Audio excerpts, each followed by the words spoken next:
ਸ਼ੇਰ ਪੰਜਾਬ 600 AM ਤੇ ਨਿੱਘਾ ਹਾਰਦਿਕ ਸਵਾਗਤ ਹੈ। ਮੈਂ ਤੁਹਾਡਾ ਮੇਜ਼ਬਾਨ ਹਰਜੀਤ ਸਿੰਘ ਗਿੱਲ ਸ਼ੋਅ ਲੈ ਕੇ ਤੁਹਾਡੀ ਸੇਵਾ ਦੇ ਵਿੱਚ ਹਾਜ਼ਰ ਹਾਂ।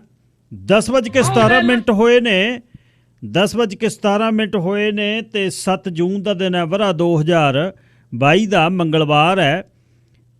25 ਜੇਠ ਨਾਨਕ ਸੰਮਤ 554 ਨਿੱਘਾ ਹਾਰਦਿਕ ਸਵਾਗਤ ਹੈ। ਚੱਲਾਂਗੇ ਪੰਜਾਬ ਨੂੰ, ਦੇਸ਼ ਪੰਜਾਬ ਦੇ ਝਰੋਖੇ ਚੋਂ ਸਰਦਾਰ ਨਵਕਿਰਤ ਸਿੰਘ ਪੱਤੀ ਗੱਲਬਾਤ ਕਰਨਗੇ।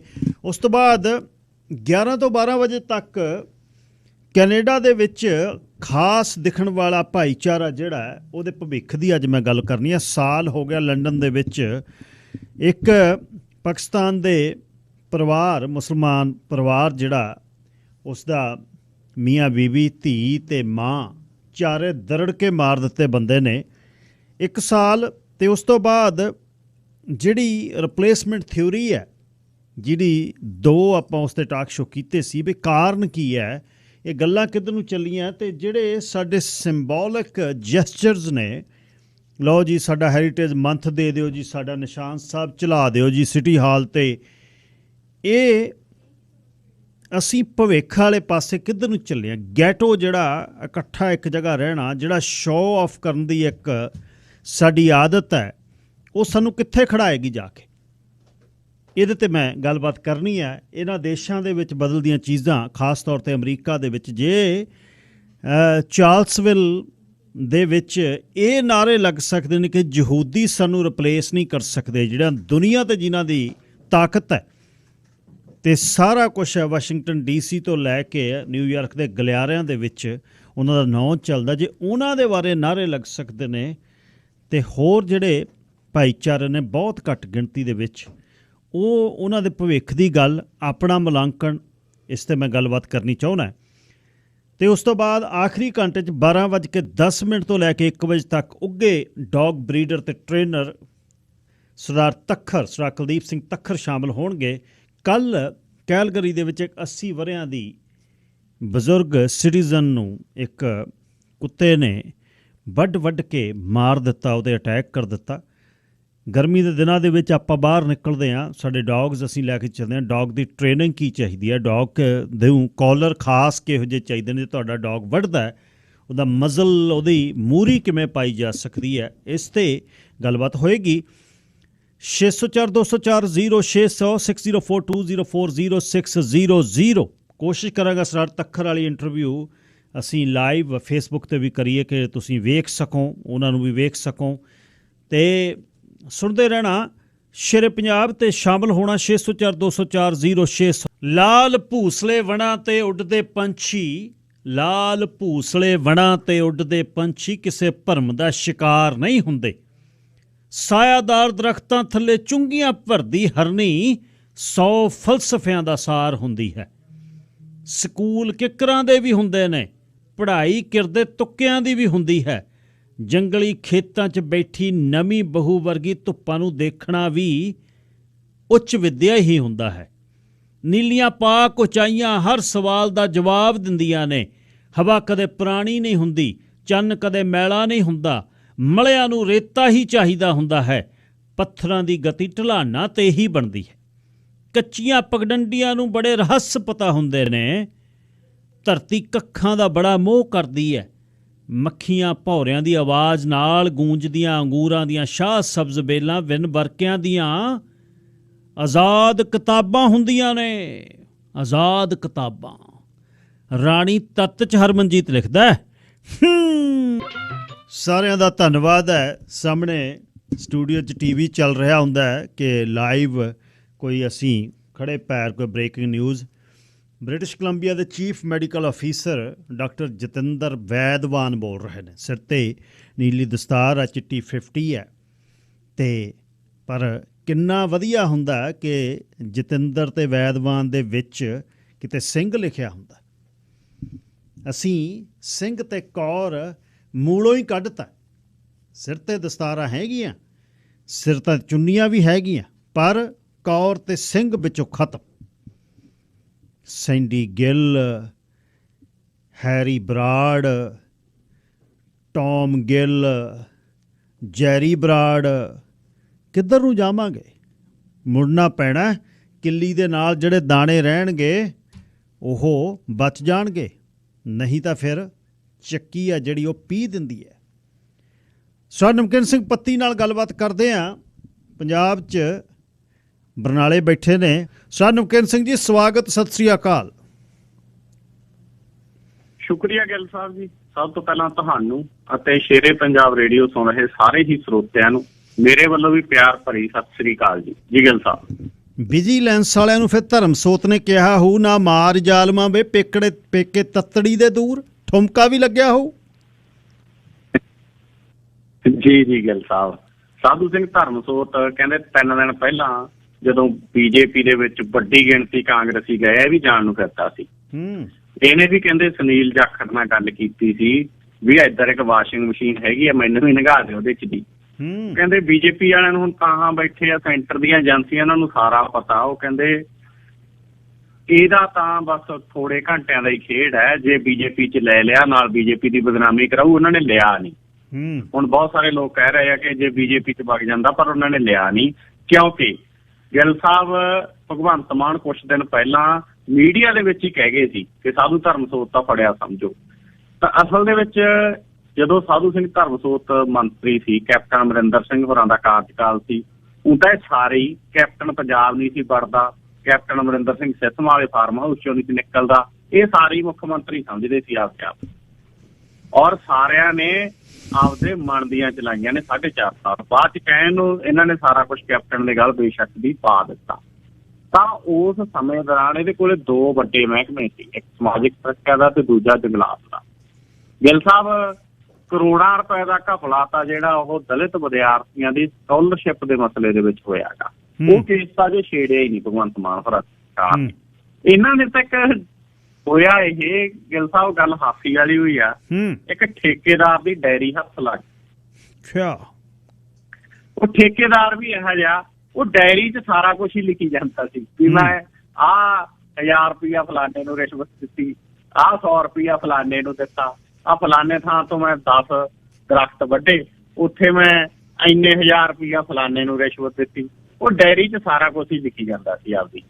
ਉਹ ਜਦੋਂ ਉਹਦੀ ਡਾਇਰੀ ਹੱਥ ਲੱਗੀ, ਉਹਦੇ 'ਚ ਗਿੱਲ ਸਾਹਿਬ ਸਾਰਾ ਕੁਛ ਹੀ ਉਹਦੇ 'ਚ ਲਿਖੀ ਬੈਠਾ। ਕਹਿੰਦਾ ਵੀ ਮੈਂ ਅਕਤੂਬਰ ਤੋਂ ਮਾਰਚ ਦੇ ਸੀਜ਼ਨ ਦੇ ਵਿੱਚ ਲਗਭਗ 7000 ਦਰਖਤ ਕੱਟਣ ਦਾ ਪਰਮਿਟ ਲਿਆ। ਉਹਦੇ ਲਈ ਕਹਿੰਦਾ ਮੈਂ 1000 ਰੁਪਇਆ ਪ੍ਰਤੀ ਰੁੱਖ ਰਿਸ਼ਵਤ ਦੇਣੀ ਪਈ, ਜਿਹਦੇ ਚੋਂ ਸਾਧੂ ਸਿੰਘ ਧਰਮਸੋਤ ਨੂੰ 500 ਰੁਪਇਆ ਪ੍ਰਤੀ ਦਰਖਤ ਦਿੱਤਾ। ਕਹਿੰਦਾ ਇਸ ਤੋਂ ਇਲਾਵਾ ਕਹਿੰਦਾ ਜਿਹੜਾ ਡਿਵੀਜ਼ਨ ਜੰਗਲਾਤ ਅਫਸਰ ਹੁੰਦਾ ਸਿੱਧੂ ਥੱਲੇ, ਉਹਨੂੰ 200 ਰੁਪਇਆ ਪਰ ਦਰਖਤ ਦਿੱਤਾ। ਰੇਂਜ ਅਫਸਰ ਤੇ ਬਲਾਕ ਅਫਸਰ ਨੂੰ ਜਿਹੜਾ ਮੈਂ ਕਹਿੰਦਾ 100 ਰੁਪਇਆ ਰਿਸ਼ਵਤ ਦਿੱਤੀ। ਵਣ ਗਾਰਡ ਨੂੰ ਵੀ 100 ਰੁਪਇਆ ਪਰ ਦਰਖਤ ਦੇ ਹਿਸਾਬ ਨਾਲ ਪੈਸੇ ਦਿੱਤੇ। ਕਹਿੰਦਾ 7 ਲੱਖ ਰੁਪਇਆ ਮੈਂ ਇਹਨਾਂ ਨੂੰ ਦਿੱਤਾ। ਇਹ ਤੋਂ ਇਲਾਵਾ ਕਹਿੰਦਾ ਮੋਹਾਲੀ 'ਚ 15 ਹੋਰ ਠੇਕੇਦਾਰ ਸੀ, ਉਹਨਾਂ ਨੂੰ ਵੀ ਉਕਤ ਜਿਹੜਾ ਮਤਲਬ ਜਿਵੇਂ ਮੈਂ ਦਿੱਤੀ ਉਵੇਂ ਰਿਸ਼ਵਤ ਦੇਣੀ ਪਈ।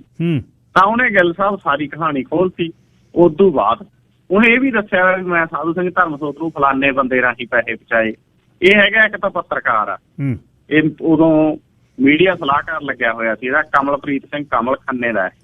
ਇਹ ਸ਼ਿਵ ਸੈਨਾ ਦਾ ਲੀਡਰ ਵੀ ਆ, ਪ੍ਰਧਾਨ ਬਣਿਆ ਹੋਇਆ, ਸਿਕਿਉਰਿਟੀ ਮਿਲੀ ਵੀ ਆ, ਗਨਮੈਨਾਂ ਤੋਂ ਬਿਨਾਂ ਤੁਰਦਾ ਨਹੀਂ ਹੈ। ਦੂਜਾ ਬੰਦਾ ਹੈਗਾ ਚਮਕੌਰ ਸਿੰਘ, ਇਹ ਵੀ ਰਿਟਾਇਰਡ ਰੇਂਜ ਅਫਸਰ ਹੈ, OSD ਰਿਹਾ ਹੈਗਾ ਸਾਧੂ ਸਿੰਘ ਧਰਮਸੋਤ ਦਾ। ਦੋਨੇ ਫੜ ਲਏ, ਤੀਜਾ ਫੜ ਲਿਆ ਧਰਮਸੋਤ। ਸਭ ਤੋਂ ਵੱਡੀ ਗੱਲ ਇਹ ਵੀ ਤੜਕੇ 3 ਵਜੇ ਜਾ ਕੇ ਚੱਕ ਲਿਆ ਛਾਪਾ ਮਾਰ ਕੇ। ਅਜੇ ਸਾਧੂ ਸਿੰਘ ਧਰਮਸੋਤ ਸੁੱਤਾ ਪਿਆ, ਅੱਖ ਨਹੀਂ ਸੀ ਖੁੱਲੀ। ਫਿਰ 3 ਵਜੇ ਸਾਧੂ ਸਿੰਘ ਧਰਮਸੋਤ ਤੇ ਦੋਨੇ ਉਹ ਚੱਕ ਲਏ। ਉਦੋਂ ਬਾਅਦ 3 ਦਿਨ ਦਾ ਪੁਲਿਸ ਰਿਮਾਂਡ ਹੈਗਾ ਜਿਹੜਾ ਮਿਲ ਗਿਆ ਹੈਗਾ। ਇੱਕ ਹੋਰ ਮੰਤਰੀ ਦਾ ਨਾਂ ਆ ਗਿਆ, ਕਿਉਂਕਿ ਠੇਕੇਦਾਰ ਦੀ ਡਾਇਰੀ ਜਦੋਂ ਫਰੋਲੀ ਉਹਦੇ 'ਚ ਇੱਕ ਹੋਰ ਮੰਤਰੀ ਦਾ ਨਾਂ, ਔਰ ਉਹਦਾ ਵੀ ਗਿੱਲ ਸਾਹਿਬ 1-2 ਦਿਨਾਂ ਦੇ ਵਿੱਚ ਹੀ ਜਿਹੜਾ ਕੰਮ ਹੈਗਾ ਉਹ ਹੋਣ ਵਾਲਾ ਹੀ ਹੈਗਾ। ਤਾਂ ਇਹ ਸਾਰੀ ਕਹਾਣੀ ਦੇ ਵਿੱਚੋਂ ਗਿੱਲ ਸਾਹਿਬ ਸਥਿਤੀ ਇਸ ਪਾਸੇ ਨੂੰ ਆ ਕਿ ਸਾਧੂ ਸਿੰਘ ਧਰਮਸੋਤ ਦੀ ਧੀ ਉਹ ਹੁਣ ਇਲਜ਼ਾਮ ਲਾ ਰਹੀ ਆ। ਉਹ ਕਹਿੰਦੀ ਕੱਲ ਨੂੰ ਸਿੱਧੂ ਮੂਸੇਵਾਲਾ ਦਾ ਭੋਗ। ਉਹ ਕਹਿੰਦੀ ਭਗਵੰਤ ਮਾਨ ਸਰਕਾਰ ਸਿੱਧੂ ਮੂਸੇਵਾਲਾ ਦੇ ਕਾਤਲਾਂ ਨੂੰ ਫੜ ਨਹੀਂ ਸਕੀ, ਉਸ ਵਿਸ਼ੇ 'ਚ ਕੁਛ ਕਰ ਨਹੀਂ ਸਕੀ। ਉਹ ਕਹਿੰਦੀ ਇੱਧਰ ਨੂੰ ਮੇਰੇ ਬਾਪੂ ਕਨੀ ਨੂੰ ਵੱਡਾ ਧਮਾਕਾ ਕਰਤਾ, ਮੇਰਾ ਬਾਪੂ ਬੇਕਸੂਰ ਹੈ, ਸਾਰਾ ਕੁਛ ਜਾਣ ਬੁੱਝ ਕੇ ਕੀਤਾ ਹੈਗਾ। ਇਹ ਸਾਧੂ ਸਿੰਘ ਧਰਮਸੋਤ ਦੀ ਕੁੜੀ ਦਾ ਕਹਿਣਾ ਹੈਗਾ। ਸਾਧੂ ਸਿੰਘ ਧਰਮਸੋਤ ਦਾ ਕਹਿਣਾ ਵੀ ਇਹੀ ਹੈਗਾ ਵੀ ਮੈਂ ਬੇਕਸੂਰ ਹਾਂ, ਲੇਕਿਨ ਹਕੀਕਤ ਗਿੱਲ ਸਾਹਿਬ ਇਹ ਹੈ ਵੀ 500 ਰੁਪਇਆ ਪ੍ਰਤੀ ਰੁੱਖ ਦਾ ਜਿਨ੍ਹਾਂ ਨੇ ਲਿਆ ਹੋਵੇ ਔਰ ਇਹ ਵੀ ਪਤਾ ਲੱਗਿਆ ਵੀ ਜਿਹੜੇ ਨਵੇਂ ਰੁੱਖ ਲਾਉਣੇ ਸੀ, ਇਹ ਤਾਂ ਚਲੋ ਜਿਹੜੇ ਵੱਡੇ ਸੀ ਉਹਨਾਂ ਦੇ ਲਏ, ਜਿਹੜੇ ਨਵੇਂ ਰੁੱਖ ਲਾਉਣੇ ਸੀ ਉਹਦਾ ਪੈਸਾ ਆਇਆ, ਉਹਦੇ ਚੋਂ ਵੀ ਕਮਿਸ਼ਨ। ਟਰੀ ਗਾਰਡ ਲਾਉਣੇ ਸੀ, ਸਾਰੇ ਅਫਸਰ ਇੱਕ ਥਾਂ ਇਕੱਠੇ ਕਰਕੇ ਸੱਦ ਕੇ ਉਹਨਾਂ ਨੂੰ ਕਹਿਤਾ ਫਲਾਨੇ ਤੋਂ ਟਰੀ ਗਾਰਡ ਲੈਣੇ ਨੇ, ਔਰ 2800 ਰੁਪਏ ਦਾ ਇੱਕ ਟਰੀ ਗਾਰਡ ਆਇਆ, ਉਹਦੇ ਚੋਂ 800 ਰੁਪਇਆ ਮੰਤਰੀ ਸਾਹਿਬ ਦਾ ਸੀਗਾ। ਅਸਲ 'ਚ ਉਹ ਵੀ ਆ ਗੱਲ ਸਾਹਿਬ, ਇੰਨੇ ਕੁ ਨੂੰ ਤਾਂ ਇਹ ਕਮਿਸ਼ਨ ਨੂੰ ਤਾਂ ਇਹ ਕਰਪਸ਼ਨ ਮੰਨਦੇ ਹੀ ਨਹੀਂ। ਜਿਵੇਂ ਕਚਹਿਰੀਆਂ ਦੇ ਵਿੱਚ ਹੁੰਦਾ ਨਾ, ਜੇ ਰਜਿਸਟਰੀ ਕਰਾਉਣ ਜਾਈਏ ਤਹਿਸੀਲਦਾਰ ਦਾ 1% ਹੁੰਦਾ, ਉਹਨੂੰ ਤਾਂ ਕਰਪਸ਼ਨ ਹੀ ਨਹੀਂ ਗਿਣਦੇ। ਕਰਪਸ਼ਨ ਉਹਨੂੰ ਗਿਣਦੇ ਨੇ ਵੀ ਜਿਹੜਾ ਕਿਸੇ ਦਾ ਬਿਲਕੁਲ ਹੀ ਗੈਰ ਕਾਨੂੰਨੀ ਕੰਮ। ਸੋ ਮੰਤਰੀ ਵੀ ਅਸਲ ਦੇ ਵਿੱਚ ਵੱਡੀ ਪੱਧਰ ਤੇ ਕਰਪਸ਼ਨ ਹੁੰਦੀ ਹੈ, ਕੋਈ ਇੱਕ ਨਹੀਂ, ਸਾਰੇ ਮੰਤਰੀ ਨੇ ਇਸ ਵਿਸ਼ੇ 'ਚ ਇਨਵੋਲਵ। ਤੇ ਦੂਜਾ ਬੰਦਾ ਜਿਹੜਾ ਗਿੱਲ ਸਾਹਿਬ ਆਉਣ ਵਾਲੇ ਦਿਨਾਂ ਜਿਹਦੀ ਗ੍ਰਿਫਤਾਰੀ ਹੋ ਸਕਦੀ ਹੈ, ਸਾਬਕਾ ਮੰਤਰੀ, ਉਹ ਹੈਗਾ ਸੰਗਤ ਸਿੰਘ ਗਿੱਲ ਜੀ ਆ, ਇਹਦਾ ਨਾਂ ਵੀ ਡੈਰੀ 'ਚ ਜੀ। ਮੈਂ ਨਾ ਸਿੱਧੂ ਮੂਸੇਵਾਲੇ ਦੇ ਸ਼ਾਰਪ ਸ਼ੂਟਰਾਂ ਦੀ ਨਾਂ ਪੜ੍ਹ ਕੇ ਬਾਈ ਜੱਗੀ ਗੁੱਸੇ ਨੂੰ ਫੋਨ ਕਰ ਲਿਆ ਉਹਦੇ ਪਿੰਡ 'ਚੋਂ। ਕਹਿੰਦਾ ਸਾਡੇ ਤਾਂ ਗਰੁੱਪ 2 ਬਣੇ ਪਏ ਨੇ, ਇੱਕ ਲਾਰੈਂਸ ਬਿਸ਼ਨੋਈ ਆ ਅਤੇ ਇੱਕ ਬੰਬੀਹਾ ਗਰੁੱਪ ਹੈ, ਅਤੇ 9-10 ਦਾ ਮੁੰਡੇ ਦਾ ਕਿਹਦਾ ਪੋਤਾ ਕਿਹਨੇ, ਪਿੰਡ ਵੀ ਇਹ ਮੁੰਡੇ ਦਾ ਜਿਹੜਾ ਨਾਂ ਆਇਆ ਇਹਨੇ ਪਿੰਡ ਵੀ ਵੱਢ ਟੁੱਕ ਕੀਤੀ ਹੋਈ ਹੈ। ਇੱਥੇ ਨਾ ਇੱਕ ਵਾਰ ਨਵਕਿਰਨ ਆਪਾਂ ਨਹੀਂ ਸੀ ਜਦ ਗੱਲ ਕਰਦੇ, ਇੱਕ ਗਾਇਕ ਪੰਜਾਬ ਤੋਂ ਆ ਗਿਆ, ਉਹਨੇ ਸੌਦਾ ਆਪਣਾ ਵੇਚਣਾ ਸੀ, ਫੁੱਫੜ ਕਹਿਣ ਤੱਕ ਜਾਵੇ ਬਈ ਕਿਵੇਂ ਨਾ ਕਿਵੇਂ ਟਿਕਟਾਂ ਵੇਚ ਦਿਓ, ਫ਼ੋਨ ਨੰਬਰ ਦੇ ਗਿਆ। ਜਦ ਮੈਂ ਪੰਜਾਬ ਜਾ ਕੇ ਫ਼ੋਨ ਕੀਤਾ, ਆਵਾਜ਼ ਬਦਲ ਕੇ ਗੱਲ ਕਰੇ ਮੇਰੇ ਨਾਲ। ਉਹਦਾ ਜੀ ਹੈ ਨਹੀਂ, ਮੈਂ ਉਹਦਾ ਸੈਕਟਰੀ ਬੋਲਦਾ, ਮੈਂ ਕਿਹਾ ਗੱਲ ਸੁਣ, ਆਵਾਜ਼ ਕਾਹਨੂੰ ਬਦਲਦਾ, 2900 ਤੇਰੇ ਵਰਗਾ ਇੱਥੇ ਤੁਰਿਆ ਫਿਰਦਾ, ਹਰ ਪਿੰਡ 'ਚ 10 ਗਾਇਕ ਬੈਠੇ ਨੇ, ਅਸਲ ਸਿੱਖਣ ਵਾਲੇ ਢੋਲਕੀਆਂ ਵਾਲੇ ਹੋਰ ਨੇ। ਮੂਸੇ ਵਾਲੇ ਨੂੰ ਉਹਦੀ ਖੁੱਲ੍ਹ ਦਿਲੀ, ਉਹਦਾ ਪਿੰਡ 'ਚ ਰਹਿਣਾ, ਖੁੱਲ੍ਹ ਕੇ ਰਹਿਣਾ, ਘਰ ਆਏ ਨੂੰ ਚਾਹ ਪਿਲਾਉਣੀ, ਹਰ ਇੱਕ ਨੂੰ ਬਿਠਾਉਣਾ, ਸੈਲਫੀਆਂ ਖਿੱਚਣੀਆਂ, ਉਹਦਾ ਜਾਨ ਦਾ ਖੌਅ ਬਣ ਗਿਆ।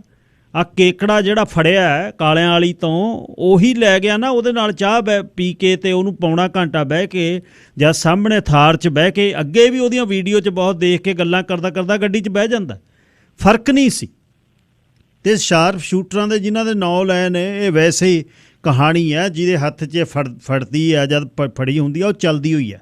ਸ਼ਾਰਪ ਸ਼ੂਟਰ ਇਹ ਕਿਤੇ ਨਹੀਂ ਆਏ ਵੀ ਇਹ ਸਨਾਈਪਰ ਨੇ ਜਿਹੜੇ 3-3 ਮੀਲ ਤੋਂ ਬੰਦਾ ਡੁੱਕ ਦਿੰਦੇ ਆ, ਨਹੀਂ ਇਹੋ ਜਿਹੀ ਕੋਈ ਨਹੀਂ। ਜਦ ਅਸਾਲਟ ਗਨਜ਼ ਨੇ ਜਾਂ ਰਿਵਾਲਵਰ ਨੇ, ਪਿਸਟਲ ਨੇ, ਜਿੱਧਰ ਨੂੰ ਉਹ ਚਲਾਈ ਜਾਣੀਆਂ, ਠਾਹ ਚਲਾਈ ਜਾਣੀਆਂ।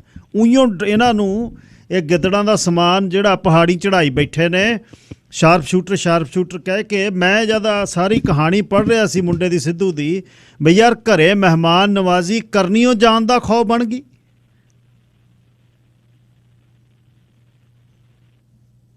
ਵਾਕਈ ਜੀ ਗੱਲ ਸਾਹਿਬ, ਇਉਂ ਲੱਗਦਾ ਗਾ ਕਿ ਸਿੱਧੂ ਮੂਸੇਵਾਲੇ ਨੂੰ ਵੀ ਇਹ ਗੱਲਾਂ ਨੇ ਜਿਹੜੀਆਂ ਉਹ ਕਿਤੇ ਨਾ ਕਿਤੇ ਲੈ ਬੈਠੀਆਂ।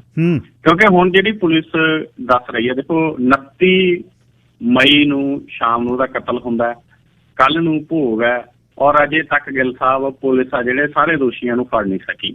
ਅੱਜ ਪਹਿਲੀ ਵਾਰ ਪੰਜਾਬ ਪੁਲਿਸ ਨੇ ਇੱਕ ਸਟੇਟਮੈਂਟ ਜਾਰੀ ਕੀਤੀ ਹੈ। ਨਹੀਂ, ਹੁਣ ਤੱਕ ਤਾਂ ਪੰਜਾਬ ਪੁਲਿਸ ਇਸ ਵਿਸ਼ੇ ਦੇ ਉੱਤੇ ਕੋਈ ਵੱਡੀ ਸਟੇਟਮੈਂਟ ਹੀ ਨਹੀਂ ਜਾਰੀ ਕਰ ਪਾਈ। ਔਰ ਅੱਜ ਉਹਨਾਂ ਨੇ ਕਿਹਾ ਵੀ ਅਸੀਂ 8 ਲੋਕ ਜਿਹੜੇ ਗ੍ਰਿਫਤਾਰ ਕੀਤੇ ਨੇ, ਔਰ ਉਹਨਾਂ ਦੇ ਵਿੱਚ ਇੱਕ ਤਾਂ ਸਿਰਸਾ ਦਾ ਰਹਿਣ ਵਾਲਾ ਸੰਦੀਪ ਸਿੰਘ ਉਰਫ ਕੇਕੜਾ, ਇੱਕ ਤਲਵੰਡੀ ਸਾਬੋ ਦਾ ਮਨਪ੍ਰੀਤ ਉਰਫ ਮੰਨਾ, ਜਿਹਨੂੰ ਪਹਿਲਾਂ ਗ੍ਰਿਫਤਾਰ ਕੀਤਾ ਸੀ, ਇੱਕ ਫਰੀਦਕੋਟ ਦੇ ਢੈਪੀ ਪਿੰਡ ਤੋਂ ਮਨਪ੍ਰੀਤ ਭਾਊ ਹੈ, ਅੰਮ੍ਰਿਤਸਰ ਦੇ ਡੋਡੇ ਕਲਸੀਆਂ ਤੋਂ ਸਰਾਜ ਮਿੰਟੂ ਹੈ, ਇਹ ਜੇਲ੍ਹ 'ਚ ਹੈ, ਹਰਿਆਣਾ ਦੇ ਤਖਤ ਮੱਲ ਤੋਂ ਪ੍ਰਦੀਪ ਸਿੰਘ ਸਿੱਧੂ ਉਰਫ ਪੱਬੀ ਹੈ, ਰਵਾੜੀ ਤੋਂ ਮੋਨੂ ਡੋਗਰ ਹੈ, ਫਤਿਆਬਾਦ ਤੋਂ ਪਵਨ ਬਿਸ਼ਨੋਈ ਤੇ ਨਸੀਬ। ਇਹ 8 ਜਣੇ ਕਹਿੰਦੇ ਅਸੀਂ ਗ੍ਰਿਫਤਾਰ ਕੀਤੇ ਨੇ। ਇਹਨਾਂ 'ਚੋਂ ਵੀ ਗਿੱਲ ਸਾਹਿਬ ਅੱਗੇ ਜਿਹੜਾ ਪੁਲਿਸ ਦੱਸਦੀ ਆ, ਇਹ ਜਿਹੜਾ ਇੱਕ ਸੰਦੀਪ ਕੇਕੜਾ ਗਾ, ਇਹ ਗੋਲਡੀ ਬਰਾੜ ਤੇ ਸਚਮ ਥੱਪਨ ਦੇ ਕਹਿਣ ਦੇ ਉੱਤੇ ਇਹਦਾ ਫੈਨ ਬਣ ਕੇ ਇਹਦੇ ਕੋਲੇ ਜਾਂਦਾ ਸੀ, ਸੈਲਫੀਆਂ ਲੈਂਦਾ ਸੀ, ਔਰ ਇਹਦੇ ਵਾਂਗ ਵਿਚਰਦਾ ਸੀਗਾ। ਔਰ ਉਸ ਦਿਨ ਵੀ ਇਹਨੇ ਮੌਕੇ ਦੇ ਉੱਤੇ ਜਾਣਕਾਰੀ ਹੈ ਜਿਹੜੀ ਨਾਲੇ ਸੈਲਫੀ ਲਈ ਜਦੋਂ ਜਾ ਰਿਹਾ ਸੀ ਥਾਰ ਦੇ ਉੱਤੇ, ਕਿਉਂਕਿ ਇਹਨੂੰ ਪਤਾ ਹੋਊ ਇਕੱਲੇ ਨੂੰ ਵੀ ਇਹ ਲਾਸਟ ਸੈਲਫੀ ਆ, ਬਾਕੀ ਨੂੰ ਤਾਂ ਕਿਸੇ ਨੂੰ ਸ਼ਾਇਦ ਨਹੀਂ ਪਤਾ ਹੋਊਗਾ ਉੱਥੇ ਜਿਹੜੇ ਖੜੇ ਸੀ, ਕਿਉਂਕਿ ਇਹ ਪਲੈਨਿੰਗ ਦੇ ਵਿੱਚ ਸ਼ਾਮਲ ਹੋਊਗਾ। ਔਰ ਉਦੋਂ ਬਾਅਦ ਇਹਨੇ ਫੋਨ ਕਰਕੇ ਦੱਸਿਆ ਵੀ ਗੈਰ ਬੁਲਟ ਪ੍ਰੂਫ ਗੱਡੀ ਹੈ, ਥਾਰ ਹੈ, ਔਰ ਉਦੋਂ ਬਾਅਦ ਇਹਨੇ ਜਾਣਕਾਰੀ ਹੈ ਜਿਹੜੀ ਦਿੱਤੀ ਹੈ। ਮਨਪ੍ਰੀਤ ਮੰਨਾ ਤੇ ਮਨਪ੍ਰੀਤ ਭਾਊ, ਉਹਨਾਂ ਦਾ ਗਿੱਲ ਸਾਹਿਬ ਜਿਹੜੀ ਟੋਇਟਾ ਕਰੋਲਾ ਕਾਰ ਆ ਜਿਹੜੀ ਉਹ ਮੁਹੱਈਆ ਕਰਾਈ, ਔਰ ਇਹ ਕਾਰ ਉਹਨਾਂ ਨੇ ਸਰਾਜ ਮਿੰਟੂ ਦੇ ਕਹਿਣ ਦੇ ਉੱਤੇ 2 ਜਿਹੜੇ ਸ਼ੂਟਰ ਦੱਸੇ ਜਾਂਦੇ ਨੇ ਉਹਨਾਂ ਨੂੰ ਦਿੱਤੀ। ਔਰ ਸਰਾਜ ਮਿੰਟੂ ਆ ਜਿਹੜਾ ਉਹ ਗੋਲਡੀ ਬਰਾੜ ਤੇ ਸਚਨ ਥੱਪਨ ਦਾ ਨਜ਼ਦੀਕੀ ਦੱਸਿਆ ਜਾਂਦਾ ਹੈਗਾ। ਔਰ 5ਵਾਂ ਜਿਹੜਾ ਬੰਦਾ ਪ੍ਰਦੀਪ ਸਿੱਧੂ ਉਰਫ ਪੱਬੀ ਆ, ਉਹਨੇ ਕਹਿੰਦੇ ਹਰਿਆਣੇ ਤੋਂ ਜਿਹੜੇ ਦੋਨੇ ਆਏ ਉਹਨਾਂ ਦੇ ਰਹਿਣ ਦੇ ਲਈ ਥਾਂ ਮੁਹੱਈਆ ਕਰਾਈ ਸੀਗੀ ਜਿਹੜੇ ਸ਼ੂਟਰ ਆਏ। ਔਰ ਇਹ ਪੱਬੀ ਨੇ ਇਹਨਾਂ ਨੇ ਮਿਲ ਕੇ ਸਿੱਧੂ ਮੂਸੇਵਾਲਾ ਦੇ ਘਰ ਗਲੀ ਗਵਾਂਢ ਦੀ ਰੈਕੀ ਵੀ ਕੀਤੀ ਸੀਗੀ। ਇਸ ਤੋਂ ਇਲਾਵਾ ਜਿਹੜਾ ਮੋਨੂ ਡਾਗਰ ਆ, ਉਹਨੇ ਦੋਨੇ ਸ਼ੂਟਰਾਂ ਨੂੰ ਗੋਲਡੀ ਦੀਆਂ ਹਦਾਇਤਾਂ ਮੁਤਾਬਕ ਕਹਿੰਦੇ ਕਤਲ ਨੂੰ ਅੰਜਾਮ ਦੇਣ ਦੇ ਲਈ ਇੱਕ ਟੀਮ ਇਕੱਠੀ ਕਰਨ ਦੇ ਵਿੱਚ ਮਦਦ ਕੀਤੀ ਸੀ। ਪਵਨ ਬਿਸ਼ਨੋਈ ਤੇ ਨਸੀਬ ਨੇ ਜਿਹੜਾ ਸ਼ੂਟਰਾਂ ਨੂੰ ਬਲੈਰੋ ਗੱਡੀ ਤੇ ਲੁਕਣ ਦੀ ਥਾਂ ਮੁਹੱਈਆ ਕਰਾਈ ਸੀਗੀ। ਇਹ ਦੇਖੋ ਹੁਣ ਪੁਲਿਸ ਦਾ ਕਹਿਣਾ ਗਾ, ਔਰ ਪੁਲਿਸ ਨੂੰ ਕਹਿੰਦੇ ਧਮਕੀਆਂ ਮਿਲ ਰਹੀਆਂ ਨੇ ਇਸ ਮਸਲੇ ਦੇ ਵਿੱਚ। ਕਈ ਇਹ ਵੀ ਦੱਸ ਰਹੇ ਨੇ ਕਿ ਇਹਦੇ ਤਾਰ ਅੰਡਰਵਰਲਡ ਨਾਲ ਜੁੜ ਰਹੇ ਨੇ। ਇਸ ਮਸਲੇ 'ਚ ਪੂਰੇ ਭਾਰਤ ਦੇ ਵੱਖ-ਵੱਖ ਸੂਬਿਆਂ 'ਚ ਛਾਪੇਮਾਰੀ ਹੋ ਰਹੀ ਆ, ਨੇਪਾਲ 'ਚ ਵੀ ਹੋ ਰਹੀ ਆ। ਔਰ ਗਿੱਲ ਸਾਹਿਬ, ਇਸ ਮਸਲੇ ਦੇ ਵਿੱਚ ਜਿਹੜੀ ਸਿੱਧੂ ਮੂਸੇਵਾਲਾ ਦੇ ਪਰਿਵਾਰ ਦੀ ਮੰਗ ਸੀ ਕਿ ਪੰਜਾਬ ਤੇ ਹਰਿਆਣਾ ਹਾਈ ਕੋਰਟ ਦੇ ਸਿਟਿੰਗ ਜੱਜ ਤੋਂ ਜਾਂਚ ਕਰਾਈ ਜਾਵੇ, ਭਗਵੰਤ ਮਾਨ ਨੇ ਉਸ ਦਿਨ ਗੱਲ ਮੰਨੀ ਵੀ ਸੀ, ਪਰ ਉਹ ਜਾਂਚ ਆ ਜਿਹੜੀ ਹਾਈ ਕੋਰਟ ਦੇ ਸਿਟਿੰਗ ਜੱਜ ਤੋਂ ਨਹੀਂ ਹੋ ਸਕਦੀ, ਕਿਉਂਕਿ ਚੀਫ ਜਸਟਿਸ ਆਫ ਪੰਜਾਬ ਤੇ ਹਰਿਆਣਾ ਹਾਈ ਕੋਰਟ ਨੇ ਉਹ ਗੱਲ ਨਹੀਂ ਮੰਨੀ। ਤਾਂ ਹੁਣ ਜਾਂ ਤਾਂ ਰਿਟਾਇਰਡ ਜੱਜ ਸਾਹਿਬ ਨਿਯੁਕਤ ਕਰਨ ਭਗਵੰਤ ਮਾਨ ਹੋਰੀ, ਜਾਂ ਸੈਂਟਰ ਦੀ ਜਿਹੜੀ ਏਜੰਸੀ ਨੂੰ ਦੇਣ। ਕਿਉਂਕਿ ਇੱਕ ਪਾਸੇ ਤਾਂ ਜੇ ਦੇਖੇ ਗੌਰ ਨਾਲ ਇਸ ਕੇਸ ਨੂੰ, ਜਿਹੜੀ ਦਿੱਲੀ ਪੁਲਿਸ ਦਾ ਸਪੈਸ਼ਲ ਸੈੱਲ ਆ, ਉਹ ਜਿਸ ਦਿਨ ਕਤਲ ਹੋਇਆ ਉਸ ਤੋਂ ਅਗਲੇ ਦਿਨ ਤੋਂ ਹੀ ਲਾਰੈਂਸ ਬਿਸ਼ਨੋਈ ਨੂੰ ਆਦੀ ਕਸਟਡੀ 'ਚ ਲਈ ਬੈਠੇ ਨੇ। 5 ਦਿਨ ਦਾ ਪਹਿਲਾਂ ਰਿਮਾਂਡ ਲਿਆ, ਉਹ ਖਤਮ ਹੋਇਆ, 5 ਦਾ ਫਿਰ ਲੈ ਲਿਆ। ਉਹ ਲਾਰੈਂਸ ਬਿਸ਼ਨੋਈ ਦੇ ਕਹਿਣ ਦੇ ਉੱਤੇ ਜਾਂ ਉਸ ਦੇ ਮਤਲਬ ਸਥਿਤੀ ਦੇ ਅਨੁਸਾਰ ਛਾਪੇਮਾਰੀ ਆਪਦੇ ਹਿਸਾਬ ਨਾਲ ਕਰ ਰਿਹਾ, ਇੱਧਰੋਂ ਪੰਜਾਬ ਪੁਲਿਸ ਆਪਦੇ ਹਿਸਾਬ ਨਾਲ ਕਰ ਰਹੀ ਆ। ਪਿਛਲੇ ਦਿਨਾਂ ਦੇ ਵਿੱਚ ਬੱਗੇ ਨੂੰ ਗ੍ਰਿਫਤਾਰ ਕਰਨ ਦੇ ਮਸਲੇ ਦਿੱਲੀ ਪੁਲਿਸ ਤੇ ਪੰਜਾਬ ਪੁਲਿਸ ਆਮੋ ਸਾਹਮਣੇ ਹੋ ਕੇ ਹਟੀਆਂ ਨੇ। ਸੋ ਇਸ ਕਰਕੇ ਕਿਸੇ ਜਾਂ ਤਾਂ ਸੈਂਟਰ ਦੀ ਏਜੰਸੀ ਇਸ ਮਸਲੇ ਨੂੰ ਹੱਥ ਪਾਵੇ, ਜਾਂ ਜਿਹੜਾ ਜੁਡੀਸ਼ੀਅਲ ਕਮਿਸ਼ਨ ਕਾਇਮ ਹੋਵੇ। ਜਿਹੜੀ ਸਪੈਸ਼ਲ ਇਨਵੈਸਟੀਗੇਸ਼ਨ ਟੀਮ ਹੈ ਪੰਜਾਬ ਪੁਲਿਸ ਦੀ, ਠੀਕ ਆ, ਉਹਨਾਂ ਨੇ ਅੱਜ ਰਿਜ਼ਲਟ ਕੱਢਿਆ ਵੀ 4 ਸ਼ੂਟਰਾਂ ਦੀ ਪਛਾਣ ਕੀਤੀ ਹੈ। 8 ਮੁਲਜ਼ਮ ਨੇ ਜਿਹੜੇ ਅਸੀਂ ਗ੍ਰਿਫਤਾਰ ਕੀਤੇ ਨੇ, ਇਹਨਾਂ ਦਾ ਆਹ ਰੋਲ ਆ। ਪਰ ਇਹ ਪੂਰਾ ਮਸਲਾ ਗਾ ਜਿਹੜਾ ਰਾਤ ਨੂੰ ਅਲਟੋ ਕਾਰ ਖੋ ਕੇ ਭੱਜਦੇ ਨੇ, ਸਵੇਰੇ 3:15 ਪੈਟਰੋਲ ਪਵਾਉਂਦੇ ਨੇ ਮੋਗੇ ਜ਼ਿਲ੍ਹੇ 'ਚ, ਉਹ ਕਿੱਥੇ ਰਹੇ, ਕਿਵੇਂ ਘੁੰਮੇ, ਉਹ ਸਾਰੀਆਂ ਗੱਲਾਂ ਆਉਣੀਆਂ ਬਾਕੀ ਨੇ। ਜੀ ਗੱਲ ਤਾਂ ਇਹ ਜਿਹੜਾ ਬਿਸ਼ਨੋਈ ਆ ਨਾ, ਇਹਨੂੰ ਰਿਸ਼ਤੇਦਾਰ ਬਣਾ ਕੇ ਬੈਠੇ ਨੇ। ਇਹ ਸਮਾਂ ਪੰਜਾਬ ਦੇ ਵਿੱਚ ਵੇਖਿਆ ਹੋਇਆ ਵੀ ਕਾਲੇ ਕੱਛਿਆਂ ਵਾਲੇ ਆਲਮ ਸੈਨਾ, ਸੰਤੋਖਾ ਕਾਲਾ, ਅਮਰੀਕੋ, ਝਿਲਮਲ ਹੋਣੀ, ਇਹ ਕੀ ਕੁਛ ਕਰਦੇ ਰਹੇ ਨੇ। ਜੱਸਾ ਮਰੂਤੀ ਕੀ ਕਰਦਾ ਰਿਹਾ, ਗੋਬਿੰਦ ਰਾਮ ਨੇ ਕਿਹੜੀ ਸੈਨਾ ਬਣਾਈ ਸੀ, ਰਵੈਰੋ ਦੀ ਕਿਹੜੀ, KP ਗਿੱਲ ਦੀ ਕਿਹੜੀ ਸੀ। ਇਹ ਕੁਛ ਨਹੀਂ, ਇਹਨੂੰ ਨਾ ਫੜਨਾ ਨਾ ਛੱਡਣਾ, ਇਹ ਚੇਲਾ ਬਾਲਕਾ ਬਣਾ ਕੇ ਰੱਖਿਆ ਹੋਇਆ। ਇਹਨਾਂ ਨਾਲ ਚਿੱਬ ਉਹ ਕੱਢਦੇ ਆ, ਹੋਰ ਕੁਛ ਨਹੀਂ ਕਹਾਣੀ। ਜ਼ਿਮਨੀ ਚੋਣ ਦੀ ਕੀ ਖਬਰ ਆ ਜੀ ਸੰਗਰੂਰ ਦੀ? ਗਿੱਲ ਸਾਹਿਬ, ਜ਼ਿਮਨੀ ਚੋਣ ਦੇ ਲਈ ਪੂਰਾ ਜ਼ੋਰ ਲੱਗਿਆ ਹੋਇਆ। 5 ਹੀ ਪ੍ਰਮੁੱਖ ਉਮੀਦਵਾਰ ਨੇ, 5 ਦੇ ਵਿੱਚ ਅੱਡੀ ਚੋਟੀ ਦਾ ਜ਼ੋਰ ਆ ਜਿਹੜਾ ਲੱਗਿਆ ਹੋਇਆ ਹੈਗਾ। ਉਹਦੇ ਚੋਂ ਜਿਹੜਾ ਆਮ ਆਦਮੀ ਪਾਰਟੀ ਦਾ ਉਮੀਦਵਾਰ ਹੈ ਗੁਰਮੇਲ ਸਿੰਘ ਸਰਪੰਚ, ਉਹਨੇ ਆਪਣੇ ਤੌਰ ਦੇ ਉੱਤੇ ਪੂਰੀ ਮੁਹਿੰਮ ਚਲਾਈ ਹੋਈ ਹੈ। ਔਰ ਜਿਹੜਾ ਸਾਧੂ ਸਿੰਘ ਧਰਮਸੋਤ ਨੂੰ ਅੱਜ ਗ੍ਰਿਫਤਾਰ ਕਰਨਾ, ਸੰਗਤ ਸਿੰਘ ਗਿਲਜੀਆ ਦੇ ਉੱਤੇ ਗ੍ਰਿਫਤਾਰੀ ਦੀ ਤਲਵਾਰ ਲਟਕਣੀ, ਇਹ ਚੀਜ਼ ਦਾ ਮਤਲਬ ਉਹਦੇ ਪੱਖ ਦੇ ਵਿੱਚ ਗੱਲ ਹੈ ਜਿਹੜੀ ਜਾਊਗੀ। ਉਹ ਗੱਲ ਲੈ ਕੇ ਜਾਣਗੇ ਅਸੀਂ ਕਰਪਸ਼ਨ ਦੇ ਖਿਲਾਫ ਆ, ਦੇਖੋ ਸਾਡੇ ਕੀਤੇ ਹੋਏ ਕੰਮ ਨੇ। ਕਿਉਂਕਿ ਇੰਨੀ ਸੌਖੀ ਵੀ ਨਹੀਂ ਇਹਨਾਂ ਲਈ ਚੋਣ ਜਿੱਤਣੀ। ਸੰਗਰੂਰ ਬਰਨਾਲਾ ਉਹ ਏਰੀਆ, ਸੰਗਰੂਰ ਗਿੱਲ ਸਾਹਿਬ 10 ਦਿਨ ਹੋ ਗਏ ਕੁੜੀਆਂ ਪਾਣੀ ਵਾਲੀ ਟੈਂਕੀ ਤੇ ਚੜੀਆਂ ਹੋਈਆਂ ਨੇ। ਉਹ ਕਹਿੰਦੀਆਂ ਸਾਨੂੰ ਨਿਯੁਕਤੀ ਪੱਤਰ ਦਿਓ ਪੁਲਿਸ ਮਹਿਕਮੇ, ਸਾਡੇ ਨੰਬਰ ਆਏ ਪਏ ਨੇ। ਬਰਨਾਲੇ ਐਜੂਕੇਸ਼ਨ ਮਿਨਿਸਟਰ ਦੀ ਕੋਠੀ ਹੈ, ਐਜੂਕੇਸ਼ਨ ਮਿਨਿਸਟਰ ਮੀਤ ਹੇਅਰ ਤਾਂ ਉੱਥੇ ਆਉਂਦਾ ਨਹੀਂ ਹੈ, ਨਾ ਉਹਦੇ ਮਾਂ-ਬਾਪ ਉੱਥੇ ਰਹਿੰਦੇ ਆ, ਕੋਈ ਨਹੀਂ ਉੱਥੇ ਰਹਿੰਦਾ। ਪਰ ਉਹ ਕੋਈ ਹਫ਼ਤਾ ਨਹੀਂ ਜਾਂਦਾ ਜਦੋਂ ਉੱਥੇ ਪੁਲਿਸ ਨਾਲ ਟਕਰਾਅ ਨਾ ਹੋਵੇ ਬੇਰੁਜ਼ਗਾਰਾਂ ਦਾ। ਸੋ ਬੇਰੁਜ਼ਗਾਰਾਂ ਦੀ ਇੱਕ ਵੱਡੀ ਮਤਲਬ ਜਿਹੜੀ ਲਾਮਬੰਦੀ ਇਸ ਇਲਾਕੇ 'ਚ ਹੋ ਰਹੀ ਹੈ। ਪਰ ਆਮ ਆਦਮੀ ਪਾਰਟੀ ਦੇ ਪੋਜ਼ੀਟਿਵ ਜਿਹੜੀਆਂ ਚੀਜ਼ਾਂ ਨੇ, ਉਹ ਇਹ ਕਰਪਸ਼ਨ ਦੇ ਮਸਲੇ ਤੇ ਹੋਰ ਚੀਜ਼ਾਂ ਨੇ ਜਿਹੜੀਆਂ ਉਹ ਲਿਜਾਣਗੇ। ਔਰ ਸਿਮਰਜੀਤ ਸਿੰਘ ਮਾਨ ਹੋਰਾਂ ਵੱਲੋਂ ਆਪਣੇ ਤੌਰ ਦੇ ਉੱਤੇ ਜ਼ੋਰ ਲਾਇਆ ਜਾ ਰਿਹਾ। ਉਧਰੋਂ ਕਮਲਦੀਪ ਕੌਰ ਦੇ ਵੱਲੋਂ ਜੋ ਸ਼੍ਰੋਮਣੀ ਅਕਾਲੀ ਦਲ ਤੇ ਹੋਰ ਪੰਥਕ ਜਥੇਬੰਦੀਆਂ ਦੇ ਉਮੀਦਵਾਰ ਨੇ, ਆਪਣੇ ਤੌਰ ਤੇ ਜ਼ੋਰ ਲਾਇਆ ਜਾ ਰਿਹਾ। ਦਲਵੀਰ ਗੋਲਡੀ ਆਪਣੀ ਵਾਈਫ ਦੇ ਨਾਲ ਬੁਲਟ ਮੋਟਰਸਾਈਕਲ ਦੇ ਉੱਤੇ ਇਹ ਗੱਲ ਕਹਿੰਦਾ ਹੈ ਵੀ ਮੈਂ ਦੇਖੋ ਬਿਨਾਂ ਸਿਕਿਉਰਿਟੀ ਤੋਂ ਫਿਰਦਾ, ਉਹ ਆਪਣੇ ਤੌਰ ਦੇ ਉੱਤੇ ਜ਼ੋਰ ਲਾ ਰਹੇ ਨੇ। ਕੇਵਲ ਢਿੱਲੋਂ ਜਿਹੜੇ BJP ਦੇ ਉਮੀਦਵਾਰ ਨੇ, ਪਹਿਲਾਂ ਉਹਨਾਂ ਦੀ ਬੈਕਗਰਾਊਂਡ ਕਾਂਗਰਸ ਦੀ ਹੈ, ਉਹ ਆਪਣੇ ਤੌਰ ਤੇ ਜ਼ੋਰ ਲਾ ਰਹੇ ਨੇ। ਇਹਨਾਂ ਦੀ ਗੱਲ ਸਾਹਿਬ, ਜੇ ਪ੍ਰਾਪਰਟੀ ਜੋ ਇਹਨਾਂ ਨੇ ਸ਼ੋਅ ਕੀਤੀ ਹੈ ਜੇ ਦੇਖਣੀ ਹੋਵੇ ਤਾਂ ਹਲਫਨਾਮਾ ਜੋ ਦਾਇਰ ਕੀਤਾ, ਹਾਲਾਂਕਿ ਹਲਫਨਾਮੇ ਦੇ ਵਿੱਚ ਸਾਰੇ ਜ਼ਰੂਰੀ ਨਹੀਂ ਪ੍ਰਾਪਰਟੀ ਆਪਦੀ ਪੂਰੀ ਵੀ ਸ਼ੋਅ ਕਰਦੇ ਨੇ, ਕਈ ਘਟਾ ਕੇ ਵੀ ਦੱਸਦੇ ਨੇ। ਲੇਕਿਨ ਜੋ ਹਲਫਨਾਮੇ ਮੁਤਾਬਕ ਦੱਸੀ ਹੈ, ਗੁਰਮੇਲ ਸਿੰਘ ਨੇ ਦੱਸਿਆ ਜੋ ਆਮ ਆਦਮੀ ਪਾਰਟੀ ਦਾ ਉਮੀਦਵਾਰ ਹੈ ਕਿ ਮੇਰੇ ਕੋਲੇ 9 ਲੱਖ ਦੀ ਚੱਲ ਜਾਇਦਾਦ ਹੈ ਤੇ 1 ਕਰੋੜ 22 ਲੱਖ ਦੀ ਅਚਲ ਜਾਇਦਾਦ ਹੈ ਔਰ 5 ਲੱਖ ਰੁਪਏ ਦਾ ਕਹਿੰਦਾ ਖਰਚਾ ਮੇਰੇ ਸਿਰ। ਕਮਲਦੀਪ ਕੌਰ ਨੇ ਦੱਸਿਆ ਹੈਗਾ ਕਿ ਉਹਨਾਂ ਦੀ ਤੇ ਉਹਦੇ ਪਤੀ ਦੀ ਜਿਹੜੀ ਚੱਲ ਜਾਇਦਾਦ ਆ ਉਹ 4.5 ਲੱਖ ਹੈ ਔਰ ਚੱਲ ਜਾਇਦਾਦ 50 ਲੱਖ ਰੁਪਏ ਤੋਂ ਉੱਤੇ ਹੈ ਔਰ 27,000 ਦਾ ਖਰਚਾ ਹੈ। ਦਲਵੀਰ ਗੋਲਡੀ ਨੇ ਦੱਸਿਆ ਕਿ ਉਹਦੀ ਜਿਹੜੀ ਜਾਇਦਾਦ ਹੈ ਉਹ 33 ਲੱਖ ਤੋਂ ਵੱਧ ਹੈ। ਇਹ ਤੋਂ ਇਲਾਵਾ ਚੱਲ ਜਾਇਦਾਦ ਆਪਣੀ ਤੇ ਪਤਨੀ ਸਣੇ 50 ਕੁ ਲੱਖ ਰੁਪਈਆ ਉਹਨੇ ਹੋਰ ਦੱਸੀ ਹੈਗੀ, ਔਰ ਕੁਛ ਕਰਜ਼ਾ ਵੀ ਜਿਹੜਾ ਉਹਨੇ ਸ਼ੋਅ ਕੀਤਾ ਹੈ। ਸਭ ਤੋਂ ਵੱਧ ਅਮੀਰ ਬੰਦਾ ਕੇਵਲ ਢਿੱਲੋਂ ਆ ਜੀ, ਸ਼ਰਾਬ ਦਾ ਵੱਡਾ ਕਾਰੋਬਾਰੀ ਹੈ, ਬਰਨਾਲਾ ਜ਼ਿਲ੍ਹੇ ਨਾਲ ਸੰਬੰਧਿਤ ਹੈ, ਔਰ ਇਹਨੇ ਆਪਦੀ ਤੇ ਪਤਨੀ ਦੀ ਜਾਇਦਾਦ ਆ ਜਿਹੜੀ ਚੱਲ ਉਹ 43 ਕਰੋੜ ਦੱਸੀ ਹੈ, ਚੱਲ ਜਾਇਦਾਦ ਆ ਜਿਹੜੀ 88 ਕਰੋੜ ਦੱਸੀ ਹੈ। 70 ਕਰੋੜ ਦਾ ਕਹਿੰਦਾ ਕਰਜ਼ਾ ਵੀ ਮੇਰੇ ਸਿਰ। ਸਿਮਰਜੀਤ ਸਿੰਘ ਮਾਨ ਨੇ ਦੱਸਿਆਗਾ ਕਿ ਮਾਨ ਸਾਹਿਬ ਕੋਲੇ ਚੱਲ ਜਾਇਦਾਦ ਕਰੀਬ 60 ਲੱਖ ਦੀ ਆ, ਚੱਲ ਜਾਇਦਾਦ ਆ ਜਿਹੜੀ 4 ਕਰੋੜ 30 ਲੱਖ ਦੀ ਆ, ਔਰ 18 ਲੱਖ ਰੁਪਏ ਦਾ ਕਰਜ਼ਾ ਹੈਗਾ। ਤਾਂ ਇਹ ਮਸਲਾ ਗਾ ਜਿਹੜਾ ਇਹਨਾਂ ਨੇ ਦੱਸਿਆ ਗਾ। ਸੋ ਪੂਰਾ ਅੱਡੀ ਚੋਟੀ ਦਾ ਜ਼ੋਰ ਆ ਜਿਹੜਾ ਪੰਜਾਂ ਹੀ ਧਿਰਾਂ ਦੇ ਵੱਲੋਂ ਲਾਇਆ ਜਾ ਰਿਹਾ। ਇਹ ਗਿੱਲ ਸਾਹਿਬ ਕੁਛ ਧਿਰਾਂ ਦੀ ਹੋਂਦ ਦੀ ਲੜਾਈ ਹੈ, ਖਾਸ ਕਰਕੇ ਸ਼੍ਰੋਮਣੀ ਅਕਾਲੀ ਦਲ ਦੇ ਲਈ ਹੋਂਦ ਦੀ ਲੜਾਈ ਹੈ। ਪੰਜਾਬ ਦੀ ਸਭ ਤੋਂ ਵੱਡੀ ਰਵਾਇਤੀ ਤੇ ਖੇਤਰੀ ਪਾਰਟੀ ਹੈ ਜਿਹੜੀ 3 ਸੀਟਾਂ ਵਿਧਾਨ ਸਭਾ ਦੀਆਂ ਤੱਕ ਪਹੁੰਚ ਚੁੱਕੀ ਹੈ, ਔਰ ਉਹਨਾਂ ਦੇ ਲਈ ਇਹ ਸੀਟ ਜਿੱਤਣ ਨਾਲੋਂ ਵੀ ਇੱਕ ਵੱਡਾ ਵੋਟ ਬੈਂਕ ਲੈ ਕੇ ਜਾਣਾ ਇੱਕ ਹੋਂਦ ਦਾ ਮਸਲਾ ਬਣਿਆ ਹੋਇਆ ਹੈ। ਇਸੇ ਕਰਕੇ ਉਹਨਾਂ ਨੇ ਇਹ ਸੀਟ ਹੈ ਜਿਹੜੀ ਉਹ ਬੰਦੀ ਸਿੰਘਾਂ ਦੇ ਪਰਿਵਾਰ ਦੇ ਵਿੱਚੋਂ ਕਿਸੇ ਨੂੰ ਦੇਣ ਦੀ ਜਿਹੜੀ ਕੋਸ਼ਿਸ਼ ਆ ਉਹ ਕੀਤੀ ਨਹੀਂ। ਹੁਣ ਤੱਕ ਤਾਂ ਉਹ ਝਾਕੇ ਨਹੀਂ ਇਸ ਮਸਲੇ ਦੇ ਵਿੱਚ, ਸੈਂਟਰ 'ਚ ਹੱਥ ਪੈਂਦੇ ਸੀ ਉਦੋਂ ਤਾਂ ਜਦੋਂ ਮਰਜ਼ੀ ਉਹ ਰਿਹਾ ਕਰਾ ਲੈਂਦੇ। ਤਾਂ ਹੁਣ ਉਹ ਹੋਂਦ ਦੀ ਲੜਾਈ ਲੜ ਰਹੇ ਨੇ। ਕਾਂਗਰਸ ਦੀ ਸਥਿਤੀ ਵੀ ਬਹੁਤੀ ਪੋਜ਼ੀਟਿਵ ਨਹੀਂ ਹੈ, ਉਹ ਵੀ ਆਪਣੀ ਮਤਲਬ ਹੋਂਦ ਬਚਾਉਣ ਦੀ ਲੜਾਈ ਪੰਜਾਬ ਦੇ ਵਿੱਚ ਲੜ ਰਹੀ ਹੈ ਜੀ। ਹਜ਼ਰਤ ਮੁਹੰਮਦ ਸਾਹਿਬ ਬਾਰੇ ਅਪਸ਼ਬਦ ਬੋਲਣ ਵਾਲੇ ਜਿਹੜੇ ਨੇ ਉਹਦੇ ਤੇ ਬੀਜੇਪੀ ਤੇ ਪਹਿਲੀ ਵਾਰ ਮੋਦੀ ਸਰਕਾਰ ਵੱਲੋਂ ਨਿਮਣਾ, ਉਹਦੇ ਪਿੱਛੇ ਵੱਡਾ ਕਾਰਨ ਆ ਵੀ 1 ਕਰੋੜ ਦੇ ਕਰੀਬ ਭਾਰਤੀ ਕੰਮ ਕਰਦੇ ਨੇ। 84-85 ਅਰਬ ਦਾ ਜਿਹੜਾ ਵਪਾਰ ਆ। ਸਭ ਤੋਂ ਵੱਡੀ ਗੱਲ ਅਡਾਨੀ ਤੇ ਅੰਬਾਨੀ ਦਾ ਸਾਰਾ ਕੁਝ, ਖਾਸ ਤੌਰ ਤੇ ਅਡਾਨੀ ਦਾ ਸਭ ਕੁਝ ਇਹ ਦੁਬਈ 'ਚ।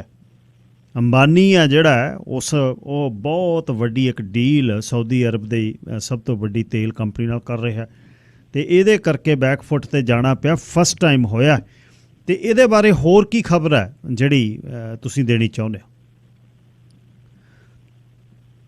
ਸਭ ਦੇਖੋ ਇਹਦੇ ਬਾਰੇ ਮਸਲਾ ਇਹ ਹੈਗਾ ਕਿ ਇਸਲਾਮੀ ਮੁਲਕ ਨੇ ਜਿਹੜੇ ਉਹਨਾਂ ਵੱਲੋਂ ਬਹੁਤ ਸਖਤੀ ਦਿਖਾਈ ਜਾ ਰਹੀ ਆ। ਭਾਰਤੀ ਜਨਤਾ ਪਾਰਟੀ ਨੇ ਆਪਦੇ ਬੁਲਾਰਿਆਂ ਨੂੰ ਪਾਰਟੀ ਦੀ ਮੁੱਢਲੀ ਮੈਂਬਰਸ਼ਿਪ ਤੋਂ ਸਸਪੈਂਡ ਵੀ ਕਰਤਾ, ਹਾਲਾਂਕਿ ਪਹਿਲੀ ਵਾਰ ਹੋਇਆ। ਨਹੀਂ ਤਾਂ ਇਹਨਾਂ ਦੇ ਸਾਧਵੀ ਪ੍ਰਗਿਆ ਵਰਗੇ ਹੋਰ ਕਈਆਂ ਨੇ ਬਹੁਤ ਭੜਕਾਊ ਬਿਆਨ ਦਿੰਦੇ ਨੇ, ਔਰ ਬਹੁਤ ਸਾਰੇ ਵਿਰੋਧ ਵੀ ਹੋਏ, ਪ੍ਰੋਟੈਸਟ ਵੀ ਹੋਏ ਭਾਰਤ ਦੇ ਵਿੱਚ, ਪਰ ਇਹਨਾਂ ਨੇ ਸਸਪੈਂਡ ਤਾਂ ਕੀ, ਉਹਨਾਂ ਨੂੰ ਕਦੇ ਵੀ ਕਿਹਾ ਨਹੀਂ ਵੀ ਇੱਦਾਂ ਦੇ ਬਿਆਨ ਨਾ ਦਿਓ। ਲੇਕਿਨ ਹੁਣ ਜੋ ਇਸਲਾਮੀ ਮੁਲਕਾਂ ਦਾ ਪ੍ਰੋਟੈਸਟ ਨਜ਼ਰ ਆ ਰਿਹਾ, ਉਸ ਤੋਂ ਬਾਅਦ ਇਹਨਾਂ ਨੇ ਉਹਨਾਂ ਨੂੰ ਸਸਪੈਂਡ ਵੀ ਕਰਤਾ ਮੁੱਢਲੀ ਮੈਂਬਰਸ਼ਿਪ ਤੋਂ। ਪਰ ਇਸਲਾਮੀ ਮੁਲਕਾਂ ਵੱਲੋਂ ਇਸ ਚੀਜ਼ ਤੋਂ ਜਿਹੜਾ ਸੈਟਿਸਫਾਈਡ ਨਹੀਂ ਨਜ਼ਰ ਆ ਰਿਹਾ। ਉਹਨਾਂ ਵੱਲੋਂ UN ਤੱਕ ਪਹੁੰਚ ਕੀਤੀ ਗਈ ਹੈ, ਔਰ ਪੈਗੰਬਰ ਮੁਹੰਮਦ ਖਿਲਾਫ ਟਿੱਪਣੀਆਂ ਦਾ ਮਸਲਾ ਗਾ ਜਿਹੜਾ ਭਖਦਾ ਜਾ ਰਿਹਾ।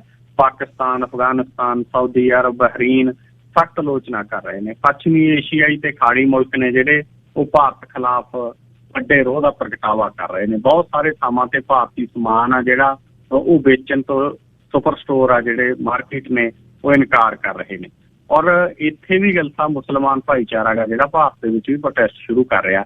ਪੰਜਾਬ ਦੇ ਵਿੱਚ ਜਿਹੜਾ ਜੁਮੇ ਵਾਲੇ ਦਿਨ ਸ਼ੁੱਕਰਵਾਰ ਨੂੰ ਜੁਮੇ ਦੀ ਨਮਾਜ਼ ਤੋਂ ਬਾਅਦ ਪੂਰੇ ਪੰਜਾਬ 'ਚ ਜ਼ਿਲ੍ਹਾ ਪੱਧਰ ਦੇ ਉੱਤੇ ਪ੍ਰੋਟੈਸਟ ਕਰਨ ਦਾ, ਵਿਰੋਧ ਕਰਨ ਦਾ ਜਿਹੜਾ ਸੱਦਾ ਗਾ ਉਹ ਦਿੱਤਾ ਗਿਆ ਮੁਸਲਮਾਨ ਭਾਈਚਾਰੇ ਦੇ ਵੱਲੋਂ। ਤਾਂ ਇਹ ਇੱਕ ਵੱਡਾ ਵਿਰੋਧ ਨਜ਼ਰ ਆ ਰਿਹਾ। ਉਦੋਂ ਇਹ ਗਿੱਲ ਸਾਹਿਬ ਬਿਆਨ ਦੇਣ ਵਾਲੀ ਜਿਹੜੀ ਨੂਪੁਰ ਸ਼ਰਮਾ ਨੂੰ ਧਮਕੀਆਂ ਮਿਲ ਰਹੀਆਂ, ਕਹਿੰਦੇ ਉਹਦੀ ਸਿਕਿਉਰਿਟੀ ਵਧਾ ਦਿੱਤੀ ਗਈ ਆ। ਉਹਦੇ ਪੱਖ ਦੇ ਵਿੱਚ ਅਜੇ ਤੱਕ ਹੋਰ ਤਾਂ ਨਹੀਂ ਕੋਈ ਬੋਲਿਆ ਜੀ। ਕੰਗਨਾ ਰਣੌਤ ਜ਼ਰੂਰ ਬੋਲੀ ਆ।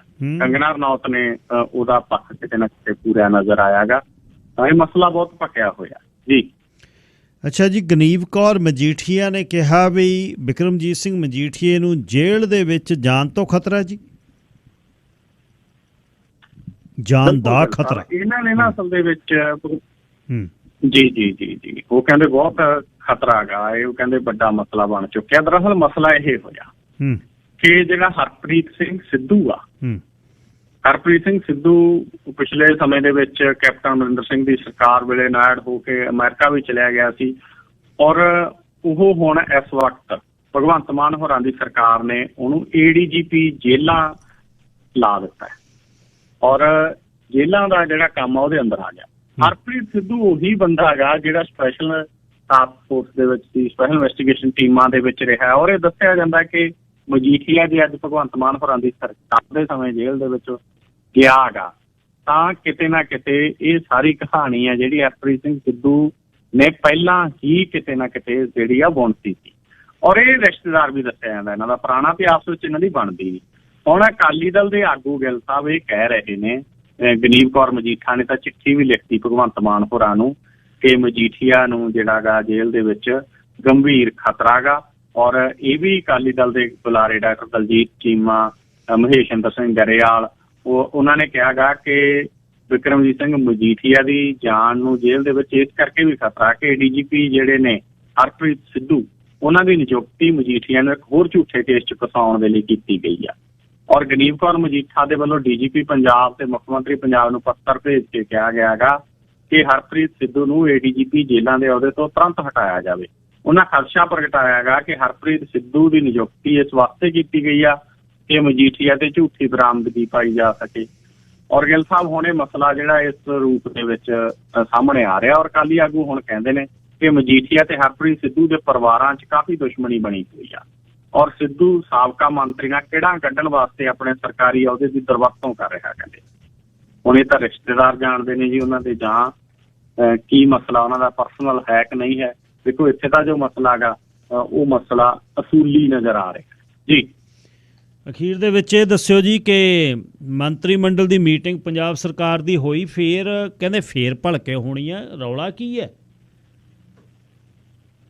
ਜੀ ਗਿੱਲ ਸਾਹਿਬ, ਦੇਖੋ ਮੰਤਰੀ ਮੰਡਲ ਦੀ ਅੱਜ ਮੀਟਿੰਗ ਹੋਈ। ਉਸ ਮੀਟਿੰਗ ਦੇ ਵਿੱਚ ਇੱਕ ਤਾਂ ਪੰਜਾਬ ਵਿਧਾਨ ਸਭਾ ਦਾ ਜਿਹੜਾ ਸੈਸ਼ਨ ਹੋਣਾ ਉਹ ਤੈਅ ਕੀਤਾ ਗਾ। ਦਿਨ ਤਾਂ ਥੋੜ੍ਹੀ ਤੈਅ ਕੀਤੇ ਨੇ ਇਹਨਾਂ ਨੇ। 24 ਜੂਨ ਨੂੰ ਇਜਲਾਸ ਸੱਦਿਆ ਗਾ ਔਰ ਉਸ ਦਿਨ ਗਿੱਲ ਸਾਹਿਬ ਵਿਛੜੀਆਂ ਰੂਹਾਂ ਨੂੰ ਸ਼ਰਧਾਂਜਲੀ ਭੇਂਟ ਹੋਊ, ਰਾਜਪਾਲ ਦਾ ਭਾਸ਼ਣ ਹੋਊ, ਧੰਨਵਾਦ ਮਤਾ ਹੋਊਗਾ, ਇੱਕ ਦਿਨ ਲੰਘ ਜਾਣਾ। ਉਸ ਤੋਂ ਬਾਅਦ ਗਿੱਲ ਸਾਹਿਬ 2 ਛੁੱਟੀਆਂ ਆ ਜਾਣੀਆਂ ਨੇ। ਫਿਰ 27 ਜੂਨ ਨੂੰ ਜਿਹੜਾ ਗਾ ਉਹ ਬਜਟ ਪੇਸ਼ ਹੋਣਾ ਗਾ। ਤਾਂ ਬਹੁਤ ਥੋੜਾ ਜਿਹੜਾ 30 ਜੂਨ ਤੱਕ ਇਹ ਸੈਸ਼ਨ ਬੁਲਾਇਆ। ਇੱਕ ਤਾਂ ਇਹਦੀ ਚਰਚਾ ਹੋਈ ਹੈ, ਇੱਕ ਮੂੰਗੀ ਦੀ ਖਰੀਦ ਦੇ ਮਸਲੇ ਦੇ ਵਿੱਚ ਅੱਜ ਕੈਬਨਿਟ ਦੇ ਵਿੱਚ ਪਾਸ ਹੋਇਆ ਗਾ। ਇਸ ਤੋਂ ਇਲਾਵਾ ਜਿਹੜਾ ਪੇਂਡੂ ਵਿਕਾਸ ਸੋਧ ਬਿੱਲ ਹੈਗਾ, ਜਿਹੜਾ ਦਿਹਾਤੀ ਫੰਡ ਰੋਕੀ ਬੈਠੇ ਆ ਸੈਂਟਰ, ਉਸ ਵਿਸ਼ੇ ਦੇ ਉੱਤੇ ਅਮੈਂਡਮੈਂਟ ਹੋਈ ਹੈ। ਕੁਛ ਹੋਰ ਜਿਹੜੀਆਂ ਫੈਸਲੇ ਉਹ ਲੈ ਗਏ ਆ। ਕੱਲ੍ਹ ਨੂੰ ਫਿਰ ਮੀਟਿੰਗ ਸੱਦ ਲਈ। ਜਿਹੜਾ ਸਭ ਤੋਂ ਵੱਡਾ ਫੈਸਲਾ ਇਹ ਲੈਣਾ ਚਾਹੁੰਦੇ ਨੇ ਉਹ ਕੱਲ੍ਹ ਨੂੰ ਲੈਣਗੇ, ਉਹ ਹੈਗਾ ਸ਼ਰਾਬ ਦੇ ਮਸਲੇ ਦੇ ਉੱਤੇ। ਕਿਉਂਕਿ ਆਮ ਤੌਰ ਦੇ ਉੱਤੇ ਗਿੱਲ ਸਾਹਿਬ ਅੱਗੇ 31 ਮਾਰਚ ਨੂੰ ਸ਼ਰਾਬ ਦੇ ਠੇਕੇ ਨਵੇਂ ਠੇਕੇਦਾਰਾਂ ਕੋਲ 1 ਅਪ੍ਰੈਲ ਤੋਂ ਸ਼ੁਰੂ ਹੁੰਦੇ ਆ, 31 ਮਾਰਚ ਤੱਕ ਪੁਰਾਣਿਆਂ ਕੋਲ ਹੁੰਦਾ। ਐਤਕੀ ਕਿਉਂਕਿ ਸਰਕਾਰ ਨਵੀਂ ਬਣੀ ਸੀ, ਇਹਨਾਂ ਨੇ 3 ਮਹੀਨੇ ਪੁਰਾਣਿਆਂ ਨੂੰ ਐਕਸਟੈਂਡ ਕਰਤੇ ਸੀ। ਔਰ ਹੁਣ ਇਹ ਨਵੀਂ ਪਾਲਿਸੀ ਹੈ ਜਿਹੜੀ 1 ਜੁਲਾਈ ਤੋਂ ਲੈ ਕੇ ਆ ਰਹੀ, ਉਹ ਵੀ ਕਿਵੇਂ ਹੋਊ, ਕਿਸ ਤਰ੍ਹਾਂ ਦੀ ਹੋਊ, ਦੱਸ ਰਹੇ ਨੇ ਕਿ ਸਸਤੀ ਕਰਨਗੇ ਕੁਛ, ਕਿ MRP ਦੇ ਉੱਤੇ ਵਿਕੂਗੀ, ਕਿਉਂਕਿ ਹੁਣ MRP ਤੋਂ ਬਹੁਤ ਮਹਿੰਗੇ ਰੇਟ ਵਿਕਦੀ ਆ। ਉਹ ਕੱਲ੍ਹ ਨੂੰ ਲੈ ਕੇ ਆਉ।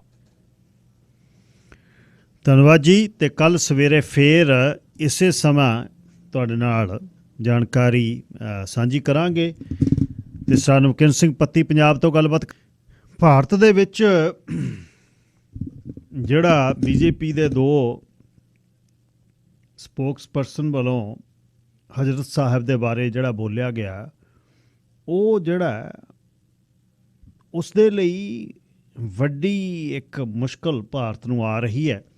ਵਿਦੇਸ਼ ਮੰਤਰੀ ਨੇ ਆਪਣੇ ਸਾਰੇ ਜਿੰਨੇ ਵੀ ਅੰਬੈਸਡਰ ਨੇ ਇਹਨਾਂ ਦੇਸ਼ਾਂ ਦੇ ਵਿੱਚ, ਓਮਾਨ ਤੇ ਕੁਵੈਤ ਤੇ UAE ਤੇ ਸਾਊਦੀ ਅਰੇਬੀਆ, ਉਹਨਾਂ ਨੂੰ ਕਿਹਾ ਜਾ ਕੇ ਮਿਲੋ ਤੇ ਲੋਕਲ ਗੱਲਬਾਤ ਕਰੋ।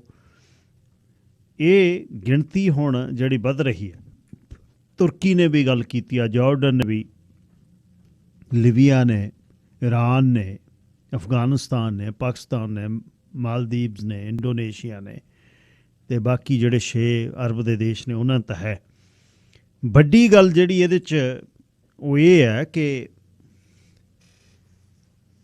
ਅਡਾਨੀਆਂ ਤੇ ਅੰਬਾਨੀਆਂ ਦਾ ਬਹੁਤ ਕੁਝ ਜਿਹੜਾ ਅਰਬ ਦੇਸ਼ਾਂ ਦੇ ਵਿੱਚ, ਖਾਸ ਤੌਰ 'ਤੇ ਜਿੰਨਾ ਸਾਰਾ ਜਿਹੜੀ ਹੱਬ ਹੈ ਅਡਾਨੀਆਂ ਦੀ, ਉਹ ਹੱਬ ਦੁਬਈ ਦੇ ਵਿੱਚ ਹੈ। ਦੁਬਈ ਦੇ ਵਿੱਚ ਉਹ ਬਹੁਤ ਇਨਵੈਸਟਮੈਂਟ ਆ, ਦੁਬਈ ਦੇ ਵਿੱਚ ਸਾਰਾ ਕੁਝ ਕਰ ਰਹੇ ਨੇ। ਅਤੇ ਇਨਵੈਸਟਮੈਂਟ ਦੇ 2 ਉਹਨਾਂ ਦੀਆਂ ਕੰਪਨੀਆਂ, ਰਿਫਾਈਨਰੀ ਦੇ ਵਿੱਚ ਜਿਹੜੀਆਂ ਕੱਚਾ ਤੇਲ ਆਉਂਦਾ ਹੈ ਅੰਬਾਨੀ ਦੇ ਵਿੱਚ, ਉਹ ਇਹਨਾਂ ਦੇਸ਼ਾਂ 'ਚੋਂ ਆਉਂਦਾ ਹੈ। ਜੇ ਕਿਤੇ ਕੱਚਾ ਤੇਲ ਰੁਕ ਗਿਆ ਤਾਂ ਹੋਊਗਾ ਕੀ?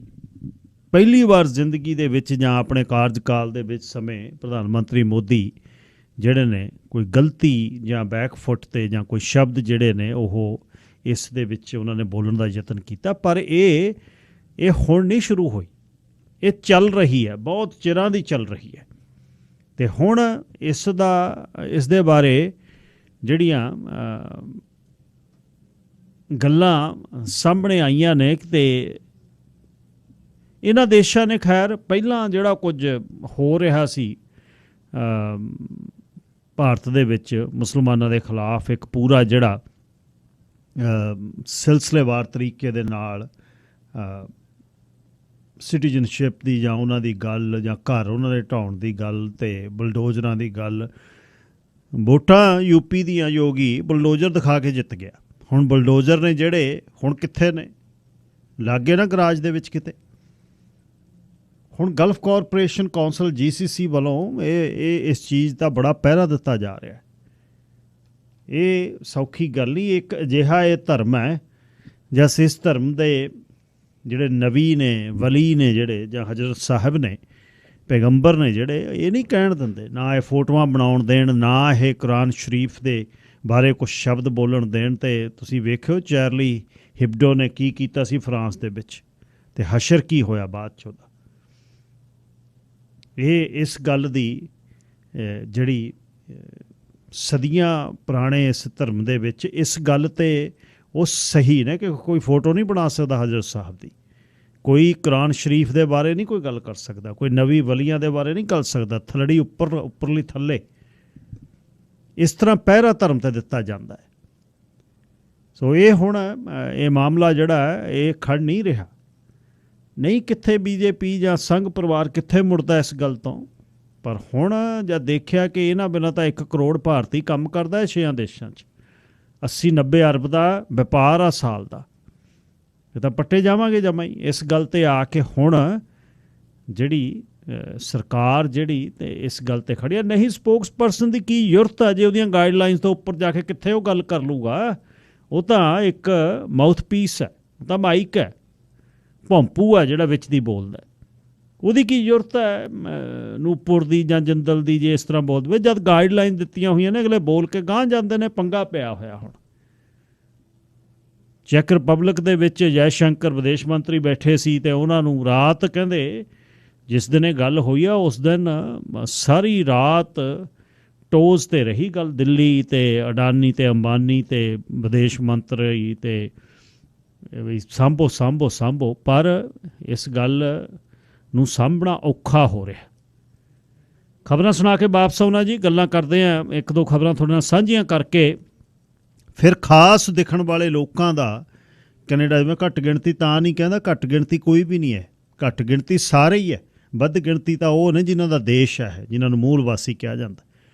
ਅਤੇ ਇਹਦੇ 'ਤੇ ਕੁਝ ਗੱਲਾਂ ਮੈਂ ਕਰਨੀਆਂ ਨੇ। 1 ਸਾਲ ਲੰਘਣ ਤੋਂ ਬਾਅਦ ਲੰਡਨ ਓਨਟਾਰੀਓ ਦੇ ਵਿੱਚ ਜਿਹੜਾ ਇੱਕ ਮੁਸਲਮਾਨ ਪਰਿਵਾਰ 'ਤੇ ਹਮਲਾ ਹੋਇਆ, ਤੁਰੇ ਜਾਂਦਾ ਮਗਜ਼ ਖਰਾਬ, ਗੱਡੀ ਚੜ੍ਹਾਤੀ 4 ਜਣਿਆਂ 'ਤੇ। ਮਾਨਸਿਕ ਪ੍ਰੋਬਲਮ ਇਹ ਵੋ ਡਿਪਰੈਸ਼ਨ ਕਰ ਕੇ ਵਿੱਚੋਂ ਨਿਕਲ ਜਾਣਗੇ। ਪਰ ਇਹਦੇ ਪਿੱਛੇ ਇੱਕ ਧਾਰਨਾ ਕੰਮ ਕਰਦੀ ਹੈ ਜਿਹੜੀ ਇਸ 'ਤੇ ਮੈਂ ਅੱਜ ਗੱਲ ਕਰਨੀ।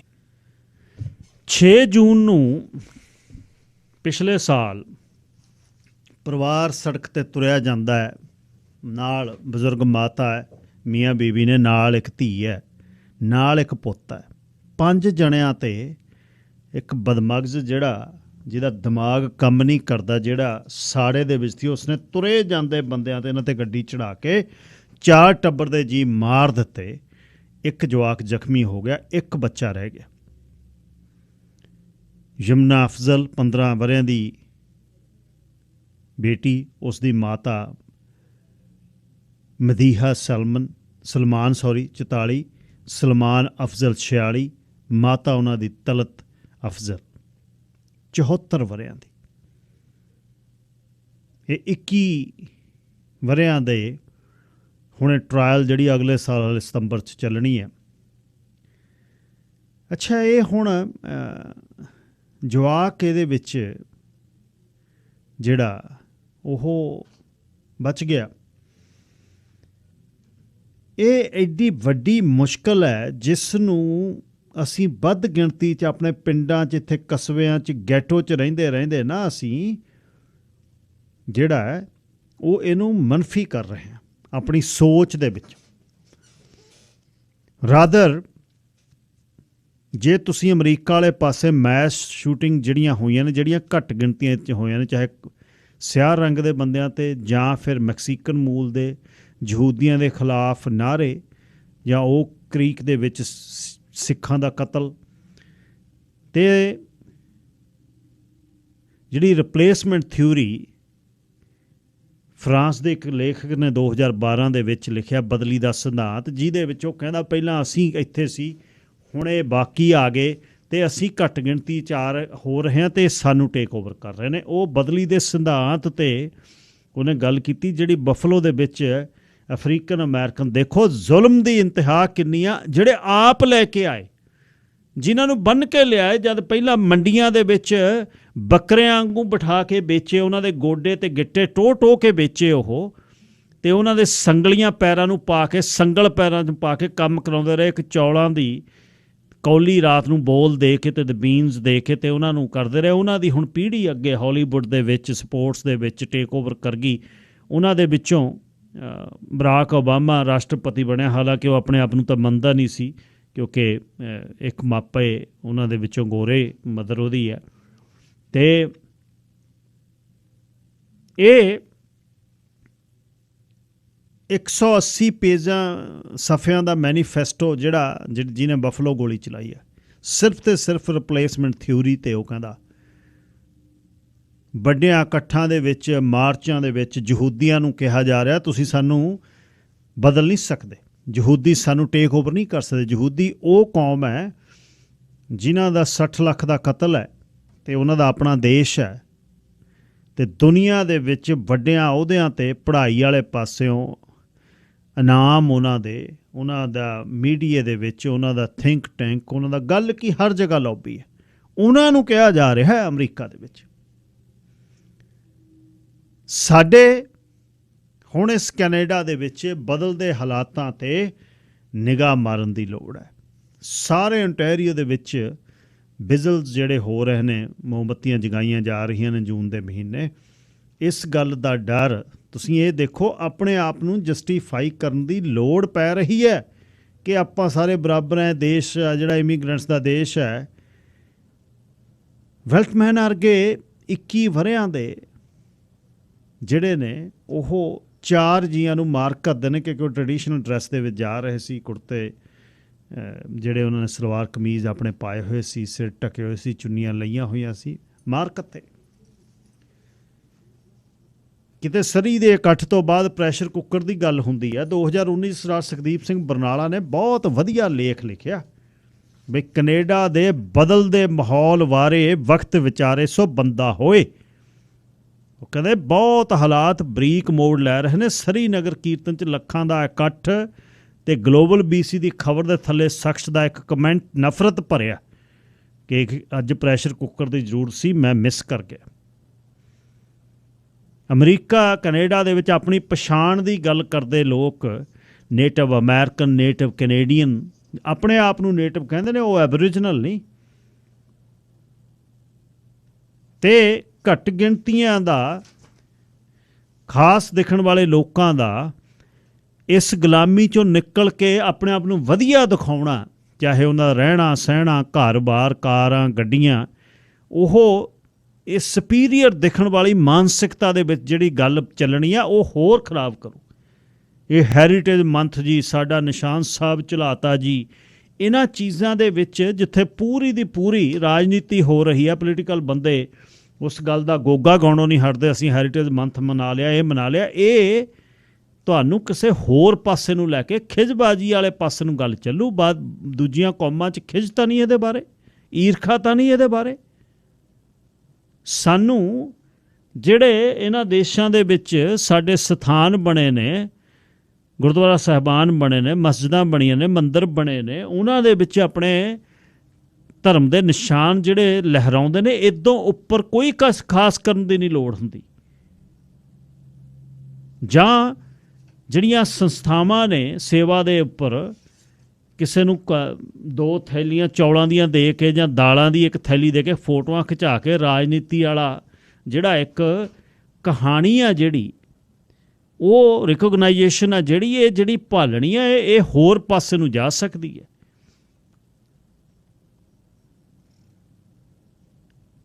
ਤੇ ਵੱਡੀ ਗੱਲ, ਜਿੱਥੇ ਵੀ ਸਾਨੂੰ ਕੁਛ ਕਲੇਮ ਕਰਨ ਦੀ ਗੱਲ, ਜਿੱਥੇ ਅਸੀਂ ਕੋਈ ਰਾਜਨੀਤੀ ਕਰਨ ਦੀ ਸਾਡੀ ਕਹਾਣੀ ਹੋਵੇ, ਉੱਥੇ ਅਸੀਂ ਗੇੜਾ ਨਹੀਂ ਪੈਣ ਦਿੰਦੇ। ਕਿਤੇ ਕਿਤੇ ਅਸੀਂ ਇੱਕ ਕਾਰਡ ਜਿਹੜਾ ਪੀੜਤ ਧਿਰ ਦਾ ਵੀ ਖੇਲਦੇ ਹਾਂ, ਕਿਤੇ ਕਿਤੇ ਅਸੀਂ ਸੁਪੀਰੀਅਰ ਹੋ ਕੇ ਕਾਰਡ ਖੇਲਦੇ ਹਾਂ। ਅਲੱਗ ਤਾਂ ਤੁਸੀਂ ਆਪਣੇ ਦੈਵੀ ਗੁਣਾਂ ਨਾਲ ਹੀ ਹੋ ਸਕਦੇ ਹੋ। ਜੇ ਧਾਰਮਿਕ ਹੋ ਜਾਂ ਖਾਸ ਦਿਖਣ ਵਾਲੇ ਲੋਕ ਹੋ ਤਾਂ ਉਹਦੇ ਨਾਲ ਕੋਈ ਛੱਜ ਬੰਨ੍ਹ ਕੇ ਨਹੀਂ ਹੋ ਸਕਦੀ ਗੱਲ। ਇਹ ਬਦਲਾਅ ਜਿਹੜੇ ਆ ਰਹੇ ਨੇ, ਇਹਨਾਂ ਤੇ ਨਿਗਾਹ ਰੱਖਣ ਦੀ ਲੋੜ ਹੈ। ਇਹਨੂੰ ਅਸੀਂ ਫਾਰ ਗਰੰਟਡ ਲਈ ਬੈਠੇ ਹਾਂ ਆਪਣੇ ਪਿੰਡਾਂ ਦੇ ਵਿੱਚ। ਦੇਖੋ ਜੀ, ਇੱਥੇ ਸਰੀ ਵਰਗੇ ਸ਼ਹਿਰ 'ਚ ਕੀ ਹੋ ਜੂ ਸਾਡਾ, ਬਰੈਂਪਟਨ 'ਚ ਸਾਡਾ ਕੀ ਹੋ ਜੂ, ਕੈਲਗਰੀ ਐਡਮਿੰਟਨ 'ਚ ਕੀ ਹੋ ਜੂ। ਹੋਵੇ ਨਾ ਕੁਛ, ਅਰਦਾਸ ਵੀ ਇਹ ਆ ਕਦੇ ਨਾ ਹੋਵੇ, ਪਰ ਹਾਲਾਤ ਜਿਹੜੇ ਬਦਲ ਰਹੇ ਨੇ, ਜੇ ਉਹਨਾਂ ਤੇ ਨਿਗਾਹ ਨਹੀਂ ਰੱਖਣੀ, ਉਹ ਬਹੁਤ ਡੇਂਜਰਸ ਹੈ। ਆਹ ਹੁਣ ਪਰਿਵਾਰ ਤੁਰਿਆ ਜਾਂਦਾ, ਇਹਨਾਂ ਦਾ ਕੀ ਕਸੂਰ ਸੀ? 1 ਸਾਲ ਲੰਘ ਗਿਆ, ਗੱਲਾਂ ਹੋ ਗਈਆਂ ਤੇ ਖਤਮ ਹੋ ਗਈ ਕਹਾਣੀ। ਸਪੁਰਦੇ ਖਾਕ ਕਰ ਦਿੱਤੇ ਤੇ ਖਤਮ। ਜਵਾਕ ਇਕੱਲਾ ਰਹਿ ਗਿਆ। ਕਿਵੇਂ ਜ਼ਿੰਦਗੀ ਉਹ ਕੱਢੂਗਾ? ਕਿਵੇਂ ਮਾਪਿਆਂ ਤੋਂ ਬਾਅਦ ਉਹ ਜੇ ਕਿਹੋ ਜਿਹੀ ਉਹਦੀ ਪਰਵਰਿਸ਼ ਹੋ? ਨਾ ਉਹਦਾ ਅੰਮਾ, ਨਾ ਉਹਦਾ ਅੱਬੂ, ਨਾ ਉਹਦੀ ਭੈਣ, ਨਾ ਉਹਦੀ ਦਾਦੀ। ਖਤਮ ਹੋ ਗਿਆ ਸਾਰਾ ਕੁਛ। ਇਹਦੇ ਲਈ ਜਿਹੜੀ ਵਾਈਟ ਸੁਪਰਮੇਸੀ ਆ, ਇਹ ਬਹੁਤ ਜ਼ਿਆਦਾ, ਤੁਸੀਂ ਇਹ ਤਾਂ ਛੱਡੋ। ਤੁਸੀਂ ਪ੍ਰਾਊਡ ਬॉयਜ਼ ਵਰਗੀਆਂ ਸੰਸਥਾਵਾਂ, ਰਾਈਟ ਵਿੰਗ ਵਾਲੇ ਬੰਦੇ ਸ਼ਰੇਆਮ ਤੁਹਾਡੇ, ਤੁਸੀਂ ਦੇਖਿਆ ਨਹੀਂ ਵਾਸ਼ਿੰਗਟਨ ਦੇ ਵਿੱਚ? ਉਹ ਹਿੱਲ ਤੇ ਜਾ ਵੜੇ,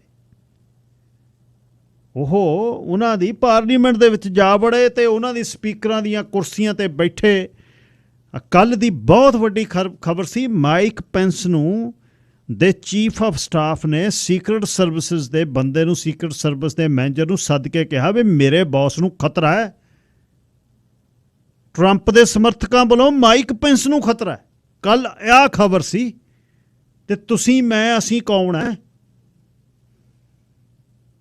ਕੈਨੇਡਾ ਦੇ ਇਸ ਬਦਲਦੇ ਮਾਹੌਲ ਦੇ ਵਿੱਚ ਆਪਣੇ ਆਪ ਨੂੰ ਸਾਵਾਂ ਰੱਖਣ ਲਈ, ਇਹ ਗੱਲ ਪਿਛਲੀ ਵਾਰ ਵੀ ਮੈਂ ਕੀਤੀ ਸੀ, ਉੱਥੇ ਜਲ ਆਈ ਸੀ, ਨਹੀਂ ਜੀ ਅਸੀਂ ਕਿਉਂ ਕਰੀਏ, ਅਗਲਾ ਕਰੇ। ਇਸ ਤਰ੍ਹਾਂ ਨਹੀਂ ਹੈ। ਡੋਮੀਨੇਸ਼ਨ ਆ ਜਿਹੜੀ, ਉਹ ਕਿਤੇ ਵੀ ਅਲੱਗ ਹੋ ਕੇ ਦਿਖਾਉਣੀ ਵੀ ਨਾ, ਲੋਕਾਂ ਤੋਂ ਅਲੱਗ ਦਿਖਣਾ, ਜਾਂ ਆਈਸੋਲੇਸ਼ਨ 'ਚ ਆਪ ਜਾਣਾ, ਜਾਂ ਇੱਕ ਤਰ੍ਹਾਂ ਦੇ ਰਹਿਣ ਸਹਿਣ, ਇੱਕ ਤਰ੍ਹਾਂ ਦੀਆਂ ਗੱਡੀਆਂ ਦੇ ਵਿੱਚ, ਇੱਕ ਤਰ੍ਹਾਂ ਦੇ ਘਰਾਂ ਦੇ ਵਿੱਚ ਆਪਣੇ ਤੌਰ 'ਤੇ ਇੱਕ ਅਲੱਗ ਮਹਿਸੂਸ ਕਰਾਉਣਾ, ਇਹ ਮੁਸ਼ਕਲ ਦਾ ਕਾਰਨ ਹੋ ਸਕਦਾ ਹੈ। ਆਇਡੈਂਟੀਟੀ ਕਲੈਸ਼ ਨਹੀਂ ਹੈ। ਇਹ ਨਹੀਂ ਹੈ ਕਿਸੇ ਨੂੰ ਮੁਸਲਮਾਨ ਜਾਂ ਸਿੱਖ ਬਾਰੇ, ਜਾਂ ਹਿੰਦੂ ਬਾਰੇ, ਜਾਂ ਕ੍ਰਿਸਚੀਅਨ ਬਾਰੇ, ਜਾਂ ਯਹੂਦੀ ਬਾਰੇ ਇੱਥੇ ਪਤਾ ਨਹੀਂ, ਸਭ ਨੂੰ ਪਤਾ ਹੈ।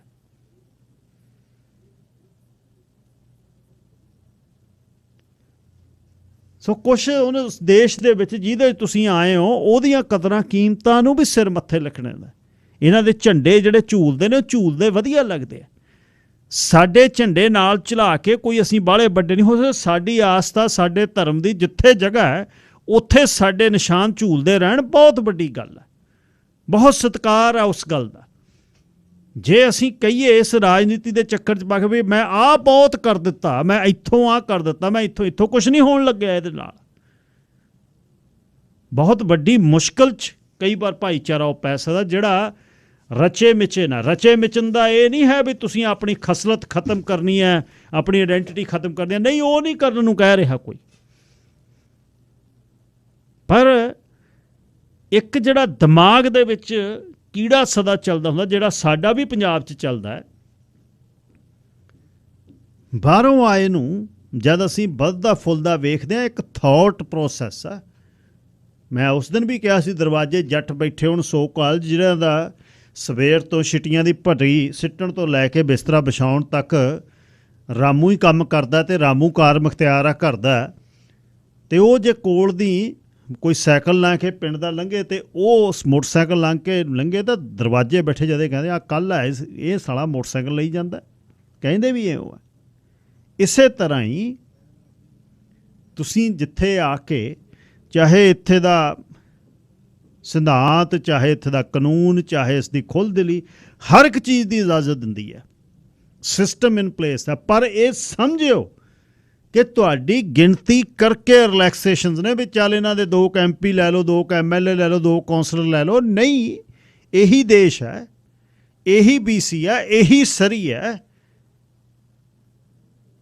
ਆਲੇ ਦੁਆਲੇ ਦੇ ਗੁਆਂਢੀ ਮਿਊਨਿਸਪੈਲਿਟੀਆਂ 'ਚ ਨਿਗਾਹ ਮਾਰ ਕੇ ਵੇਖਿਓ ਕਹਾਣੀ ਕੀ ਹੈ,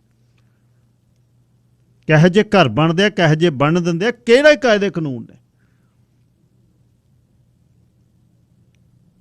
ਆਈਸੋਲੇਸ਼ਨ 'ਚ ਜਦ ਆਪਣੇ ਆਪ ਨੂੰ ਆਪਾਂ ਲੈ ਜਾਣਾ, ਉਹ ਕਦੇ ਨਾ ਕਦੇ ਹਿਰਦੇ ਵਿਦਕ ਹੋ ਸਕਦਾ। ਜਾਂ ਹਰ ਜਗ੍ਹਾ ਹੀ ਰਾਜਨੀਤੀ, ਹਰ ਜਗ੍ਹਾ ਹੀ ਰਾਜਨੀਤੀ, ਮੈਂ ਆਹ ਕਰਤਾ, ਮੈਂ ਉਹ ਕਰਤਾ, ਅਸੀਂ ਆਹ ਕਰਤਾ, ਅਸੀਂ ਹੈਰੀਟੇਜ ਮੰਥ ਲੈਤਾ, ਅਸੀਂ ਇਹ ਕਰਤਾ, ਅਸੀਂ ਅਖੰਡ ਪਾਠ ਖਿਲਾਤਾ ਹੈ। ਇਹਨਾਂ ਚੀਜ਼ਾਂ ਨੇ ਕੱਖ ਨਹੀਂ ਕਰਨਾ, ਇਹ ਕਿਸੇ ਪਾਸੇ ਨਹੀਂ ਜਾਣੀ ਹੈ। ਔਰ ਇੱਕ MP ਸੀ ontario ਦਾ, 25-30 ਸਾਲ ਲਾਏ, ਉਹਦੀ ਇੱਕ ਹੀ ਉਪਲਬਧੀ ਸੀ, ਮੈਂ ਇੱਥੇ ਅਖੰਡ ਪਾਠ ਖੜਾਉਣ ਲੱਗ ਗਿਆ ਜੀ। ਲੈ ਦੱਸ ਕਾਹਦੀ ਉਹ ਉਪਲਬਧੀ ਆ ਬਈ? ਫਿਰ ਪਿਤਾ ਪੁਰਖੀ, ਹੁਣ ਮੈਂ ਗਾਹਾਂ ਮੇਰੀ ਧੀ, ਗਾਹਾਂ ਮੇਰਾ ਪੋਤਾ, ਗਾਹਾਂ ਮੇਰਾ ਦੋਤਾ, ਇਉਂ ਚੱਲ ਰਿਹਾ ਉੱਥੇ। ਇਹ ਦੋਨੇ ਸਾਡੇ ਸ਼ਹਿਰਾਂ ਦੇ ਵਿੱਚ ਪਿਤਾ ਪੁਰਖੀ ਗੱਲ ਚੱਲ ਰਹੀ ਹੈ। MP ਟੱਬਰ ਦਾ ਜੀਹੂ, ਪਿਓ ਉਦੋਂ ਵੱਡਾ MP ਹੈ। ਮੈਂ ਉੱਥੇ ਵਿਆਹ 'ਚ ਇੱਕ ਦੇਖਿਆ, ਧੀ ਕਿਸੇ ਦੀ MP, ਉਹਦੇ ਪਿਓ ਨੂੰ ਵੀ ਗੋਡੀ ਹੱਥ ਲਾਈ ਜਾਵੇ, ਟੱਬਰ ਸਾਰਾ ਜਿਹੜਾ ਮੇਲ ਆਇਆ। ਮੈਂ ਕਿਹਾ ਉਹ ਆਹ ਕੀ ਕਹਾਣੀਆਂ? ਕਹਿੰਦੇ ਇਹ MP ਦਾ ਪਿਓ ਹੈ, ਕੰਮ ਤਾਂ ਇਹ ਤੋਂ ਹੀ ਕਰਾਉਣੇ, ਚਿੱਠੀਆਂ ਤਾਂ ਇਹੀ ਲੈ ਕੇ ਦਿੰਦਾ। ਮੈਂ ਕਿਹਾ ਕਮਾਲ ਹੈ, ਟੱਬਰ ਦੇ ਸਾਰੇ ਹੀ MP ਨੇ ਫਿਰ ਤਾਂ। 604 204 0600 ਕੈਨੇਡਾ ਦੇ ਬਦਲਦੇ ਹਾਲਾਤ ਤੇ 1 ਸਾਲ ਹੋ ਗਿਆ ਇਸ ਮੁਸਲਿਮ ਪਰਿਵਾਰ ਦੇ ਉੱਪਰ ਗੱਡੀ ਚੜਾਉਣ ਵਾਲੇ ਨੇ 4 ਜੀਆਂ ਨੂੰ ਮਾਰ ਘੱਤਿਆ।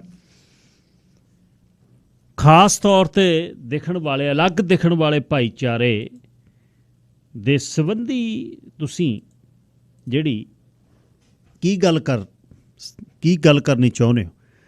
ਤੁਸੀਂ ਸੁਣਿਆ ਹੋਵੇਗਾ 2 ਚਾਂਸ ਮੈਨੂੰ ਕੰਜ਼ਰਵੇਟਿਵ ਪਾਰਟੀ ਦੇ ਲੀਡਰਸ਼ਿਪ ਦੇ ਵਿੱਚ, ਰੇਸ ਦੇ ਵਿੱਚ ਸਭ ਤੋਂ ਅੱਗੇ ਚੱਲ ਰਹੇ ਪੀਰੇ ਪੋਲੀਐਫ ਦੇ ਨਾਲ 2 ਵਾਰ ਆਪਾਂ ਗੱਲ ਕੀਤੀ। ਦੋਨੇ ਵਾਰ 12-12, 15-15 ਰਿਪਲੇਸਮੈਂਟ ਥਿਓਰੀ, ਸੈਕੂਲਰ ਬਿੱਲ ਦੀ ਗੱਲ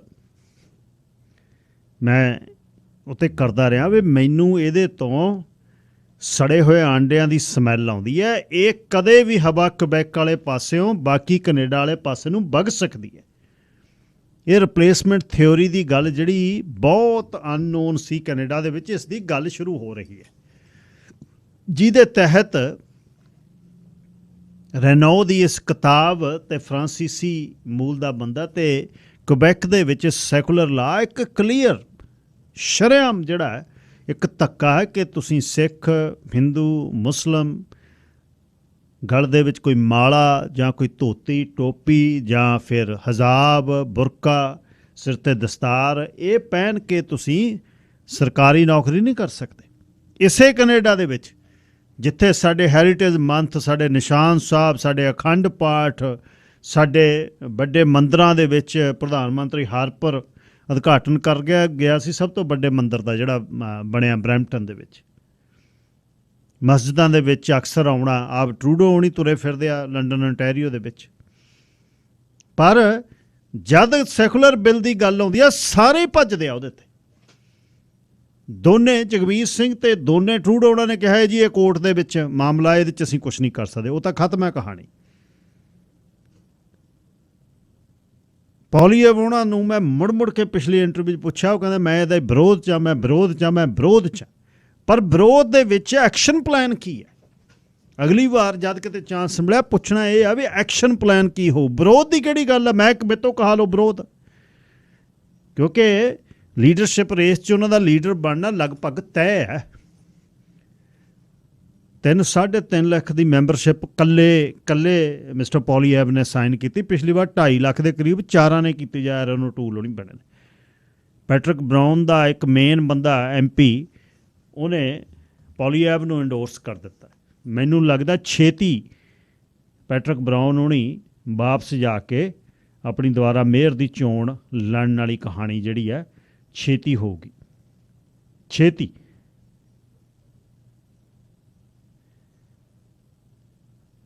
ਇਹ ਅੱਛਾ ਇਹਦੇ ਵਿੱਚ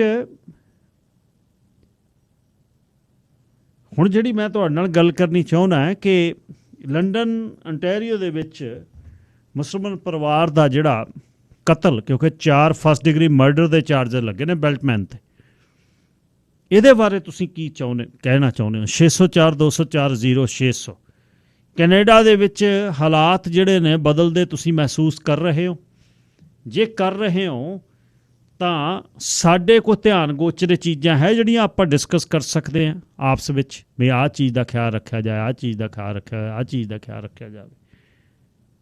ਪਿਛਲੀ ਵਾਰ ਜਦ ਮੈਂ ਗੱਲ ਕੀਤੀ ਕੁਛ ਕਾਲਰ ਇਹ ਆਏ ਸੀ, ਕਹਿੰਦੇ ਅਸੀਂ ਕਿਉਂ ਖਿਆਲ ਰੱਖੀਏ, ਸਰਕਾਰ ਖਿਆਲ ਰੱਖੇ। ਇਸ ਤਰ੍ਹਾਂ ਨਹੀਂ ਹੁੰਦਾ।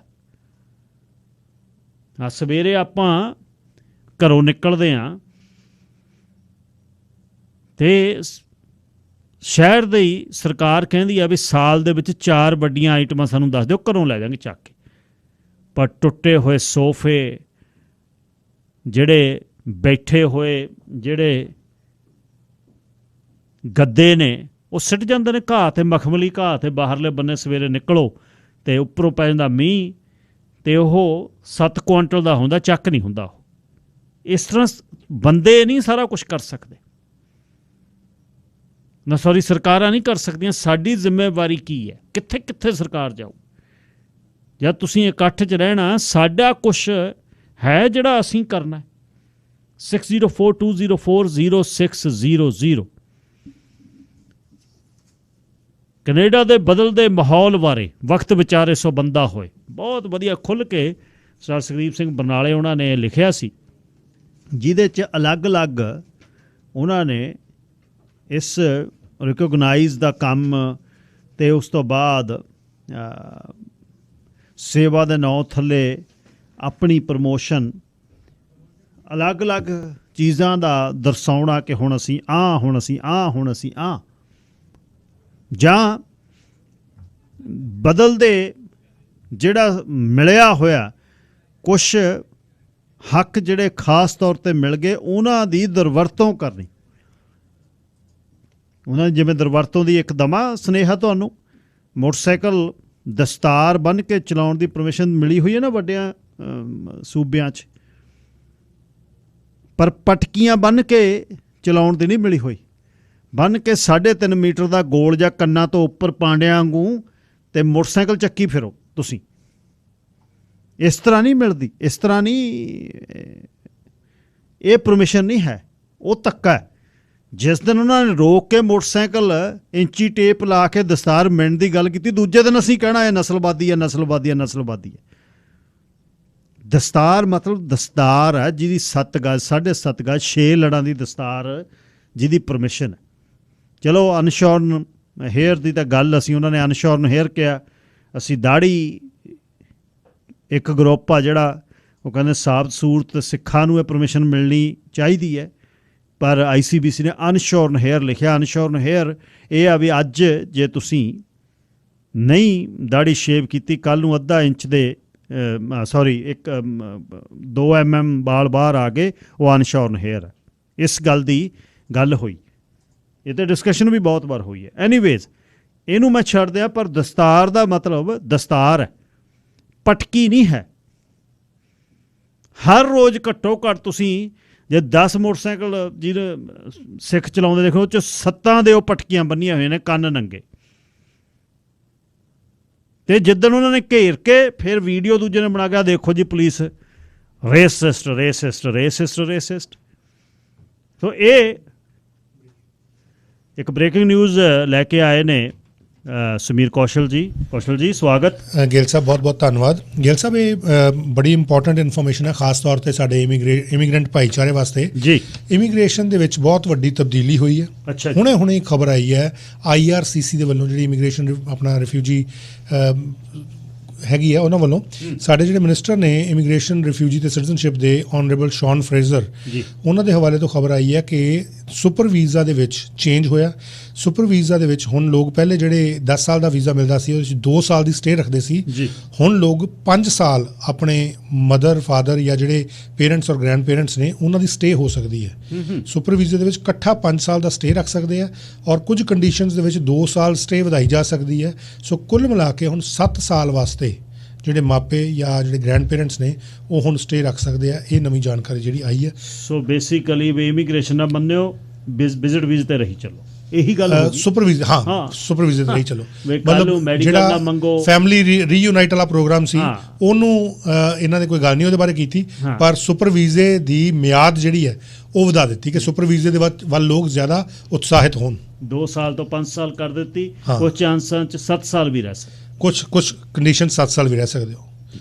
ਧੰਨਵਾਦ ਕੌਸ਼ਲ ਸਾਹਿਬ, ਸ਼ੁਕਰੀਆ ਜੀ, ਥੈਂਕ ਯੂ ਜੀ। ਸਮੀਰ ਕੌਸ਼ਲ ਹੁਣੀ ਬ੍ਰੇਕਿੰਗ ਨਿਊਜ਼ ਦੇ ਕੇ ਗਏ ਨੇ।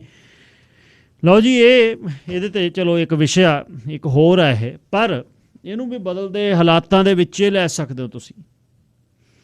ਤੇ ਜਿੱਥੇ ਫੈਮਿਲੀ ਰੀਯੂਨੀਫਿਕੇਸ਼ਨ ਸੰਯੁਕਤ ਪਰਿਵਾਰ ਨੂੰ ਇਸ ਜਗ੍ਹਾ ਤੇ ਲੈ ਵੀ ਲਓ ਜੀ 5 ਸਾਲ ਰੱਖੋ ਮਾਪੇ, ਹੁਣ 2 ਸਾਲ ਉਹਨਾਂ ਨੂੰ ਜਾਣ ਦੀ ਲੋੜ, ਪਰ ਇਮੀਗ੍ਰੇਸ਼ਨ ਨਾ ਮੰਗੋ, ਇਸ ਤਰ੍ਹਾਂ ਹੀ ਰਹੋ। ਨਾ ਕਦੇ ਓਲਡ ਏਜ ਪੈਨਸ਼ਨ ਉਹਨਾਂ ਨੂੰ ਮਿਲੇ, ਨਾ ਉਹ ਲੀਗਲੀ ਕੰਮ ਕਰ ਸਕਣ, ਨਾ ਕੋਈ ਉਹਨਾਂ ਦਾ ਮੈਡੀਕਲ ਹੋਵੇ।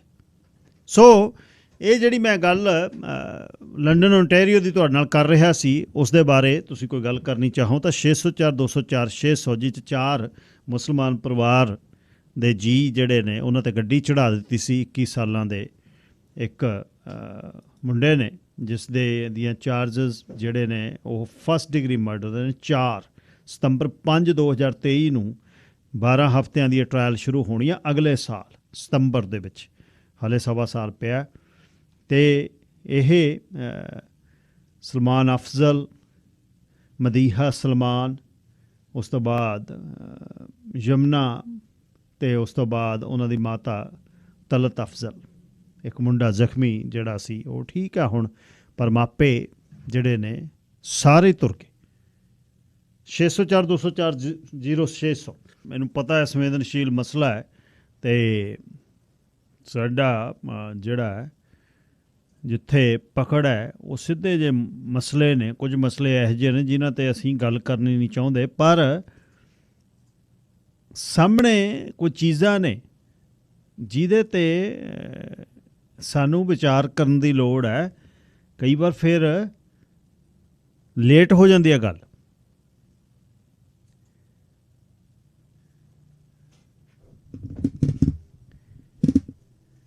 ਤੇ ਨਾਲ ਹੀ ਇਸ ਗੱਲ ਦਾ ਵੀ ਅਸੀਂ ਜ਼ਰੂਰ ਆਪਣੇ ਦਿਮਾਗ ਦੇ ਵਿੱਚ ਇੱਕ ਗੱਲ ਰੱਖੀਏ ਕਿ ਇਹ ਚੀਜ਼ਾਂ ਸਾਨੂੰ ਲੁਭਾਉਣ ਦੇ ਲਈ, ਸਾਨੂੰ ਪ੍ਰਤਿਆਉਣ ਦੇ ਲਈ, ਸਾਨੂੰ ਪਚਕਾਰਨ ਦੇ ਲਈ ਰਾਜਨੀਤਿਕ ਬੰਦੇ ਇਹ ਕੰਮ ਨਾ ਸਾਡੇ ਲਈ ਕਰ ਸਕਣ ਵੀ ਸਾਡੇ ਲਈ ਤੁਹਾਨੂੰ ਤੁਹਾਡੇ ਧਰਮ ਦੇ ਲਈ ਆਹ ਖਾਸ ਕਰਤਾ। ਧਰਮ ਦੀ ਗੱਲ ਤਾਂ ਜਿਹੜੀ ਚੱਲਦੀ ਰਹਿਣੀ ਹੈ, ਧਰਮ ਨੂੰ ਅਸੀਂ ਪਿਆਰ ਕਰਨ ਵਾਲਿਆਂ ਨੇ ਧਰਮ ਦੀ ਪ੍ਰੈਕਟਿਸ ਕਰ ਲੈਣੀ ਹੈ। ਸਾਡਾ ਧਰਮ ਵਧਣਾ ਘਟਣਾ ਹੈ ਨਹੀਂ ਇਹ ਖਾਸ ਲਕਬ ਦਿਆਂ ਤੋਂ ਵੀ ਤੁਹਾਡਾ ਜੀ ਇਹ ਹੈਰੀਟੇਜ ਮੰਥ ਬਣਾਤਾ ਜੀ, ਤੁਹਾਡਾ ਆਹ ਕਰਤਾ। ਕਾਮਾਗਾਟਾ ਮਾਰੂ ਦੀ ਗ੍ਰਾਂਟ ਵੇਲੇ ਆਪਾਂ ਵੇਖੇ ਆ ਕੀ ਹਾਲ ਹੋਇਆ ਸਾਡਾ, ਕੀ ਹੁੰਦਾ ਰਿਹਾ ਉੱਥੇ।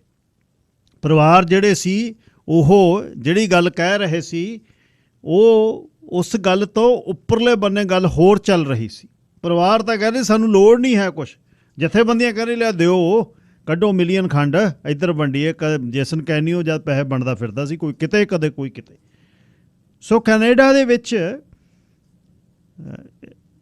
ਕਈ ਵਾਰ ਅਸੀਂ ਜਿਹੜੇ ਹੁਣ 20 ਵਰ੍ਹੇ ਪਹਿਲਾਂ ਆਇਆ ਉਹਨਾਂ ਨੇ ਕੱਖ ਨਹੀਂ ਇੱਥੇ ਵੇਖਿਆ। ਕੁਛ ਜਿਮ ਦੇ ਵਿੱਚ ਜਿਹੜੇ 50-60 ਸਾਲ 40 ਸਾਲ 50 ਸਾਲ ਪਹਿਲਾਂ ਬਜ਼ੁਰਗ ਜਿਹੜੇ ਬਹਿੰਦੇ ਨੇ ਉਹ ਦੱਸਦੇ ਨੇ, ਕਹਿੰਦੇ ਜਦ ਸਿਰਫ ਖਾਣਾ ਦਾਣਾ ਸਾਨੂੰ ਮੇਨ ਸਟਰੀਟ 'ਤੇ ਮਿਲਦਾ, ਤੁਰ ਕੇ ਜਾਣਾ, ਜਦ ਤੁਰ ਕੇ ਜਾਣਾ ਤਾਂ ਨਾਲ ਦਿਆਂ ਨੂੰ ਕਹਿ ਕੇ ਜਾਣਾ ਬਈ ਆਹ ਰਾਹ ਜਾਣਾ, ਅਤੇ ਜੇ ਅਸੀਂ ਮੁੜ ਕੇ ਨਾ ਆਏ 2 ਘੰਟੇ ਉਹਨੂੰ ਵੇਖਣ ਨੂੰ ਆ ਜਾਣਾ। ਕਹਿੰਦਾ ਜਾਨੂੰ ਉਹਨਾਂ ਨੇ ਵੇਖਣਾ, ਜਾਨੂੰ ਕਹਿੰਦਾ ਮੰਡੀਰ ਨੇ ਤਕੜੇ ਬਹੁਤ ਸੀ, 4-4 ਬੰਦਿਆਂ ਨੇ ਇਕੱਠੇ ਰਲਣਾ, ਮਾਰ ਕੇ ਬੇਸਬਾਲ ਬੈਟ ਕਹਿੰਦੇ ਬੁਰੇ ਹਾਲ ਕਰ ਦਿੰਦੇ, ਫਿਰ ਅਸੀਂ ਇਕੱਠੇ ਹੋ ਕੇ ਕਹਿੰਦੇ ਜਾਣ ਲੱਗੇ। ਇਹੀ ਕੈਨੇਡਾ ਦੀ ਗੱਲ ਹੈ ਜਿੱਥੇ ਹੈਰੀਟੇਜ ਮੰਥ ਦੀ ਗੱਲ ਚੱਲ ਰਹੀ ਹੈ, ਜਿੱਥੇ ਆਪਣੇ ਅਖੰਡ ਪਾਠ ਦੀਆਂ ਗੱਲਾਂ ਚੱਲ ਰਹੀਆਂ, ਕਿਉਂਕਿ ਸਾਨੂੰ ਰਾਜਨੀਤਿਕ ਬੰਦੇ ਜਿਹੜਾ ਲੁਭਾਉਣ ਦੇ ਲਈ ਇਹੋ ਜਿਹੀਆਂ ਚੀਜ਼ਾਂ ਕਰਦੇ ਨੇ। ਇਹਦੇ ਨਾਲੋਂ ਸਾਨੂੰ ਆਪਣੀ ਸੇਫਟੀ ਸੁਰੱਖਿਅਤ ਆ। ਇਹ ਗੱਲ ਠੀਕ ਹੈ, ਧਰਮ ਸਿਰਮੌਰ ਅਗਲੇ ਨੂੰ ਮੰਨਣਾ ਚਾਹੀਦਾ, ਜਿਹੜੇ ਧਰਮ ਨੂੰ ਪਿਆਰ ਕਰਦੇ ਆ। ਜਿਹੜੇ ਨਹੀਂ ਕਰਦੇ ਮੈਂ ਉਹਨੂੰ ਨਹੀਂ ਕਹਿੰਦਾ। ਬਹੁਤ ਲੋਕ ਨੇ ਜਿਹੜੇ ਉਹ ਕਹਿੰਦੇ ਮੈਂ ਸਿੱਖ ਪਹਿਲਾਂ, ਮੈਂ ਕੈਨੇਡੀਅਨ ਬਾਅਦ 'ਚ, ਮੈਂ ਹਿੰਦੂ ਪਹਿਲਾਂ, ਮੈਂ ਕੈਨੇਡੀਅਨ ਬਾਅਦ 'ਚ, ਮੈਂ ਮੁਸਲਿਮ ਪਹਿਲਾਂ, ਮੈਂ ਕੈਨੇਡੀਅਨ ਬਾਅਦ 'ਚ। ਬਹੁਤ ਨੇ ਉਹ ਕਹਿੰਦੇ ਨਾ ਮੈਂ ਕੈਨੇਡੀਅਨ ਪਹਿਲਾਂ, ਮਾਨਸ ਕੀ ਜਾਤ ਸਭ ਇੱਕੋ ਪਹਿਚਾਣ। ਉਹਨਾਂ ਦੇ ਬੜਾ ਇਹ ਫਿੱਟ ਆਉਂਦਾ। ਪਰ ਭਵਿੱਖ ਦੇ ਲਈ ਕੀ ਸਾਨੂੰ ਖਿਆਲ 'ਚ ਰੱਖਣ ਦੀ ਲੋੜ ਹੈ ਕਿ ਸਾਨੂੰ ਕਦੇ ਅਸੀਂ ਅੱਖ ਤਿੰਨ ਨਾ ਹੋਈਏ। ਸਰਦਾਰ ਚਰਨ ਸਿੰਘ ਔਲਖ ਜੀ। ਹਾਂਜੀ ਸਰਦਾਰ ਅਜੀਤ ਸਿੰਘ ਜੀ, ਸਤਿ ਸ੍ਰੀ ਅਕਾਲ। ਸਤਿ ਸ਼੍ਰੀ ਅਕਾਲ ਔਲਖ ਸਾਹਿਬ। ਤੁਸੀਂ ਬਹੁਤ ਵਧੀਆ ਡਿਟੇਲ ਦੇ ਵਿੱਚ ਹਰ ਗੱਲ ਕੀਤੀ ਆ ਵੀ ਇੱਥੇ ਸਾਡੇ ਨਾਲ ਆਉਣ ਵਾਲੇ ਸਮੇਂ ਕੀ ਬੀਤ ਸਕਦਾ। ਮੈਂ ਨਹੀਂ ਭਵਿੱਖਬਾਣੀ ਕਰ ਸਕਦਾ, ਪਰ ਮੈਨੂੰ ਇੱਥੋਂ ਦੀ ਜਿਹੜੀ ਲੀਡਰਸ਼ਿਪ ਆ, ਟਾਪ ਤੇ ਬੰਦਾ ਜਿਹੜਾ ਬੈਠਾ ਵਾ ਸਾਡਾ ਪ੍ਰਾਈਮ ਮਿਨਿਸਟਰ ਥੱਲੇ ਛੋਟਿਆਂ ਤੋਂ ਲੈ ਕੇ ਜਿਹਨਾਂ ਨੂੰ ਅਸੀਂ ਪਾਰਲੀਮੈਂਟ ਭੇਜਦੇ ਹਾਂ ਤੇ ਆਪਣੇ ਚਿੱਟੇ ਰੰਗ ਦੇ ਲੋਕ ਆ, ਮੈਨੂੰ ਉਹਨਾਂ ਤੇ ਪੂਰਾ ਭਰੋਸਾ ਹੋਣ ਦੀ ਘੜੀ ਇਹ ਕਦੀ ਵੀ ਇਹੋ ਜਿਹੀ ਗੱਲ ਨਹੀਂ ਹੋਣ ਦੇਣਗੇ, ਕਿਉਂਕਿ ਉਹਨਾਂ ਦੇ ਦਿਲ ਸਾਫ਼ ਆ। ਉਹ ਦੋਗਲੀ ਨੀਤੀ ਨਹੀਂ ਉਹਨਾਂ ਦੀ। ਇਹ ਨਹੀਂ ਵੀ ਇੰਡੀਆ ਦੇ ਨਹਿਰੂ ਵਾਂਗੂ ਤੇ ਜਿਹੜੇ ਉੱਥੋਂ ਦੇ ਲੀਡਰ ਬਣੇ ਸੀਗੇ ਖਾਨਦਾਨ, ਨਹਿਰੂ ਖਾਨਦਾਨ, ਉਹ ਉੱਤੋਂ ਗੱਲਾਂ ਸੈਕੂਲਰ ਵੀ ਕਰਦੇ ਸੀ, ਵਿੱਚੋਂ ਪੂਰੇ ਫਿਰਕਾ ਪ੍ਰਸਤ ਸੀਗੇ। ਈਵਨ ਗਾਂਧੀ ਦੀ ਮਿਸਾਲ ਵੀ ਮੇਰੇ ਕੋਲ ਹੈਗੀ ਆ। ਤੇ ਮੇਰਾ ਯਕੀਨ ਪੂਰਾ ਵਾ ਇਹ ਦੋਗਲੀ ਬੰਦੇ ਨਹੀਂ ਗੇ, ਇਹਨਾਂ ਦਾ ਦਿਲ ਸਾਫ਼ ਆ। ਤੇ ਹਾਲ ਦੀ ਘੜੀ ਸਾਨੂੰ ਕੋਈ ਇਹੋ ਜਿਹੀ ਕੋਈ ਜਿਹੜਾ ਤੁਸੀਂ ਫਿਊਚਰ ਦਾ ਨਕਸ਼ਾ ਬੜਾ ਦੱਸਿਆ ਨਾ ਲੋਕਾਂ ਨੂੰ ਵੀ ਇਹੋ ਜਿਹੀ ਹੋ ਸਕਦੀ ਹਾਲਤ, ਮੈਂ ਨਹੀਂ ਯਕੀਨ ਕਰਦਾ ਵੀ ਇਹੋ ਜਿਹੀ ਕੋਈ ਸਾਡੀ ਹਾਲਤ ਹੋਊਗੀ, ਕਿਉਂਕਿ ਇਹਨਾਂ ਲੋਕਾਂ ਦੇ ਦਿਲ ਸਾਫ਼ ਆ। ਇਹ ਜੋ ਉੱਤੋਂ ਵਿੱਚੋਂ ਵੀ ਉਹ ਸੇਮ ਹੀ ਆ ਬਿਲਕੁਲ। ਤੇ ਮੈਨੂੰ ਇਹਨਾਂ ਤੇ ਪੂਰਾ ਯਕੀਨ ਹੈ। ਸਾਡੇ ਔਲਖ ਸਾਹਿਬ, ਆਪਾਂ ਨੂੰ ਕੁਝ ਖਿਆਲ ਰੱਖਣ ਦੀ ਲੋੜ ਹੈ ਵੀ ਜਿਹੜੀਆਂ ਚੀਜ਼ਾਂ ਦੇ ਨਾਲ ਸਾਨੂੰ ਕਿਤੇ ਅਸੀਂ ਅੱਖ ਤਿੰਨ ਬਣੀਏ, ਕੁਝ ਸਾਨੂੰ ਖਿਆਲ ਰੱਖਣ ਦੀ ਲੋੜ ਹੈ। ਚਲੋ ਉਹਨਾਂ ਦਾ ਦਿਲ ਸਾਫ਼ ਹੈ, ਸਾਨੂੰ ਕੁਝ ਕਰਨ ਦੀ ਲੋੜ ਹੈ। ਤੁਹਾਡਾ ਸਵਾਲ ਬਹੁਤ ਵਧੀਆ ਵਾ। ਇਹਦੇ ਵਿੱਚ ਸਾਨੂੰ ਪੂਰਾ ਕੈਨੇਡੀਅਨਾਈਜ਼ ਹੋਣਾ ਚਾਹੀਦਾ ਵਾ, ਪੂਰੀ ਤਰ੍ਹਾਂ ਸਾਨੂੰ ਇਸ ਦੇਸ਼ ਦੇ ਫੇਥਫੁਲ ਹੋਣਾ ਚਾਹੀਦਾ ਵਾ। ਤੇ ਜਿਸ ਤਰ੍ਹਾਂ ਅਸੀਂ ਪੰਜਾਬ ਦੇ ਵਿੱਚ ਉੱਥੇ ਹਿੰਦੁਸਤਾਨ ਦੇ ਫੇਥਫੁਲ ਰਹਿ ਕੇ ਨਾ ਕਮਾਇਆ ਨਾ, ਉਸੇ ਤਰ੍ਹਾਂ ਇੱਥੇ ਵੀ ਸਾਨੂੰ ਤਿਆਰ ਰਹਿਣਾ ਚਾਹੀਦਾ ਵਾ ਇਸ ਦੇਸ਼ ਦੀ ਡਿਫੈਂਸ ਲਈ, ਤੇ ਵੱਧ ਚੜ ਕੇ ਇਸ ਦੇਸ਼ ਦੀ ਡਿਫੈਂਸ ਲਈ ਸਾਨੂੰ ਭਾਗ ਲੈਣਾ ਚਾਹੀਦਾ ਵਾ। ਤੇ ਸਾਡੇ ਬੱਚਿਆਂ ਨੂੰ ਤਿਆਰ ਕਰਨਾ ਚਾਹੀਦਾ ਇਸ ਚੀਜ਼ ਨੂੰ। ਤੇ ਬਿਲਕੁਲ ਤੁਹਾਡੀ ਗੱਲ ਠੀਕ ਹੈ ਵੀ ਸਾਨੂੰ ਇੱਥੋਂ ਬਿਲਕੁਲ ਇਸ ਦੇਸ਼ ਦੇ ਬਣ ਕੇ ਰਹਿਣਾ ਚਾਹੀਦਾ ਵਾ ਜੀ। Thank you Aulakh Sahib, thank you. Sardar ਪ੍ਰਭਜੋਤਪਾਲ Singh ji, line number 2। Waheguru ji ਕਾ ਖਾਲਸਾ। ਵਾਹਿਗੁਰੂ ਜੀ ਕਾ ਖਾਲਸਾ, ਵਾਹਿਗੁਰੂ ਜੀ ਫਤਿਹ। ਭਾਈ ਸਾਹਿਬ। ਹਾਂਜੀ, ਜਿੱਦਾਂ ਭਾਈ ਸਾਹਿਬ ਸਤਿਕਾਰਯੋਗ ਹੈਗੇ ਆ, ਬਜ਼ੁਰਗ ਹੈਗੇ ਆ, ਮੈਂ ਉਹਨਾਂ ਦੀਆਂ ਭਾਵਨਾਵਾਂ ਦੀ ਕਦਰ ਕਰਦਾ ਆ ਜੀ। ਪਰ ਗੱਲ ਉਹ ਹੀ ਆ ਵੀ ਅਸੀਂ ਅਵੇਸਲੇ ਹੋਣ ਲੱਗੇ ਮਿੰਟ ਨਹੀਂ ਲਾਈਦਾ। ਅਸੀਂ ਮਾੜਾ ਜਿਹਾ ਸਾਨੂੰ ਕੋਈ ਹੱਸ ਕੇ ਬੁਲਾ ਲਵੇ ਤੇ ਅਸੀਂ ਉਹਨੂੰ ਰੱਬ ਜਾਣ ਲਈਦਾ। ਅਸੀਂ ਇੰਨਾ ਜ਼ਿਆਦਾ ਭਰੋਸਾ ਕਰਦੇ ਹਾਂ ਵੀ ਬਸ ਹੁਣ ਸਾਨੂੰ ਕੁਛ ਕਰਨ ਦੀ ਲੋੜ ਨਹੀਂ, ਹੁਣ ਇਹੋ ਹੀ ਦੇਖੂਗਾ ਸਭ ਕੁਛ ਉਹਨਾਂ ਨੂੰ ਲੁਟਾ ਬੈਠੇ ਆ। ਤੇ ਇੱਕੋ ਜਿਹਾ ਤੁਸੀਂ ਜਿੱਥੇ ਆਹ ਟੌਪਿਕ ਸ਼ੇਅਰ ਕਰ ਰਹੇ ਸੀ ਉਹਦੇ ਨਾਲ ਹੀ ਐਗਜ਼ੈਂਪਲ ਨਾਲ ਹੀ ਪਰਮਾਤਮਾ ਲਈ ਸੈੱਟ ਹੋ ਗਈ ਵੀ ਭਾਈ ਅਸੀਂ ਹੁਣ 2 ਨਹੀਂ 5 ਸਾਲ ਤੁਹਾਨੂੰ ਸੁਪਰ ਵੀਜ਼ੇ ਤੇ ਤੁਹਾਡੇ ਮਾਂ ਬਾਪ ਨੂੰ ਰਹਿਣ ਲਈ ਦੇਵਾਂਗੇ, ਤੁਸੀਂ ਕਰਜ਼ੇ ਪਾਣੀ ਆਪ ਚੁੱਕੋ ਤੇ ਅਸੀਂ ਤਾਂ ਤੁਹਾਨੂੰ ਨਾ ਬਹੁਤ ਵਧੀਆ ਤੋਹਫਾ ਦਿੱਤਾ ਵੀ ਹੁਣ ਮਾਂ ਬਾਪ ਤੁਹਾਡੇ ਕੋਲ। ਇਹ ਸਾਫ਼ ਦਿਲ ਦੀ ਕਹਾਣੀ ਹੈ ਇਹ। ਹਾਂਜੀ, ਤੇ ਜਿਹੜੀ ਗੱਲ ਇਹਦੇ ਵਿੱਚ ਹੈਗੀ ਆ, ਹੁਣ ਸਾਡੇ ਕਈ ਭਰਾ ਨਾ ਇੰਨੇ ਭੋਲੇ ਆ, ਉਹ ਕਹਿੰਦੇ ਆ ਜੀ ਇੱਥੇ ਸਾਨੂੰ ਕਾਹਦੀ ਪੈਨਸ਼ਨ ਦਿੱਤੀ ਜਾਵੇ। ਮੇਰੇ 3 ਭਰਾ ਤੇ ਜਿਹੜਾ ਮੇਰੇ ਦੂਜਾ ਕਿੰਨਾ ਬਾਕੀ ਰਿਸ਼ਤੇਦਾਰ ਆ, ਬਹੁਤ ਸਾਰੇ ਇਹੋ ਜਿਹੇ ਉੱਥੇ ਆਏ ਆ ਜਿਹੜੇ 20-25 ਸਾਲ ਉਹਨਾਂ ਮਾਂ ਬਾਪ ਨੇ ਸਾਨੂੰ ਪਾਲ ਕੇ ਵੱਡੇ ਕੀਤਾ। ਇੱਕ ਪੈਣੀ ਨਹੀਂ ਇਸ ਦੇਸ਼ ਦੀ ਉਹਨਾਂ ਤੇ ਖਰਚਾ ਸਾਡੇ ਤੇ ਕੀਤੀ ਉਹਨੇ। ਅਸੀਂ ਆ ਕੇ ਇਸ ਦੇਸ਼ ਦੀ ਇਕੋਨਮੀ ਵਿੱਚ ਸਿਰਫ ਤੇ ਸਿਰਫ ਆਪਣੀ ਕੋਈ ਇਨਕਮ ਹੀ ਨਹੀਂ ਕਰ ਰਹੇ, ਅਸੀਂ ਕੰਟਰੀਬਿਊਟ ਕਰ ਰਹੇ ਹਾਂ, ਇੱਥੇ ਜੌਬਾਂ ਕ੍ਰੀਏਟ ਕਰ ਰਹੇ ਹਾਂ, ਬਿਜ਼ਨਸ ਸਟੈਬਲਿਸ਼ ਕਰ ਰਹੇ ਹਾਂ, ਇਸ ਦੇਸ਼ ਦੀ ਡਿਵੈਲਪਮੈਂਟ ਵਿੱਚ ਹਿੱਸਾ ਪਾ ਰਹੇ ਹਾਂ। ਤੇ ਫਿਰ ਕਹਿ ਦਿੰਦੇ ਵੀ ਸਾਡੇ ਮਾਂ ਬਾਪ ਨੂੰ ਜੇ 5-4 ਸਾਲ ਕਿਤੇ ਪੈਨਸ਼ਨ ਦੇਣੀ ਪੈ ਗਈ ਨਾ, ਬਹੁਤ ਵੱਡਾ ਭਾਰ ਪੈ ਜਾਣਾ। ਸੋ ਸਾਨੂੰ ਜਦੋਂ ਅਸੀਂ ਸੋਚਣਾ ਆ ਨਾ ਵੀ ਦੂਜਾ ਇਨਸਾਨੀਅਤ ਕੀ ਹੈਗੀ ਆ, ਹੱਕ ਕੀ ਹੈਗੇ ਆ, ਤੇ ਜਿਹੜਾ ਭਾਰਤ ਦੇ ਵਿੱਚ ਮਾਈਂਡ ਸੈਟ ਆ ਉਹ ਸਲੇਟ ਨੂੰ ਪਹਿਲਾਂ ਵਾਈਪ ਆਊਟ ਕਰਨਾ ਪੈਣਾ। ਉੱਥੇ ਜੋ ਸਾਨੂੰ ਪੜ੍ਹਾਇਆ ਗਿਆ, ਦੱਸਿਆ ਗਿਆ, ਜੋ ਹੋਇਆ ਸਾਡੇ ਨਾਲ, ਉਹ ਸਾਰੀ ਗੱਲ ਨੂੰ ਖਤਮ ਕਰਕੇ ਫਿਰ ਤੁਸੀਂ ਨਵੇਂ ਕਰਕੇ ਤੇ ਜਦੋਂ ਲਿਖਤਾਂ ਲਿਖਣੀਆਂ ਸ਼ੁਰੂ ਕਰੋਗੇ ਤੇ ਤੁਹਾਨੂੰ ਕੋਈ ਲਿਖਤ ਹੋਰ ਹੀ ਮਿਲੂਗੀ ਜਿਹੜਾ ਅਸੀਂ ਆਪਣੇ ਹੱਕ ਬਣਾਈ ਬੈਠੇ ਆ, ਜੋ ਕੁਝ ਅਸੀਂ ਸਮਝਦੇ ਆ, ਉਹ ਤਾਂ ਕਦੀ ਅਸੀਂ ਤਾਂ ਦੂਜਾ ਕਹਿੰਦਾ ਸਾਨੂੰ ਤਾਂ ਮੰਗਤਾ ਬਣਾ ਕੇ ਰੱਖਿਆ ਤੇ ਦੂਜਾ ਸਰਕਾਰਾਂ ਭਿਖਾਰੀ ਬਣ ਕੇ ਬੈਠੀਆਂ ਰਹੀਆਂ, ਜਦ ਕਿ ਭਿਖਾਰੀ ਸਾਡੇ ਤੇ ਜਿਹੜੇ ਰਾਜ ਕਰਨ ਵਾਲੇ ਉਹ ਹੈਗੇ ਆ। ਸੋ ਇਹ ਜਿਹੜਾ ਬਿਲਕੁਲ ਇੱਕ ਪਾਸੇ ਜਿਹੜਾ ਮੈਂ ਉਹ ਵੀ ਸ਼ੋਅ ਸੁਣਦਾ ਸੀ ਜਦੋਂ ਤੁਸੀਂ ਬਾਰ-ਬਾਰ ਪੁੱਛ ਰਿਹਾ ਸੀ ਵੀ ਕੀ ਪਲਾਨ ਆ, ਹਨਾ, ਤੇ ਉਹ ਕਹਿੰਦਾ ਮਿਸਟਰ ਗਿੱਲ ਮੈਂ ਤੇਰਾ ਸਵਾਲ ਸਮਝਿਆ ਨਹੀਂ, ਮੈਨੂੰ ਸਮਝਾ ਜਰਾ। ਕਿਉਂ ਸਮਝਿਆ ਕਿਉਂ ਨਹੀਂ? ਉਹ ਉੱਥੇ ਤੱਕ ਜਾਣਾ ਹੀ ਨਹੀਂ ਚਾਹੁੰਦੇ।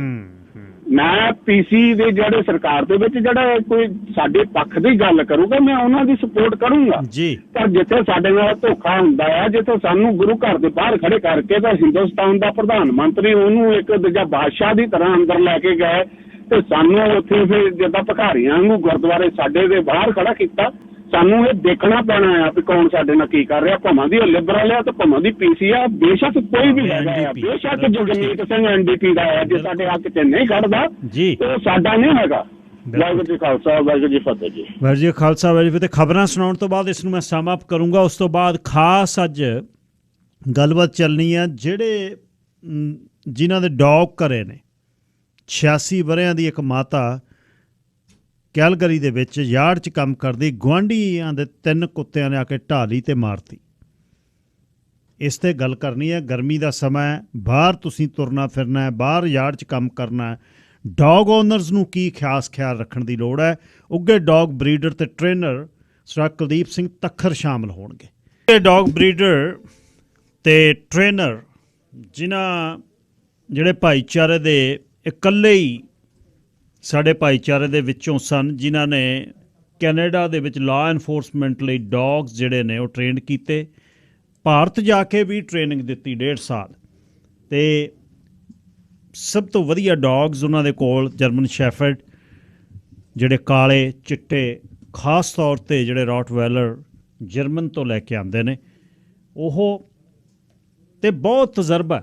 ਸਾਰੀ ਜ਼ਿੰਦਗੀ ਪੰਜਾਬ 'ਚ ਰਹਿੰਦਿਆਂ ਵੀ ਉੱਥੇ ਸ਼ਿਕਾਰੀ ਕੁੱਤੇ ਭਜਾਉਂਦੇ ਰਹੇ, ਅਤੇ ਹਰ ਦੂਜੇ ਤੀਜੇ ਦਿਨ ਤੁਹਾਡੇ ਫੋਨ ਆਉਂਦੇ ਰਹਿੰਦੇ ਨੇ, ਜੀ ਦੱਸਿਓ ਬਾਈ ਜੀ ਦਾ ਨੰਬਰ ਦਿਓ, ਅਤੇ ਆਹ ਮੁਸ਼ਕਿਲ ਹੋ ਗਈ, ਆਹ ਮੁਸ਼ਕਿਲ ਹੋ ਗਈ। ਅੱਜ ਜਿਨ੍ਹਾਂ ਕਰਕੇ ਉਹਨਾਂ ਨੂੰ ਮੈਂ ਸੱਦਿਆ ਉਹ ਇਹ ਹੈ ਕਿ ਵੀਕਐਂਡ 'ਤੇ ਕੈਲਗਰੀ ਦੇ ਵਿੱਚ 83-84 ਸਾਲਾਂ ਦੀ ਇੱਕ ਮਾਤਾ ਯਾਰਡ 'ਚ ਕੰਮ ਕਰਦੀ ਸੀ। 3 ਕੁੱਤਿਆਂ ਗੁਆਂਢ ਦੇ ਵਿੱਚੋਂ ਆਏ ਕੁੱਤੇ ਆਪਣਾ ਯਾਰਡ ਟੱਪ ਕੇ ਆ ਕੇ ਅਟੈਕ ਕਰ ਦਿੱਤਾ ਅਤੇ ਉਹ ਮਾਤਾ ਦੀ ਮੌਤ ਹੋ ਗਈ।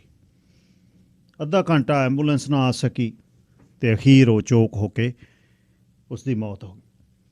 ਅਤੇ ਸਰ ਕੁਲਦੀਪ ਸਿੰਘ ਤੱਖਰ ਨਾਲ ਮੈਂ ਅੱਜ ਇਸ ਨੂੰ ਅਸੀਂ ਰਿਕਾਰਡ ਵੀ ਕਰ ਰਹੇ ਹਾਂ, ਅਤੇ ਰਿਕਾਰਡ ਕਰਨ ਤੋਂ ਬਾਅਦ ਫਿਰ ਇਹ ਸੀਰੀਜ਼ ਅਸੀਂ ਕਰਨੀਆਂ ਨੇ ਹਰ ਵੀਕ, ਹਰ 2 ਹਫ਼ਤਿਆਂ ਬਾਅਦ ਇੱਕ, ਅਤੇ ਫਿਰ ਉਹਨੂੰ ਸੀਰੀਜ਼ ਨੂੰ ਇਕੱਠਿਆਂ ਕਰਕੇ ਪਾਵਾਂਗੇ।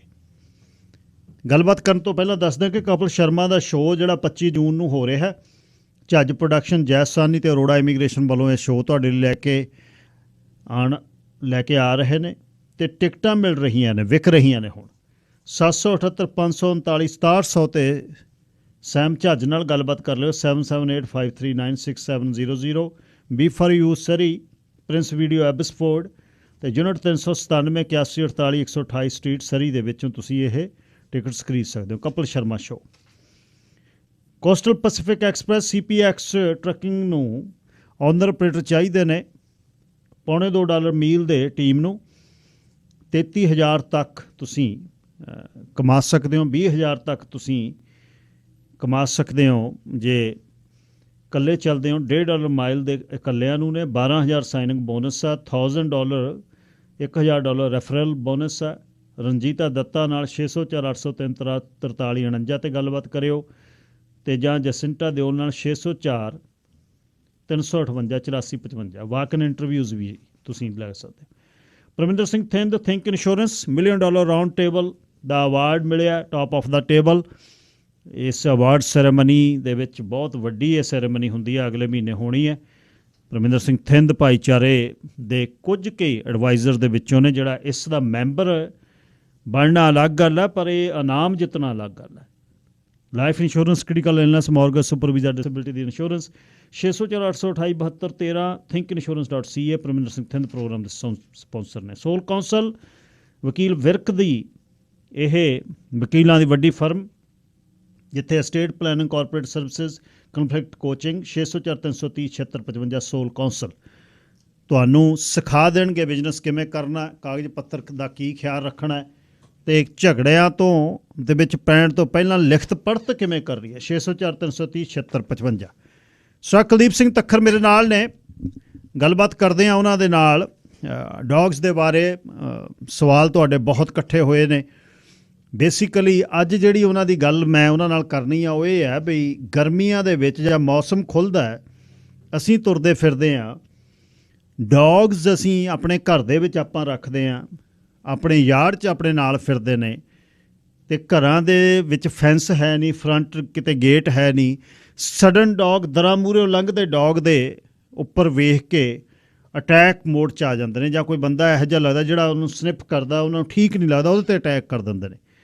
ਇਸ ਜਗ੍ਹਾ 'ਤੇ ਜਾਣ ਤੋਂ ਪਹਿਲਾਂ ਉਹਨਾਂ ਦੀ ਪਰਵਰਿਸ਼ ਕਿਹੋ ਜਿਹੀ ਹੋਵੇ, ਬਰੀਡਸ ਕਿਹੜੀਆਂ ਨੇ ਜਿਨ੍ਹਾਂ ਦਾ ਖਿਆਲ ਰੱਖਣ ਦੀ ਲੋੜ ਹੈ। ਕੁਛ ਬਦਨਾਮ ਬਰੀਡਸ ਹੋ ਗਈਆਂ, ਪਰ ਉਹੀ ਬਰੀਡਸ ਵਧੀਆ ਮਾਲਕਾਂ ਦੀਆਂ ਰੱਖੀਆਂ ਹੋਈਆਂ ਨੇ, ਉਹ ਕਹਿੰਦੇ ਮਤਲਬ ਹੀ ਨਹੀਂ ਹੈ ਕੋਈ। ਮਸਲਨ ਪਿਟਬੁੱਲ ਹੈ, ਉਹ ਕਹਿੰਦੇ ਬਹੁਤਾਂ ਦੀਆਂ ਰੱਖੀਆਂ ਨੇ। ਅਮਰੀਕਨ ਜਿਹੜੇ ਟੈਰੀਅਰਸ ਨੇ, ਅਮਰੀਕਨ ਬੁਲਡੌਗਸ ਨੇ, ਉਹ ਕਹਿੰਦੇ ਇਹਨਾਂ ਦਾ ਕੋਈ ਇਸ਼ੂ ਨਹੀਂ ਹੈ। ਰੌਟਵੈਲਰਸ ਨੇ, ਹੁਣ ਤਾਂ ਸ਼ੈਫਰਡ ਆ ਜਿਹੜਾ ਹੈ ਉਹ ਤਾਂ ਸਾਹ ਨਹੀਂ ਲੈਣ ਦਿੰਦਾ ਕਿਸੇ ਨੂੰ, ਚਿੜੀ ਨਹੀਂ ਲੰਘਣ ਦਿੰਦਾ ਘਰ ਦੇ ਉੱਪਰ ਦੀ। ਪਰ ਉਹਨਾਂ ਦੀ ਪਰਵਰਿਸ਼ ਆ ਜਿਹੜੀ ਉਹ ਛੋਟੇ ਤੋਂ ਲੈ ਕੇ ਵੱਡੇ ਕਰਨ ਤੱਕ ਕਿਹੜੀਆਂ ਚੀਜ਼ਾਂ ਦਾ ਖਿਆਲ ਰੱਖਣਾ ਹੈ। ਤੱਖਰ ਸਾਹਿਬ ਬਹੁਤ ਬਹੁਤ ਸਵਾਗਤ ਜੀ, ਸਤਿ ਸ਼੍ਰੀ ਅਕਾਲ। ਸਤਿ ਸ਼੍ਰੀ ਅਕਾਲ ਜੀ ਗਿੱਲ ਸਾਹਿਬ, ਆਪ ਜੀ ਨੂੰ ਵੀ ਸਤਿ ਸ਼੍ਰੀ ਅਕਾਲ, ਆਪ ਜੀ ਦੇ ਸੁਣਨ ਵਾਲਿਆਂ ਨੂੰ ਵੀ ਸਤਿ ਸ਼੍ਰੀ ਅਕਾਲ ਜੀ। ਧੰਨਵਾਦ ਹੈ ਫਿਰ ਇੱਕ ਵਾਰ ਸ਼ੇਰੇ ਪੰਜਾਬ ਦੀ ਮੈਨੇਜਮੈਂਟ ਦਾ, ਸਾਰੀ ਤੁਹਾਡੀ ਟੀਮ ਦਾ ਇੱਕ ਵਾਰ ਫਿਰ ਬਹੁਤ ਲੰਬੇ ਅਰਸੇ ਬਾਅਦ ਆਪ ਜੀ ਦੇ ਦਰਸ਼ਕਾਂ ਦੇ ਰੂਬਰੂ ਹੋਣ ਦਾ ਮੌਕਾ ਮਿਲਿਆ। ਧੰਨਵਾਦ ਜੀ। ਸਵਾਲ ਪੁੱਛੋ ਤੇ ਆਪਾਂ ਕੰਟੀਨਿਊ ਰੱਖੀਏ ਜੀ, ਅੱਗੇ ਪ੍ਰੋਗਰਾਮ ਤੋਰੀਏ। ਬਿਲਕੁਲ ਜੀ। ਸਮਾਂ ਕੁਛ ਕੋਵਿਡ ਕਰਕੇ ਕੁਛ ਤੁਸੀਂ ਚਲੇ ਗਏ ਸੀ ਅਤੇ ਹੁਣ ਆਪਾਂ ਦੁਬਾਰਾ ਇਸ ਨੂੰ ਸ਼ੁਰੂਆਤ ਕਰਦੇ ਹਾਂ। ਅੱਛਾ ਬਾਈ ਜੀ, ਇਹ ਜਿਹੜੀ ਘਟਨਾ ਹੋਈ ਕੈਲਗਰੀ ਦੇ ਵਿੱਚ, ਗੁਆਂਢਣ ਇੱਕ ਬਜ਼ੁਰਗ 80-85 ਵਰ੍ਹਿਆਂ ਦੀ, ਜਿਹੜੀ ਅਕਸਰ ਉਹ ਡੌਗਸ ਉਹਨਾਂ ਦੇ ਗੁਆਂਢ 'ਚ ਹੀ ਰਹਿੰਦੇ ਸੀ ਅਤੇ ਉਹ ਆਪਣਾ ਯਾਰਡ ਦਾ ਕੰਮ ਕਰ ਰਹੀ ਹੈ, ਗੁਆਂਢ ਦੇ ਵਿੱਚੋਂ ਡੌਗਸ ਨੇ ਆ ਕੇ ਤਿੰਨਾਂ ਨੇ ਅਟੈਕ ਕਰ ਦਿੱਤਾ। ਇਹ ਜਦ ਡੌਗ ਜਿਹੜੇ ਬੰਦੇ 'ਤੇ ਅਟੈਕ ਕਰਦੇ ਆ, ਜੇ ਤਾਂ ਇਨਵੇਡਰ ਆ ਕੋਈ ਜਾਂ ਇੰਟਰੂਡਰ ਆ, ਤੁਹਾਡੇ ਘਰ 'ਚ ਕੋਈ ਆ ਰਿਹਾ, ਕੋਈ ਤੁਹਾਡੀ ਪ੍ਰਾਪਰਟੀ 'ਚ ਆ ਰਿਹਾ, ਤਾਂ ਡੌਗ ਨੇ ਉਸ ਨੂੰ ਤੁਹਾਨੂੰ ਪ੍ਰੋਟੈਕਟ ਕਰਨਾ ਹੀ ਕਰਨਾ, ਉਹਦੀ ਡਿਊਟੀ ਹੈ। ਕੋਈ ਗੁਆਂਢੀ ਆ ਗਿਆ, ਕੋਈ ਕਿਸੇ ਨੇ ਨੌਕ ਕੀਤਾ, ਉਹਨੇ ਭੌਂਕਣਾ ਹੀ ਭੌਂਕਣਾ। ਜਦ ਜਿਵੇਂ ਤੁਸੀਂ ਕਹਿੰਦੇ ਹੁੰਦੇ ਹੋ, ਤੁਹਾਡੇ ਕੋਲ ਜਾਈਏ, ਤੁਸੀਂ ਡੌਗ ਨੂੰ ਆਪਣੇ ਨੂੰ ਕਹਿੰਦੇ ਆ ਜਾ ਸਨਿਫ ਕਰ ਲੈ, ਉਹ ਸਨਿਫ ਕਰ ਲੈਂਦਾ, ਉਹਦੇ ਬਾਅਦ ਕੁਛ ਨਹੀਂ ਕਹਿੰਦਾ ਉਹ। ਪਰ ਫਿਰ ਵੀ ਕੁਛ ਕਾਇਦੇ ਕਾਨੂੰਨ ਨੇ ਵੀ ਅਸੀਂ ਕੀ ਕਰਨਾ, ਅਸੀਂ ਤੁਹਾਨੂੰ ਟੱਚ ਨਹੀਂ ਕਰਨਾ, ਤੁਹਾਡੇ ਵੱਲ ਉਂਗਲ ਨਹੀਂ ਕਰਨੀ, ਇਹ ਨਹੀਂ। ਇਹ ਮੈਨੂੰ ਦੱਸਿਓ ਵੀ ਇਸ ਤਰ੍ਹਾਂ ਦੀਆਂ ਘਟਨਾਵਾਂ ਇਹ ਕਿਉਂ ਹੋ ਜਾਂਦੀਆਂ ਨੇ ਗੁਆਂਢ 'ਚ? ਹਰ ਰੋਜ਼ ਉਹ ਮਾਤਾ ਨੂੰ ਦੇਖਦੇ ਹੋਣਗੇ ਡੌਗ, ਉਹ ਕਿਉਂ ਅਟੈਕ ਕਿਸ ਤਰ੍ਹਾਂ ਕਰ ਦਿੰਦੇ ਆ ਜੀ? ਗਿੱਲ ਸਾਹਿਬ, ਬਹੁਤ ਹੀ ਅਨਫੋਰਚੂਨੇਟ ਇਹ ਘਟਨਾ ਸੀਗੀ ਜੀ, ਬਹੁਤ ਹੀ ਮਾੜੀ ਮੰਦਭਾਗੀ ਗੱਲ ਹੈ ਜੀ। ਇੱਕ 86 ਸਾਲ ਦੀ ਬਜ਼ੁਰਗ ਜਿਹੜੀ ਆ ਗੋਰੀ ਹੈ ਜੀ, ਉਹਦੇ ਉੱਤੇ ਗਵਾਂਢੀਆਂ ਦੇ ਕੁੱਤੇ ਨੇ ਅਟੈਕ ਕਰ ਦਿੱਤਾ। 3 ਕੁੱਤਿਆਂ ਨੇ ਇਨਫੈਕਟ ਅਟੈਕ ਕਰ ਦਿੱਤਾ ਜਦੋਂ ਆਪਣੇ ਯਾਰਡ ਦੇ ਵਿੱਚ ਪਿੱਛੇ ਕੰਮ ਕਰ ਰਹੀ ਸੀ ਜੀ। ਤੇ ਐਂਬੂਲੈਂਸ ਅੱਧੇ ਘੰਟੇ ਬਾਅਦ ਆਈ ਜੀ। ਮਾਤਾ ਨੂੰ ਸਰੀਰਕ ਤੌਰ ਤੇ ਮਾਤਾ ਜੀ ਸਾਡੇ ਵਿੱਚ ਨਹੀਂ, ਉਹਨੂੰ ਆਪਣੀ ਜਾਨ ਤੋਂ ਹੱਥ ਧੋਣੇ ਪਏ। ਗਿੱਲ ਸਾਹਿਬ, ਆਪਾਂ ਪਹਿਲਾਂ ਵੀ ਪ੍ਰੋਗਰਾਮਾਂ 'ਚ ਬਹੁਤ ਵਾਰ ਇਹ ਗੱਲ ਕੀਤੀ, ਆਪਾਂ ਨੂੰ ਅੰਡਰਸਟੈਂਡ ਕਰਨਾ ਪਊਗਾ ਜੀ ਸਿਸਟਮ ਕੀ ਹੈ। ਹੁਣ ਜਿਹੜੀ ਸਾਰੇ ਨਾਲ ਵੱਡੀ ਸਾਨੂੰ ਵੀ ਐਜ਼ ਅ ਟ੍ਰੇਨਰਸ ਚੈਲੰਜ ਜਿਹੜਾ ਹੈ ਅੱਜ ਕੱਲ੍ਹ ਆ ਰਿਹਾ ਜੀ, ਉਹ ਹੈ ਜੀ ਕੋਵਿਡ ਪੱਪੀਜ਼ ਤੇ ਕੋਵਿਡ ਡੌਗਸ ਦਾ। ਅੱਛਾ ਜੀ। ਜਿਹੜੇ ਡੌਗਸ ਕੋਵਿਡ ਦੇ ਸਮੇਂ ਦੇ ਦੌਰਾਨ ਲੋਕਾਂ ਨੇ ਲੈ ਲਏ, 450% ਸੇਲਸ ਵੱਧ ਗਈਆਂ ਜੀ 1920 ਤੇ 21 ਕੋਵਿਡ ਦੇ ਸਮੇਂ ਦੇ ਦੌਰਾਨ ਡੌਗਸ ਦੀ ਤੇ ਪੱਪੀਜ਼ ਦੀਆਂ। ਅੱਛਾ ਜੀ। ਹਰ ਇੱਕ ਬੰਦਾ ਘਰ ਸੀ ਜੀ, ਉਹਨਾਂ ਕੋਲੇ ਕੰਮ ਤੋਂ ਵਰਕ ਫਰਮ ਹੋਮ ਸਿਚੁਏਸ਼ਨ ਸੀਗੀ, ਬਹੁਤ ਸਾਰੇ ਬੱਚੇ ਸਕੂਲਾਂ ਤੋਂ ਆਫ ਸੀ, ਆਨਲਾਈਨ ਕਲਾਸਿਸ, ਹਰ ਇੱਕ ਨੇ ਡੌਗ ਰੱਖ ਲਿਆ। ਤੇ ਉਹ ਜਿਹੜਾ ਸਾਰੇ ਨਾਲ ਵੱਡਾ ਇੱਕ ਸਟੈਪ ਸੀਗਾ ਜੀ, ਡੌਗ ਰੱਖ ਕੇ ਪੱਪੀ ਘਰ ਲਿਆ ਕੇ, ਜਿਹੜਾ ਸੋਸ਼ਲਾਈਜ਼ਿੰਗ ਦਾ ਐਸਪੈਕਟ ਜਿਹੜਾ ਪਹਿਲਾਂ ਸਟਾਰਟ ਕਰਨਾ ਸੀ, ਜਿੱਥੋਂ ਥਿਊਰੀ ਸਾਰੀ ਸਟਾਰਟ ਹੋਣੀ ਸੀ ਜੀ, ਸੋਸ਼ਲਾਈਜ਼ਿੰਗ, ਉਹ ਮਿਸ ਪਾਰਟ ਹੋ ਗਿਆ ਜੀ। ਕੋਈ ਵੀ ਡੌਗ ਸੋਸ਼ਲਾਈਜ਼ ਨਹੀਂ ਹੋ ਸਕਿਆ, ਬਾਹਰ ਲੈ ਕੇ ਨਾ ਜਾ ਸਕੇ। ਉਹ ਪਰਿਵਾਰ ਦੇ ਮੈਂਬਰਾਂ ਨਾਲ ਤਾਂ ਠੀਕ ਹੈ, ਜਾਂ ਕਿਤੇ ਕਿਤੇ ਪਰਿਵਾਰ ਦੇ ਮੈਂਬਰਾਂ ਨਾਲ ਵੀ ਫਰਸਟ੍ਰੇਟ ਹੋ ਕੇ ਉਹ ਬੱਚਿਆਂ ਨੂੰ ਬਾਈਟ ਕਰਨ ਲੱਗ ਗਿਆ ਡੌਗ, ਕਿਉਂਕਿ ਫਿਰ ਲੈਕ ਆਫ ਟ੍ਰੇਨਿੰਗ, ਮੁੜ ਕੇ ਟ੍ਰੇਨਿੰਗ ਨਹੀਂ ਕਰਵਾ ਸਕੇ। ਲੋਕੀ ਭੁੱਲ ਜਾਂਦੇ ਜੀ, ਰੱਖਣ ਲੱਗਿਆ 3 B's ਜਿਹੜੀਆਂ ਆਪਾਂ ਪਹਿਲਾਂ, ਚੰਗਾ ਬਰੀਡਰ ਚੁਣੋ ਜੀ, ਬਰੀਡ ਦੀ ਸਿਲੈਕਸ਼ਨ ਪ੍ਰੋਪਰ ਕਰੋ, ਤੇ ਫਿਰ ਚੰਗੀਆਂ ਬਲੱਡ ਲਾਈਨਸ ਵੀ ਲੈ ਕੇ ਆਓ ਨਾਲ।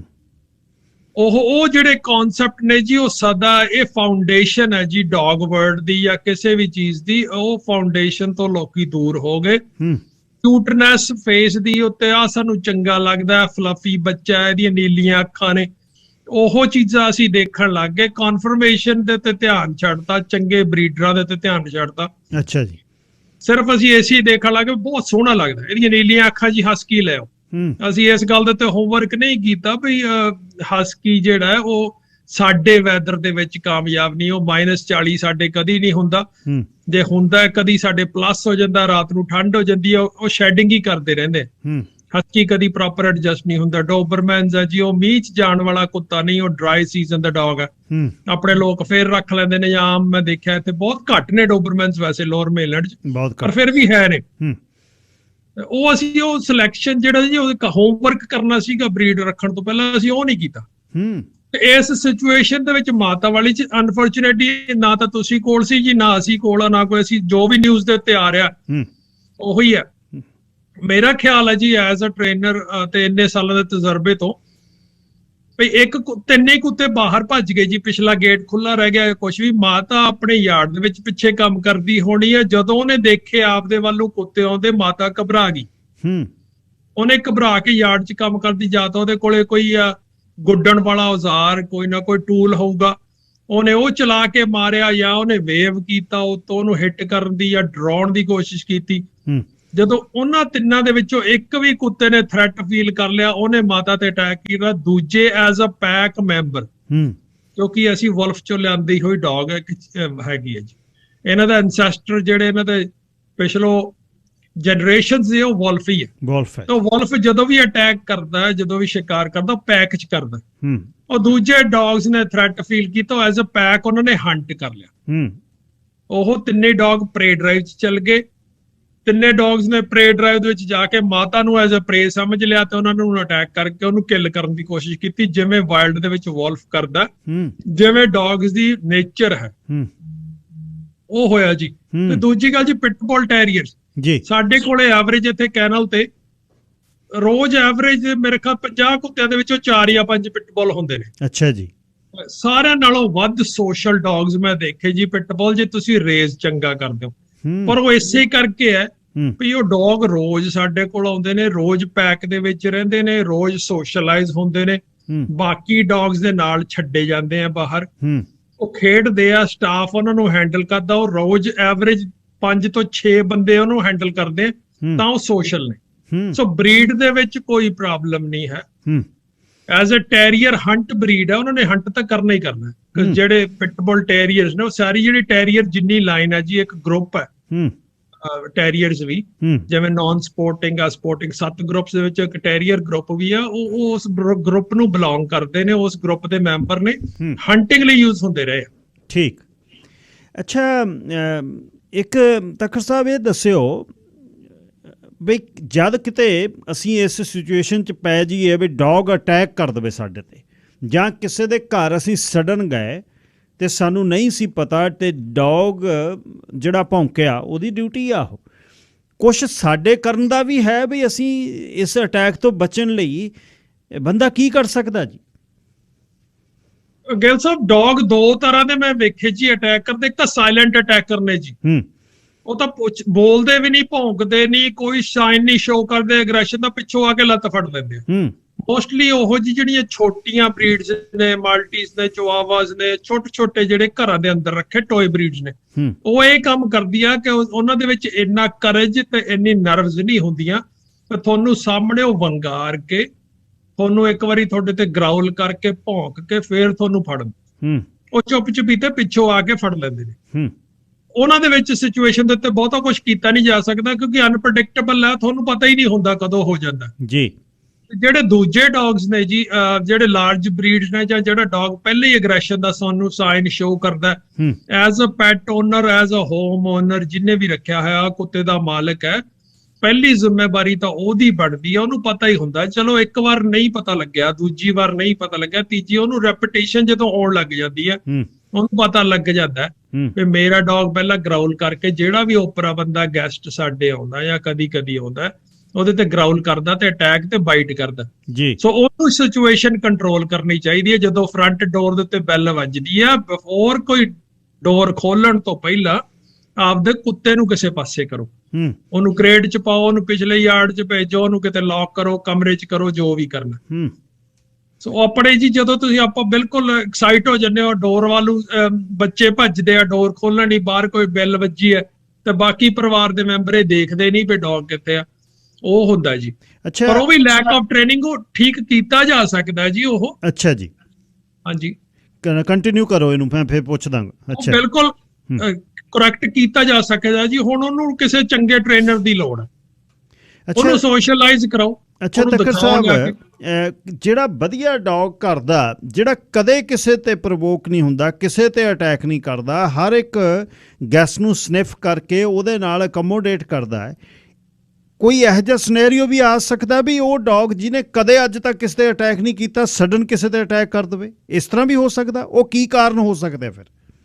ਗਿੱਲ ਸਾਹਿਬ, ਉਹਦੇ ਵਿੱਚ ਜਾਂ ਤਾਂ ਡੌਗ ਅਨਹੈਲਦੀ ਜਾਂ ਬਿਮਾਰ ਹੈ ਜੀ, ਕਿਤੇ ਉਹਦੇ ਪੇਨ ਹੈ, ਕਿਤੇ ਸੱਟ ਵੱਜੀ ਹੋਈ ਹੈ, ਤੁਸੀਂ ਉਹਨੂੰ ਟੱਚ ਕਰ ਦਿੱਤਾ, ਉਹਦੇ ਕੋਈ ਮਸਲ ਦੇ ਵਿੱਚ ਸਵੈਲਿੰਗ ਹੈ, ਉਹਦੇ ਕਿਤੇ ਕੋਈ ਜ਼ਖਮ ਹੈ ਜਿਹੜਾ ਕਿਸੇ ਨੇ ਨਹੀਂ ਅਜੇ ਨੋਟਿਸ ਕੀਤਾ, ਉਹਦੇ ਕੋਈ ਇੰਟਰਨਲ ਕੁਐਸਚਨ ਹੈ ਕਿਸੇ ਦੀ, ਉਹਨੂੰ ਗੈਸਟ੍ਰਿਕ ਆ, ਕੋਈ ਹੋਰ ਪੇਨ ਹੈ, ਕੋਈ ਹੋਰ ਹੈਲਥ ਇਸ਼ੂਜ਼ ਚੱਲ ਰਹੇ ਆ, ਉਹਨੂੰ ਤੁਸੀਂ ਉਸ ਵੇਲੇ ਉੱਥੇ ਹੱਥ ਲਾ ਦਿੰਦੇ ਹੋ ਜਿੱਥੇ ਪੇਨਫੁਲ ਹੈ ਜਾਂ ਉਹ ਨਹੀਂ ਚੰਗਾ ਸਮਝਦਾ, ਤੇ ਫੇਰ ਉਹ ਕਰਦਾ। ਨਹੀਂ ਤਾਂ ਇਹੋ ਜਿਹੀ ਸਿਚੁਏਸ਼ਨ, ਜਿਹੜੇ ਡੌਗ ਸੋਸ਼ਲ ਨੇ ਉਹ ਸੋਸ਼ਲ ਹੀ ਨੇ, ਕਿਉਂਕਿ ਉਹਨਾਂ ਦੇ ਉੱਤੇ ਜਿਹੜੇ ਹੋਮ ਓਨਰਸ ਨੇ, ਜਿਨ੍ਹਾਂ ਨੇ ਰੱਖਿਆ ਹੋਇਆ, ਜਿਨ੍ਹਾਂ ਨੇ ਪਾਲਿਆ ਹੋਇਆ, ਉਹਨਾਂ ਨੇ ਵੀ ਆਪਦੀ ਮਿਹਨਤ ਕੀਤੀ ਹੋਈ ਆ, ਪਲੱਸ ਉਹ ਚੰਗੇ ਬਰੀਡਰਸ ਤੋਂ ਵੀ ਮਿਹਨਤ ਕਰਕੇ ਆਏ ਹੋਏ ਨੇ, ਉਹਨਾਂ ਨੇ ਚੰਗੀਆਂ ਬਲੱਡ ਲਾਈਨਸ ਬਰੀਡ ਕੀਤੀਆਂ। ਦੇਖੋ ਜੀ, ਹੁਣ ਐਜ਼ ਅ ਬਰੀਡਰ, ਕਿਉਂਕਿ ਅਸੀਂ ਦੋ ਹੀ ਰੋਲ ਨਿਭਾ ਰਹੇ ਹਾਂ ਜੀ, ਅਸੀਂ ਟ੍ਰੇਨਰ ਵੀ ਆ ਤੇ ਅਸੀਂ ਬਰੀਡਰ ਵੀ ਹਾਂ। ਅਸੀਂ ਸਿਰਫ ਜਿਹੜੇ ਅਗਰੈਸ਼ਨ ਵਾਲੀ ਬਲੱਡ ਲਾਈਨਸ ਆ ਡੌਗ, ਉਹ ਅਸੀਂ ਲਾਅ ਐਨਫੋਰਸਮੈਂਟ ਚ ਹੀ ਦਿੰਦੇ ਆ ਜੀ। ਅਸੀਂ ਆਮ ਘਰਾਂ ਲਈ ਸੂਟੇਬਲ ਹੀ ਨਹੀਂ ਸਮਝਦੇ। ਤੁਹਾਨੂੰ ਆਪ ਜੀ ਨੂੰ ਯਾਦ ਹੋਣਾ, ਮੈਂ ਪਿੱਛੇ ਜੇ ਬੈਲਜੀਅਨ ਮੈਲਨੋਇਜ਼ ਉੱਥੋਂ ਜਰਮਨੀ, ਸਰਬੀਆ ਚੋਂ ਲੈ ਆਇਆ ਸੀ। ਹਾਂਜੀ, ਤੇ ਉਹ 2 ਲੀਟਰ ਹੀ ਪ੍ਰੋਡਿਊਸ ਕੀਤੇ ਜੀ, ਉਹਨਾਂ ਵਿੱਚੋਂ 4 ਜਾਂ 5 ਵਿੱਚ ਵੈਨਕੂਵਰ ਪੁਲਿਸ ਵਾਲਿਆਂ ਕੋਲ ਚਲੇ ਗਏ ਜਾਂ ਹੋਰ ਡਿਪਾਰਟਮੈਂਟਸ ਕੋਲ ਚਲੇ ਗਏ। ਫਿਰ ਮੈਂ ਬਰੀਡਿੰਗ ਸਟਾਪ ਕਰਤੀ ਜੀ, ਸਿਰਫ ਇਸ ਕਾਰਨ ਕਰਕੇ ਵੀ ਆਮ ਬੰਦਿਆਂ ਦੇ ਰੱਖਣ ਵਾਲਾ ਬੈਲਜੀਅਨ ਨਹੀਂ। 1-2 ਘਰਾਂ ਚ ਮੈਂ ਭੇਜੇ, ਉਹ ਵਾਪਸ ਆ ਗਏ ਕੁੱਤੇ, ਲੋਕਾਂ ਤੋਂ ਸਾਂਭ ਨਹੀਂ ਹੋਏ, ਉਹ ਡਰਾਈਵ ਬਹੁਤ ਜ਼ਿਆਦਾ। ਸੋ ਐਜ਼ ਅ ਬਰੀਡਰ ਵੀ ਤੁਹਾਡੀ ਜ਼ਿੰਮੇਵਾਰੀ ਹੈ, ਇਕੱਲਾ ਡਾਲਰ ਵੈਲਿਊ ਨਹੀਂ ਦੇਖਣੀ, ਲੋਕਾਂ ਦੀ ਸੇਫਟੀ ਵੀ ਸਾਡੇ ਲਈ ਉਨੀ ਹੀ ਜ਼ਰੂਰੀ ਹੈ, ਤਾਂ ਕਿ ਲੋਕ ਇੰਜੋਏ ਕਰਨ ਡੌਗ ਨੂੰ, ਇਹ ਪੈਨਿਕ ਨਾ ਹੋਣ।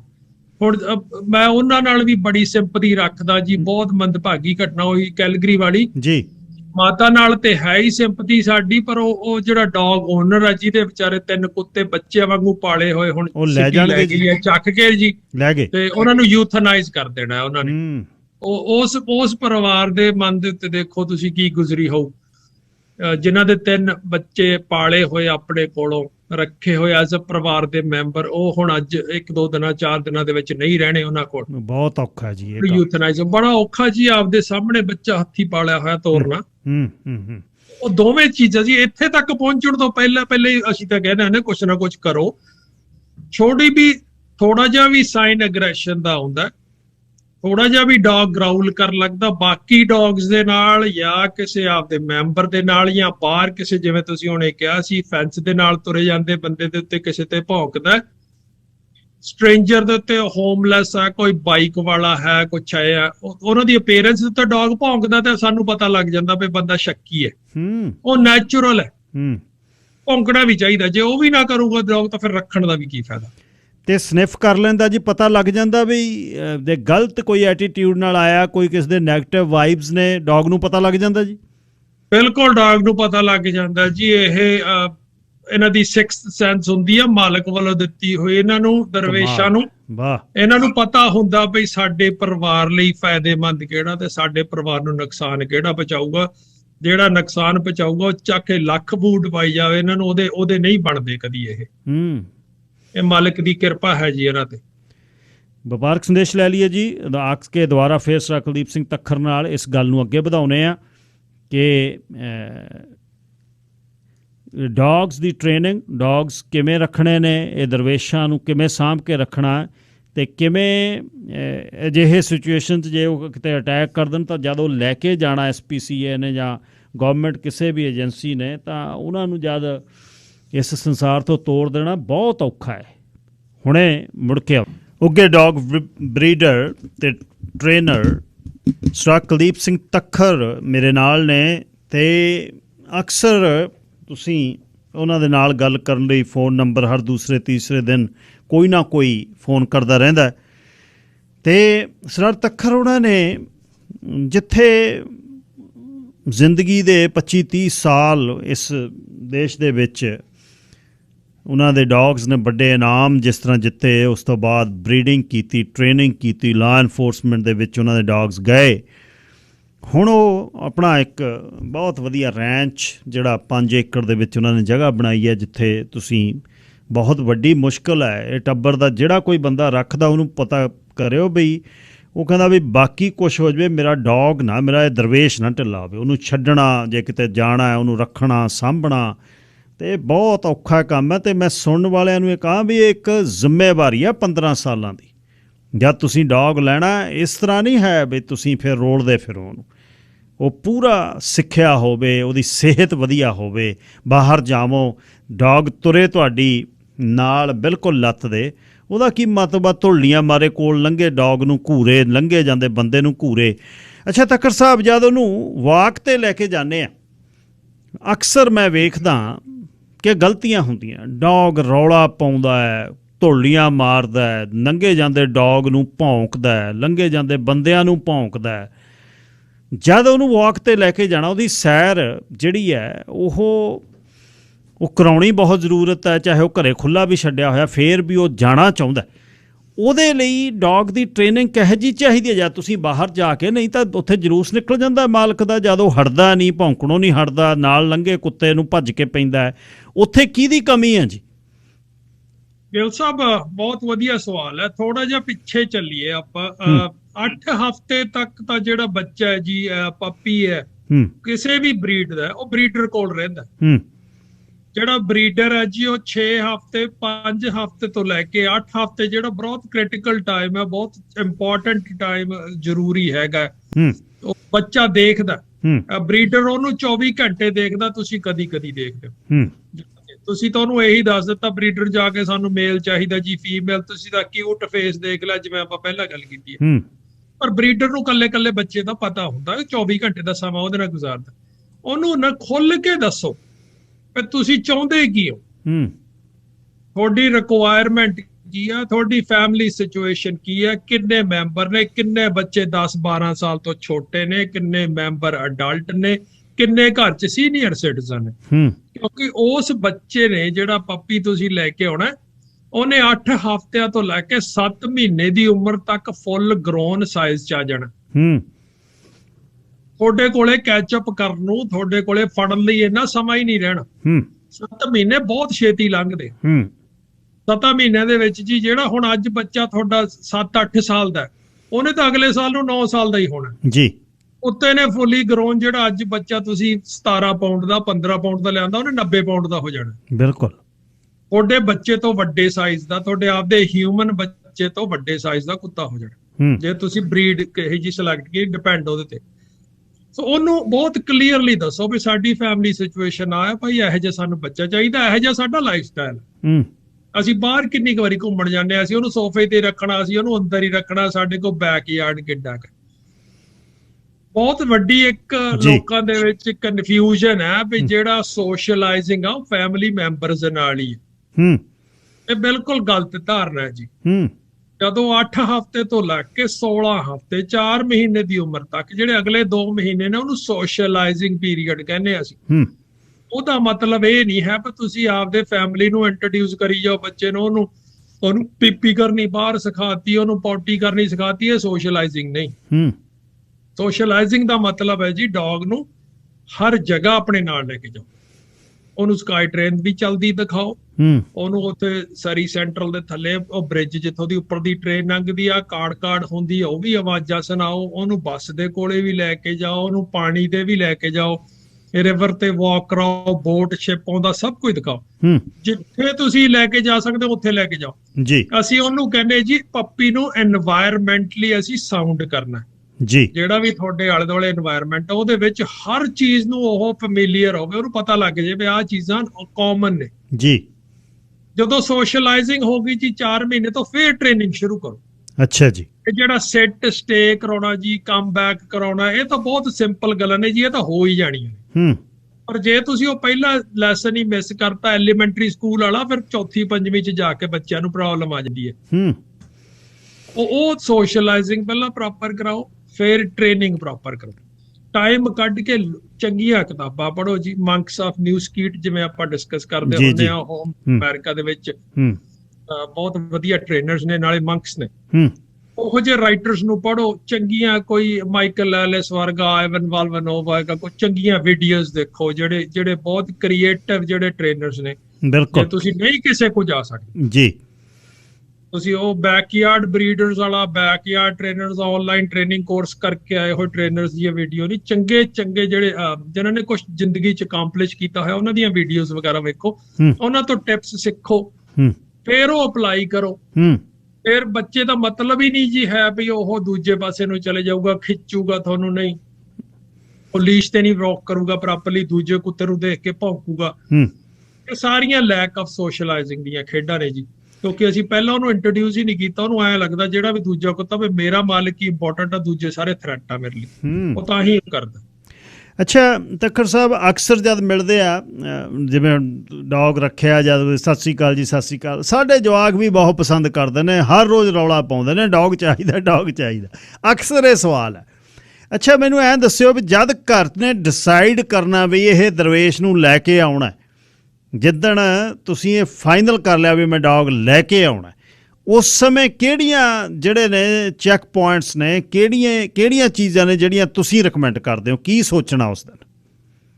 ਗਿੱਲ ਸਾਹਿਬ, ਪਹਿਲਾਂ ਤਾਂ ਜੀ ਬਰੀਡ ਚੰਗੀ ਪ੍ਰੋਪਰ ਸਿਲੈਕਟ ਕਰੋ ਵੀ ਤੁਹਾਡੇ ਲਾਈਫ ਸਟਾਈਲ ਦੇ, ਜਿਵੇਂ ਆਪਾਂ ਕਹਿ ਕੇ ਹਟੇ ਹਾਂ, ਲਾਈਫ ਸਟਾਈਲ ਦੇ ਅਕੋਰਡਿੰਗ ਹੈ। ਗੁਆਂਢੀਆਂ ਦੇ ਕੋਲੇ 5 ਏਕੜ ਏਕੜ ਉਹਨਾਂ ਨੇ ਵੱਡਾ ਟਰੱਕ ਰੱਖਿਆ, ਤੁਹਾਡੇ ਜ਼ਰੂਰੀ ਥੋੜੀ ਹੈ ਵੀ ਤੁਹਾਡੀ ਜ਼ਰੂਰਤ ਉਸ ਵੱਡੇ ਟਰੱਕ ਦੀ ਆ, ਵੱਡੀ ਬਰੀਡ ਦੀ ਹੈ। ਜੇ ਤੁਸੀਂ ਛੋਟੇ ਟਾਊਨ ਹਾਊਸ ਕੰਪਲੈਕਸ ਚੋਂ, ਛੋਟਾ ਯਾਰਡ ਹੈ, ਛੋਟਾ ਘਰ ਹੈ, ਤਾਂ ਬਰੀਡ ਵੀ ਉਸ ਹਿਸਾਬ ਨਾਲ ਰੱਖੋ। ਮੋਸਟਲੀ ਤਾਂ ਜੀ ਹੁਣ ਸਟ੍ਰੈਟਾ ਜਿੰਨੀਆਂ ਤਕਰੀਬਨ ਮੈਂ ਦੇਖਦਾ ਅੱਜ ਕੱਲ ਕਮੇਟੀਜ਼ ਨੇ ਸਟ੍ਰੈਟਾ ਦੀਆਂ ਜਾਂ ਬਾਇਲਾਜ਼ ਨੇ ਸਟ੍ਰੈਟਾ ਦੇ, ਉਹ 50 ਪਾਉਂਡ ਤੋਂ ਥੱਲੇ ਕੁੱਤਾ ਰੱਖਦੇ ਆ, ਤੁਸੀਂ ਉਦੋਂ ਵੱਧ ਰੱਖ ਹੀ ਨਹੀਂ ਸਕਦੇ। ਅੱਛਾ ਜੀ। ਇਹ ਬਹੁਤ ਵੱਡਾ ਚੈਲੰਜ ਹੋਇਆ ਹੋਇਆ ਜੀ ਵੱਡੀਆਂ ਬਰੀਡਸ ਦੇ ਨਾਲ, ਕਿਉਂਕਿ ਹਰ ਸਟ੍ਰੈਟਾ ਜਿਹੜਾ ਤੁਹਾਨੂੰ ਕਹਿੰਦਾ ਵੀ 30 ਤੋਂ 50 ਪਾਉਂਡ ਦੇ ਵਿੱਚ ਹੀ ਤੁਸੀਂ ਡੌਗ ਰੱਖੋ। ਠੀਕ ਹੈ ਜੀ। ਉਹ ਵੀ ਦੇਖਣਾ ਪੈਣਾ ਜੀ ਤੁਹਾਨੂੰ।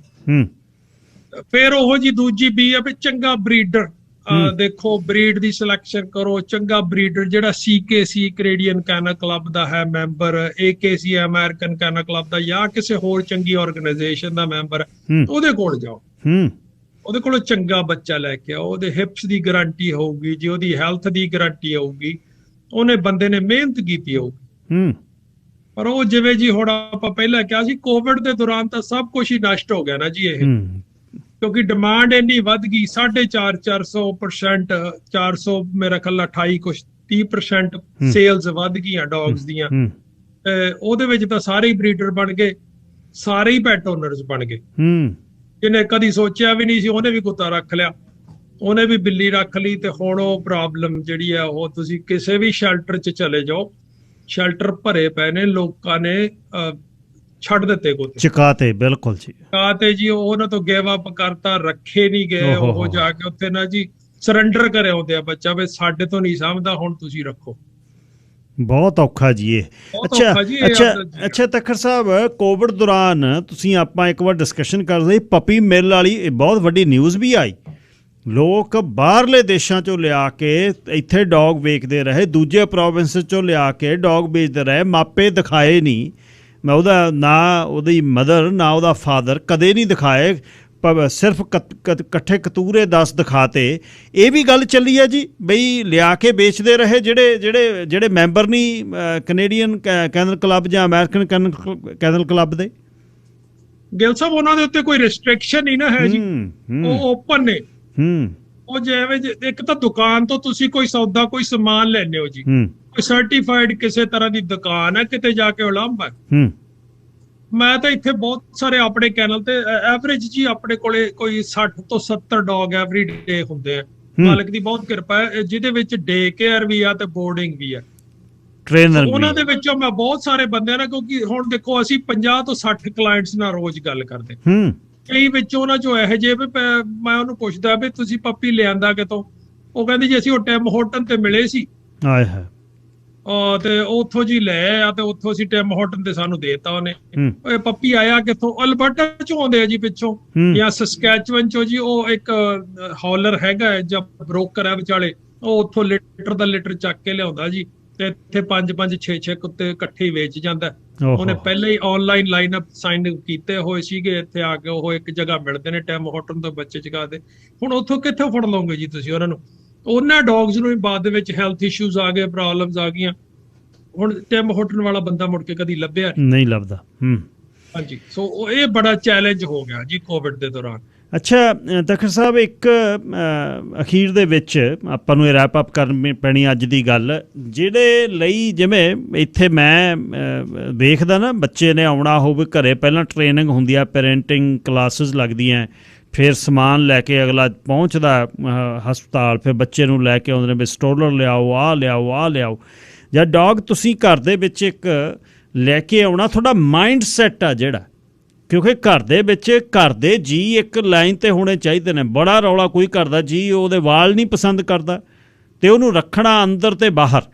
ਇਸ ਦੇ ਬਾਰੇ ਅਖੀਰ ਦੇ ਵਿੱਚ ਇਸ ਨੂੰ ਰੈਪ ਅਪ, ਜਦ ਤੁਸੀਂ ਇਸ ਡੌਗ ਓਨਰ ਬਣਨਾ, ਮੈਂ ਤਾਂ ਇਸ ਅਦਰ ਵੇ ਕਹਿਣਾ ਵੀ ਜਦ ਕਿਸੇ ਪਰਿਵਾਰ ਦਾ ਸਮਾਂ ਚੰਗਾ ਆਉਣਾ, ਉਹਨੇ ਦਰਵੇਸ਼ ਘਰੇ ਇਹਨੂੰ ਲੈ ਕੇ ਆਉਣਾ, ਇਹਦਾ ਮੁੱਲ ਕੋਈ ਨਹੀਂ ਹੈ। ਇਹਨੂੰ ਕਿਸੇ ਪਾਸੇ ਵੀ ਤੁਸੀਂ ਮਿਲ ਨਹੀਂ ਸਕਦੇ ਉਹਦੇ ਪੈਸੇ ਧੇਲੇ ਨਾਲ। ਇਹ ਤਾਂ ਛੱਡ ਹੀ ਦਿਓ ਗੱਲ, ਉਹਦੇ ਨਾਲ ਕੀ ਕੁਛ ਤੁਹਾਨੂੰ ਮਿਲਦਾ ਉਹ ਤਾਂ ਜਿਹਨੇ ਰੱਖੇ ਨੇ ਉਹੀ ਦੱਸ ਸਕਦਾ। ਅਤੇ ਅਖੀਰ ਦੇ ਵਿੱਚ ਇਸ ਨੂੰ ਰੈਪ ਅਪ ਕਰੀਏ ਵੀ ਜਦ ਇਸ ਜੀ ਨੇ ਨਵੇਂ ਨੇ ਘਰੇ ਆਉਣਾ ਹੈ, ਉਹਦੇ ਤੋਂ ਪਹਿਲਾਂ ਕੀ ਹੋਣਾ ਚਾਹੀਦਾ? ਗਿੱਲ ਸਾਹਿਬ, ਪਹਿਲਾਂ ਤਾਂ ਜੀ ਮਾਈਂਡ ਸੈਟ, ਜਿਵੇਂ ਤੁਸੀਂ ਕਹਿ ਕੇ ਹਟੇ ਤੁਹਾਡੀ ਗੱਲ ਚੋਂ ਹੀ ਹੈ, ਉਹ ਬਣਾਓ। ਸਾਰੀ ਫੈਮਿਲੀ ਨੂੰ ਇੱਕ ਪੇਜ ਤੇ ਲੈ ਕੇ ਆਓ, ਇੱਕ ਮੱਤ ਤੇ ਲੈ ਕੇ ਆਓ। ਐ ਨਹੀਂ ਹੈ ਵੀ ਬੱਚੇ ਤੇ ਹਸਬੈਂਡ ਨੇ ਸੋਚ ਲਿਆ ਵੀ ਬਾਹਰੋਂ ਜਾ ਕੇ ਮਾਂ ਨੂੰ ਸਰਪ੍ਰਾਈਜ਼ ਦੇਣਾ, ਬੱਚਾ ਰੱਖ ਕੇ ਲਿਆ ਕੇ, ਤੇ ਉਹ ਘਰ ਦੀ ਅਰਧਾਂਗਣੀ ਮੇਨ ਹਾਊਸ ਦੀ ਮੈਂਬਰ ਹੈ ਵਾਈਫ, ਉਹਨੂੰ ਲਿਆ ਕੇ ਸਰਪ੍ਰਾਈਜ਼ ਤੋਂ ਉਹਨੂੰ ਲਿਆ ਕੇ ਸੁੱਟ ਦੋ, ਇੱਕ ਬੱਚਾ ਵਿਆਹ ਲੈ, ਹੁਣ ਤੂੰ ਇੱਕ ਹੋਰ ਪਾਲ ਲੈ। ਤੁਸੀਂ ਆਪ ਬੱਚਿਆਂ ਦਾ ਜਿਹੜਾ ਫੇਜ਼ ਹੈ ਨਾ ਜੀ, ਬੱਚਿਆਂ ਵਾਸਤੇ ਕੁੱਤਾ ਨਾ ਲੈ ਕੇ ਆਓ। ਇਹ 2 ਵੀਕਾਂ ਦਾ ਫੇਜ਼ ਹੈ, 3 ਹਫ਼ਤਿਆਂ ਦਾ ਫੇਜ਼ ਹੈ। ਵੱਧ ਤੋਂ ਵੱਧ ਉਹਨਾਂ ਨੇ ਇੰਟਰਸਟ ਛੱਡ ਜਾਣਾ, ਤੁਹਾਡੇ ਗਲ ਪੈਣਾ, ਤੁਹਾਨੂੰ ਹੀ ਬਾਹਰ ਲੈ ਕੇ ਜਾਣਾ ਪੈਣਾ, ਤੁਹਾਨੂੰ ਹੀ ਦੇਖਭਾਲ ਕਰਨੀ ਪੈਣੀ ਆ, ਫੂਡ ਵੀ ਪਾਉਣਾ ਪੈਣਾ। ਬੱਚੇ ਆਪਦੀ ਲਾਈਫ 'ਚ ਬਿਜ਼ੀ ਨੇ। ਉਹ ਪਹਿਲਾਂ ਤਾਂ ਜੀ ਜੇ ਅੰਦਰ ਰੱਖਣਾ ਨਾ, ਮਨ ਬਣਾਓ ਕਰਨਾ ਕੀ ਚਾਹੁੰਦੇ। ਜੇ ਅੰਦਰ ਰੱਖਣਾ ਤੇ ਨੌਨ ਸ਼ੈਡਿੰਗ ਬਰੀਡ ਲੈ ਕੇ ਆਓ ਜੀ, ਜਿਹੜੀ ਸ਼ੈਡ ਨਹੀਂ ਕਰਦੀ। ਘੱਟੋ ਘੱਟ ਹਰ ਜਗ੍ਹਾ ਵਾਲ ਤਾਂ ਨਾ ਹੋਣ। ਇਸੇ ਗੱਲ ਤੋਂ ਰੋਜ਼ ਕਲੇਸ਼ ਤੇ ਲੜਾਈ ਨਾ ਹੋਵੇ ਘਰ ਦੇ ਵਿੱਚ, ਵੀ ਥਾਂ ਵਾਲ ਪਏ ਆ। ਉਹ ਵਾਈਫ ਪਹਿਲੇ ਨਹੀਂ ਸੀ ਚਾਹੁੰਦੀ ਕੁੱਤਾ ਰੱਖਣਾ, ਤੁਸੀਂ ਇੱਕ ਲਿਆ ਦਿੱਤਾ ਉਹਨੂੰ, ਉੱਤੋਂ ਦੀ ਉਹਨੂੰ ਹੋਰ ਕੰਮ ਪੈ ਗਿਆ ਜੀ। ਵੈਕਿਊਮ ਕਰਨ ਦੇ ਵਿੱਚ, ਘਰ ਦੇ ਵਿੱਚ ਸਫਾਈ ਕਰਾਉਣ 'ਚ ਹੱਥ ਨਹੀਂ ਵਟਾਉਂਦੇ। ਜੇ ਬਾਹਰ ਰੱਖਣਾ ਤਾਂ ਬਾਹਰ ਵਾਲੀਆਂ ਬਰੀਡਸ ਲੈ ਕੇ ਆਓ, ਜੇ ਜਗ੍ਹਾ ਪਿੱਛੇ ਹੈ। ਇਨਡੋਰ ਆਊਟਡੋਰ ਕੁੱਤੇ ਹੋਏਗੇ ਨੇ ਜੀ, ਪਰ ਬੀ ਰੈਡੀ। ਉਹਨੇ ਜਦੋਂ ਕੁੱਤੇ ਨੇ ਬਾਹਰ ਵਾਲੇ ਨੇ ਅੰਦਰ ਆਉਣਾ, ਨੇ ਵਾਲ ਅੰਦਰ ਆਉਣੇ ਹੀ ਆਉਣੇ, ਬਿਲਕੁਲ ਆਉਣੇ ਆ, ਜ਼ਿਆਦਾ ਆਉਣੇ ਆ, ਡਿਪੈਂਡ ਕਿੰਨਾ ਚਿਰ ਕੁੱਤਾ ਅੰਦਰ ਰਹਿੰਦਾ। ਤੇ ਜਦੋਂ ਕੁੱਤਿਆਂ ਨੂੰ ਕਿਸੇ ਨੂੰ ਵੀ ਅੰਦਰ ਗਜਾ ਲਓ, ਫਿਰ ਬਾਹਰ ਕੱਢਣਾ ਬਹੁਤ ਮੁਸ਼ਕਿਲ, ਬਹੁਤ ਔਖਾ ਹੈ। ਬਾਹਰ ਜਾਂਦਾ ਨਹੀਂ, ਉਹ ਦਰਵਾਜ਼ੇ ਦੇ ਉੱਤੇ ਪੈਰ ਮਾਰਦਾ ਜੀ, ਉਹ ਵਿੰਡੋਜ਼ ਤੇ ਪੈਰ ਮਾਰਦਾ, ਰੋਂਦਾ ਹੈ, ਹਾਊਲ ਕਰਦਾ, ਬਾਹਰ ਰੌਲਾ ਪਾਉਂਦਾ, ਫਿਰ ਤੁਸੀਂ ਗੁਆਂਢੀਆਂ ਦੇ ਡਰੋਂ ਭੌਂਕਦਾ ਕਰਦਾ, ਤੁਸੀਂ ਅੰਦਰ ਲੈ ਆਉਨੇ ਉਹਨੂੰ 2-4 ਵਾਰੀ ਲੈ ਕੇ ਆਉਨੇ ਹੋ। ਉਹ ਤਾਂ ਸਿੱਖ ਜਾਂਦਾ, ਉਹਨੂੰ ਪਤਾ ਲੱਗ ਗਿਆ ਹੁਣ ਵੀ ਜੇ ਆਹੀ ਕਰੂੰਗਾ ਤਾਂ ਮੈਂ ਤਾਂ 5 ਮਿੰਟ ਵੀ ਨਹੀਂ ਬਾਹਰ ਰਹਿਣ ਦਿੰਦੇ, ਤੇ ਲਿਆਈ ਹੋਣਾ। ਬਿਲਕੁਲ, ਉਹਨੂੰ ਪਤਾ ਲੱਗ ਗਿਆ ਵੱਡੀ ਕਮਜ਼ੋਰੀ ਦਾ। ਤੇ ਉਹ ਜਦ ਹੀ ਬਾਹਰ ਹੀ ਭੌਂਕਣ ਹੀ ਲੱਗ ਜਾਂਦਾ, ਤੇ ਉੱਥੋਂ ਤੁਸੀਂ ਅੰਦਰ ਲੈ ਆਉਨੇ। ਪਰ ਬੀ ਰੈਡੀ, ਪਹਿਲਾਂ ਤੁਸੀਂ ਆਪਦਾ ਹੋਮਵਰਕ ਕਰੋ। ਕ੍ਰੇਟ ਚੰਗਾ ਸਾਈਜ਼ ਚੂਜ਼ ਕਰੋ, ਪ੍ਰੋਪਰ ਸਾਈਜ਼ ਦਾ ਕ੍ਰੇਟ ਰੱਖੋ, ਉਹਨੂੰ ਕ੍ਰੇਟ ਦੇ ਵਿੱਚ ਹੀ ਫੂਡ ਪਾ ਕੇ ਟ੍ਰੇਨਡ ਕਰੋ, ਰਾਤ ਨੂੰ ਉਹਨੂੰ ਕ੍ਰੇਟ ਦੇ ਵਿੱਚ ਲੌਕ ਕਰੋ। ਇਹ ਸਾਰਾ part of the training package ਆ ਜੀ। ਇਹ ਟ੍ਰੇਨ ਰੱਖੋ, ਬੱਚਾ ਸੋਸ਼ਲਾਈਜ਼ ਕਰੋ, ਟ੍ਰੇਨਿੰਗ ਪ੍ਰੋਪਰ ਕਰਾਓ, ਚੰਗੀ ਬਰੀਡ ਚੁਣੋ, ਚੰਗਾ ਬਰੀਡਰ ਚੁਣੋ। ਬਹੁਤ ਘੱਟ ਪ੍ਰੋਬਲਮਸ ਆਉਂਦੀਆਂ ਨੇ ਜੀ। ਅਗਲੇ ਸੈਗਮੈਂਟ ਦੇ ਵਿੱਚ ਬਰੀਡਸ ਦੀ ਗੱਲ ਕਰਨੀ ਹੈ। ਜਿਵੇਂ ਜਿਹੜੇ ਕਾਲੇ ਤੇ ਚਿੱਟੇ ਸ਼ੈਫਰਡ ਟੈਨ ਤਾਂ ਹੁੰਦੇ ਸੀ, ਉਹ ਤਖਤ ਸਾਹਿਬ ਨੇ ਲੈ ਕੇ ਦਿੱਤੇ। ਕਾਲੇ ਇਹਨਾਂ ਦੇ ਜਿਹੜੇ ਸ਼ੈਫਰਡ ਨੇ, ਅਤੇ ਉਹਨੂੰ ਤੁਸੀਂ ਜਦ ਦੇਖਦੇ ਹੋ ਤਾਂ ਪਤਾ ਲੱਗਦਾ। ਰੌਟਵੈਲਰ ਜਿਹੜੇ ਜਰਮਨੀ ਤੋਂ ਲਿਆਂਦੇ, ਵੱਡੇ ਸਿਰਾਂ ਵਾਲੇ, ਵਨ ਆਫ ਮਾਈ ਫੇਵਰਟ। ਅਤੇ ਉਹ ਉਸ ਤੋਂ ਬਾਅਦ ਹੁਣ ਛੋਟੀਆਂ ਬਰੀਡਸ ਵੀ ਸ਼ੁਰੂ ਕਰ ਰਹੇ ਨੇ, ਕਿਉਂਕਿ ਸਮੇਂ ਦੇ ਹਿਸਾਬ ਨਾਲ ਕੁਛ ਇਨਡੋਰਸ ਦੀਆਂ ਗੱਲਾਂ ਉਹ ਵੀ ਅਗਲੀ ਸੈਗਮੈਂਟ ਦੇ ਵਿੱਚ ਬਰੀਡਸ। ਜਰਮਨ ਸ਼ੈਫਰਡ ਟਿਕਦਾ ਕਿਉਂ ਨਹੀਂ? ਹਰ ਵਕਤ ਉਹ ਅਲਰਟ ਹੈ, ਉਹ ਹਰ ਵਕਤ ਬੰਦੇ ਵਾਂਗੂ ਤੁਰਿਆ ਫਿਰਦਾ ਹੈ। ਉਹ ਘਰ ਦੀ ਇੱਕ ਚੀਜ਼ ਖੱਬਿਓਂ ਸੱਜੇ ਚੱਕੀ ਨੂੰ ਰੌਲਾ ਪਾਉਂਦਾ, ਹਰ ਚੀਜ਼ ਨੂੰ ਉਹ ਸ਼ੱਕ 'ਚ ਦੇਖਦਾ, ਬੰਦਾ ਤੰਗ ਹੋ ਜਾਂਦਾ। ਉਹ ਟਿਕਦਾ ਨਹੀਂ, ਨਾ ਮਾਪੇ ਨੂੰ ਟਿਕਣ ਦਿੰਦਾ। ਰੌਟਵੈਲਰ ਵੀ ਇਸ ਤਰ੍ਹਾਂ ਅਲਰਟ ਹੈ ਹਰ ਵਕਤ। ਇਹਨਾਂ ਦੀਆਂ ਗੱਲਾਂ ਅਗਲੀ ਵਾਰ ਕਰਾਂਗੇ। 604 728 51 20 ਤੱਖਰ ਸਾਹਿਬ ਦਾ ਨੰਬਰ ਹੈ, ਅਕਸਰ ਤੁਹਾਨੂੰ ਮੈਂ ਦਿੰਦਾ ਰਹਿਣਾ ਹੈ, ਅਤੇ ਤੁਹਾਡੇ ਫੋਨ ਹਰ ਦੂਜੇ ਤੀਜੇ ਦਿਨ ਆਉਂਦੇ ਨੇ, ਨੌ ਭੁੱਲ ਜਾਂਦੇ। ਉਹ ਦੱਸਿਓ ਜੀ, ਉਹ ਜਿਹੜੇ ਫਿਰ ਕੁੱਤੇ ਟ੍ਰੇਨਡ ਕਰਦੇ ਨੇ ਜੀ, ਉਹਨਾਂ ਦਾ ਨੰਬਰ ਦੇ ਦਿਓ ਜੀ। 604 728 51 20 ਸਰਦਾਰ ਤੱਖਰ ਦਾ ਨੰਬਰ ਹੈ। ਅਤੇ ਤੱਖਰ ਸਾਹਿਬ ਤੁਹਾਡੇ ਸਮੇਂ ਲਈ ਧੰਨਵਾਦ। ਅਤੇ ਆਪਾਂ ਸੈੱਟ ਕਰਕੇ ਤੁਹਾਡੇ ਰੁਝੇਵਿਆਂ ਦੇ ਹਿਸਾਬ ਨਾਲ ਛੇਤੀ ਹੁਣ ਆਪਾਂ ਇਹਨੂੰ ਦੁਬਾਰਾ ਰਿਪੀਟ ਕਰਾਂਗੇ, ਸੈਗਮੈਂਟਸ ਬਣਾ ਕੇ ਫਿਰ ਇਹਨਾਂ ਨੂੰ ਅਸੀਂ ਅਪਲੋਡ ਕਰਾਂਗੇ ਕਿ ਲੋਕ ਇਸ ਨੂੰ ਵੇਖਦੇ ਰਹਿਣ। ਧੰਨਵਾਦ ਬਹੁਤ ਬਹੁਤ ਤੁਹਾਡੇ ਸਮੇਂ ਦਾ। ਧੰਨਵਾਦ ਜੀ ਗਿੱਲ ਸਾਹਿਬ, ਮਿਹਰਬਾਨੀ। ਮੇਰਾ ਖਿਆਲ ਇਹ ਤੁਸੀਂ ਜਿਹੜੇ ਪਿਛਲੀ ਵਾਰੀ ਆਪਾਂ 7 ਕਿ 8 ਐਪੀਸੋਡ ਕੀਤੇ ਸੀ ਨਾ ਜੀ, ਉਹ ਤੁਸੀਂ ਲੋਕ ਸਾਥ YouTube ਤੇ ਜਾ ਕੇ ਪੈਟ ਡੌਗਸ ਪਾਓ। ਹਾਂਜੀ, ਲੋਕ ਸਾਥ ਪੈਟ ਡੌਗਸ ਜਵੰਦੇ ਨੇ ਵੀਰ ਨੇ ਮੇਰੇ ਨੇ ਬਹੁਤ ਮਿਹਨਤ ਕਰਕੇ ਨਾ ਇਕੱਠੇ ਸੈਗਮੈਂਟ ਕਰਦੇ ਸੀ। ਹਾਂਜੀ ਹਾਂਜੀ, ਹਾਂ ਲੋਕ ਸਾਥ ਪੈਟ ਡੌਗਸ ਪਾਓ ਤੇ ਸਾਰੇ ਐਪੀਸੋਡ ਅਜੇ ਵੀ ਤੁਸੀਂ ਸੁਣ ਸਕਦੇ ਹੋ, ਕਿਸੇ ਵੀਰ ਨੂੰ ਲੋੜ ਹੋਵੇ ਕੁੱਤਾ ਰੱਖਣ ਤੋਂ ਪਹਿਲਾਂ। ਬਾਕੀ ਤੁਹਾਡੀ ਸੇਵਾ 'ਚ ਸਦਾ ਹਾਜ਼ਰ ਹਾਂ ਜੀ। ਧੰਨਵਾਦ। ਧੰਨਵਾਦ ਤੱਖਰ ਸਾਹਿਬ, ਬਹੁਤ ਬਹੁਤ ਥੈਂਕ ਯੂ। ਸਰਦਾਰ ਕੁਲਦੀਪ ਸਿੰਘ ਤੱਖਰ ਗੱਲਬਾਤ ਕਰ ਰਹੇ ਸੀ, ਉੱਘੇ ਡੌਗ ਬਰੀਡਰ। ਅਤੇ ਦੂਸਰੇ ਬੰਨੇ 1550 'ਤੇ ਆਪਾਂ ਕੀਤੀਆਂ ਸੀ ਇਹਨਾਂ ਦੀਆਂ ਸੈਗਮੈਂਟਸ। ਉਹਦੀ ਪਲੇਲਿਸਟ 'ਤੇ ਜਾਂ ਤੁਸੀਂ YouTube 'ਤੇ ਜਾਓਗੇ, ਪਲੇਲਿਸਟ ਦੇ ਵਿੱਚ ਸਾਕੇ ਨੀਲੇ ਤਾਰੇ ਦੀਆਂ ਵੀ ਜਿਹੜੀਆਂ ਸ਼ੋਅ ਕੀਤੇ ਸੀ ਉਹ ਵੀ ਉਹਦੇ 'ਤੇ ਪਏ ਨੇ। ਸਿੱਖ ਇਤਿਹਾਸ ਨੂੰ 18ਵੀਂ ਸਦੀ ਤੋਂ ਲੈ ਕੇ 20ਵੀਂ ਸਦੀ ਤੱਕ ਲੈ ਕੇ ਗਏ ਸੀ, ਇੱਕ ਮਹੀਨਾ ਆਪਾਂ, ਉਹ ਵੀ ਨੇ। ਅਤੇ ਉਸ ਤੋਂ ਬਾਅਦ ਤੱਖਰ ਸਾਹਿਬ ਦੀਆਂ ਵੀ ਉਹਦੇ 'ਤੇ ਜਿਹੜੀਆਂ ਸੈਗਮੈਂਟਸ ਪਈਆਂ ਨੇ। ਅਤੇ ਇਸ ਨੂੰ ਵੀ ਹੁਣ ਇੱਥੇ ਵੀ 5-6 ਉਹਨਾਂ ਦੀਆਂ ਘੱਟੋ ਘੱਟ ਆਪਾਂ ਸੈਗਮੈਂਟਸ ਕਰਕੇ ਉਹਨਾਂ ਨੂੰ ਸੈੱਟ ਕਰ ਦਿਆਂਗੇ ਇੱਕ ਦਿਨ, ਟਿਊਜ਼ਡੇ ਔਰ ਥਰਸਡੇ, ਆਹੀ 1 ਘੰਟਾ। ਅਗਲੇ ਮੰਗਲਵਾਰ ਇਹ ਕੋਸ਼ਿਸ਼ ਕਰਾਂਗੇ ਵੀ ਇਸ ਸਮੇਂ ਉਹਨਾਂ ਨੂੰ ਲੈ ਕੇ ਆਈਏ, ਕਿਉਂਕਿ 6-7 ਸੈਗਮੈਂਟਸ ਕਰਕੇ ਫਿਰ ਇਹਨਾਂ ਨੂੰ ਅਸੀਂ ਅਪਲੋਡ ਕਰਾਂਗੇ। ਤੁਸੀਂ ਵੀ ਜਿਹੜੀਆਂ ਵੇਖ ਵੀ ਸਕੋਗੇ, ਸੁਣ ਵੀ। ਡਾਕਟਰ ਜੰਡੀ ਮੇਰੇ ਨਾਲ ਨੇ, ਜਿਹੜੇ ਸਾਡੇ ਜਿਵੇਂ ਬਰੀਡਰ ਸਾਡੇ ਭਾਈ ਸਾਹਿਬ, ਇਸ ਤਰ੍ਹਾਂ ਹੀ ਡਾਕਟਰ ਜੰਡੀ ਸਾਡੇ ਭਾਈਚਾਰੇ ਦੇ ਇਕੱਲੇ ਸਰਜਨ ਨੇ ਜਿਨ੍ਹਾਂ ਨੇ ਨਾਮ ਨਾ ਖੱਟਿਆ ਹੋਇਆ। ਡਾਕਟਰ ਜੰਡੀ ਜੀ। ਗਿੱਲ ਸਾਹਿਬ ਬਹੁਤ ਵਧੀਆ ਅਪਡੇਟ ਦਿੱਤੀ ਤੱਖੜ ਸਾਹਿਬ ਨੇ ਜੀ। ਇੱਥੇ ਤਾਂ ਹੀ ਜਿਹੜੀ ਆਪਾਂ ਮਤਲਬ ਇਸ ਵੇਲੇ ਇੰਨੀ ਕੁ ਪ੍ਰੋਬਲਮ ਹੈ, ਜਿਹੜੇ ਲੋਕਾਂ ਨੇ ਪੈਟ ਖਰੀਦੇ ਆ, ਜਿੱਦਾਂ ਖਾਸ ਕਰਕੇ 2-3 ਬਰੀਡਾਂ ਦੇ, ਜਿੱਦਾਂ ਰੌਟਵਾਇਲਰ ਹੋ ਗਏ, ਇਹਨਾਂ ਦੇ ਵਿੱਚ ਸਪੈਸ਼ਲੀ ਰੌਟਵਾਇਲਰ ਤਾਂ ਜਿਹੜੇ ਫ੍ਰੈਂਚ ਬੁਲਡੌਗਸ ਆ, ਇਹ ਬਹੁਤ ਜਿੰਨੇ ਵੀ ਖਰੀਦਣਾ ਬਹੁਤ ਕੇਅਰਫੁਲ ਹੋ ਕੇ ਖਰੀਦੋ। ਇਹਨਾਂ ਦੇ ਵਿੱਚ ਇੰਨੀਆਂ ਪ੍ਰੋਬਲਮ ਆ ਰਹੀਆਂ ਪਿਛਲੇ ਸਾਲ ਤੋਂ। ਜੇ ਹੁਣ ਤੁਸੀਂ ਪੱਪੀ ਖਰੀਦਦੇ ਆ, ਜੇ ਉਹਦੀ ਤੁਸੀਂ ਇੰਸ਼ੋਰੈਂਸ ਲੈਣੀ ਆ ਨਾ, ਅੱਜ ਤੋਂ 2 ਸਾਲ ਪਹਿਲਾਂ ਰੌਟਵਾਇਲਰ ਜਾਂ ਇਹਨਾਂ ਦੀ ਜਿਹੜੀਆਂ ਡਿਜ਼ੀਜ਼ ਪ੍ਰੋਨ ਬਰੀਡਸ ਆ, ਇਹਨਾਂ ਦੀ ਵੀ ਇੰਸ਼ੋਰੈਂਸ $100-150 ਮਹੀਨੇ ਦੀ ਹੁੰਦੀ ਸੀ। 300 to $350 ਦੇ ਤੁਹਾਨੂੰ ਇੰਸ਼ੋਰੈਂਸ ਮਿਲ ਰਹੀ ਪਰ ਮੰਥ।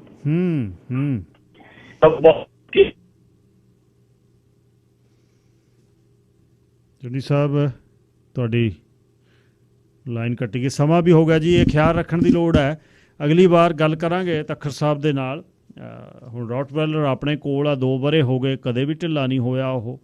ਪਰ ਮੈਨੂੰ ਇਹ ਲੱਗਦਾ ਵੀ ਬਰੀਡ ਦੀ ਗੱਲ, ਹਾਂ ਕਿਤੇ ਕਿਤੇ ਹੁੰਦਾ ਉਹ, ਪਰ ਉਹਦੀਆਂ ਦੇਸੀ ਚੀਜ਼ਾਂ, ਸੌਂਫ, ਦਹੀਂ, ਹਲਦੀ, ਉਹਦੀ ਮਤਲਬ ਪੂਰੀ ਉਹਦਾ ਖਿਆਲ ਰੱਖੀਦਾ ਮੱਲ ਸਿੰਘ ਦਾ, ਅਤੇ ਉਹ ਠੀਕ ਰਹਿੰਦਾ ਹੈ। ਪਰ ਮੇਰੇ ਕੋਲ ਡਾਕਟਰ ਬਹੁਤ ਵਧੀਆ ਨੇ, ਤੱਖਰ ਸਾਹਿਬ ਨੇ, ਡਾਕਟਰ ਜੰਡੀ ਆ, ਭਾਈ ਸਾਹਿਬ ਵੱਡੇ ਨੇ, ਉਹਨਾਂ ਨੂੰ ਪੁੱਛ ਲਈਦਾ। ਪਰ ਇਹ ਖਿਆਲ ਰੱਖਣ ਦੀ ਲੋੜ ਹੈ ਬਈ ਜਿਹੜੀ ਗੱਲ, ਇਹ ਦੋਨੇ ਹੀ ਜਿਹੜੇ ਮਾਹਰ ਨੇ, ਇਹਨਾਂ ਨੂੰ ਮੈਂ ਲੈ ਕੇ ਆਵਾਂਗਾ, ਹੌਲੀ ਹੌਲੀ ਇਹਨਾਂ ਨੂੰ ਸਾਰਾ ਕੁਝ ਪੁੱਛਾਂਗੇ। ਇਹ ਸੀ ਅੱਜ ਦਾ ਪ੍ਰੋਗਰਾਮ, ਆਸ ਹੈ ਪਸੰਦ ਕੀਤਾ ਹੋਵੇਗਾ। ਕੱਲ੍ਹ ਨੂੰ ਬੁੱਧਵਾਰ ਦਾ ਦਿਨ, ਕਹਾਣੀ ਤੁਹਾਡੇ ਸਨਮੁਖ 12:20 ਤੇ। ਰੱਬ ਰਾਖਾ।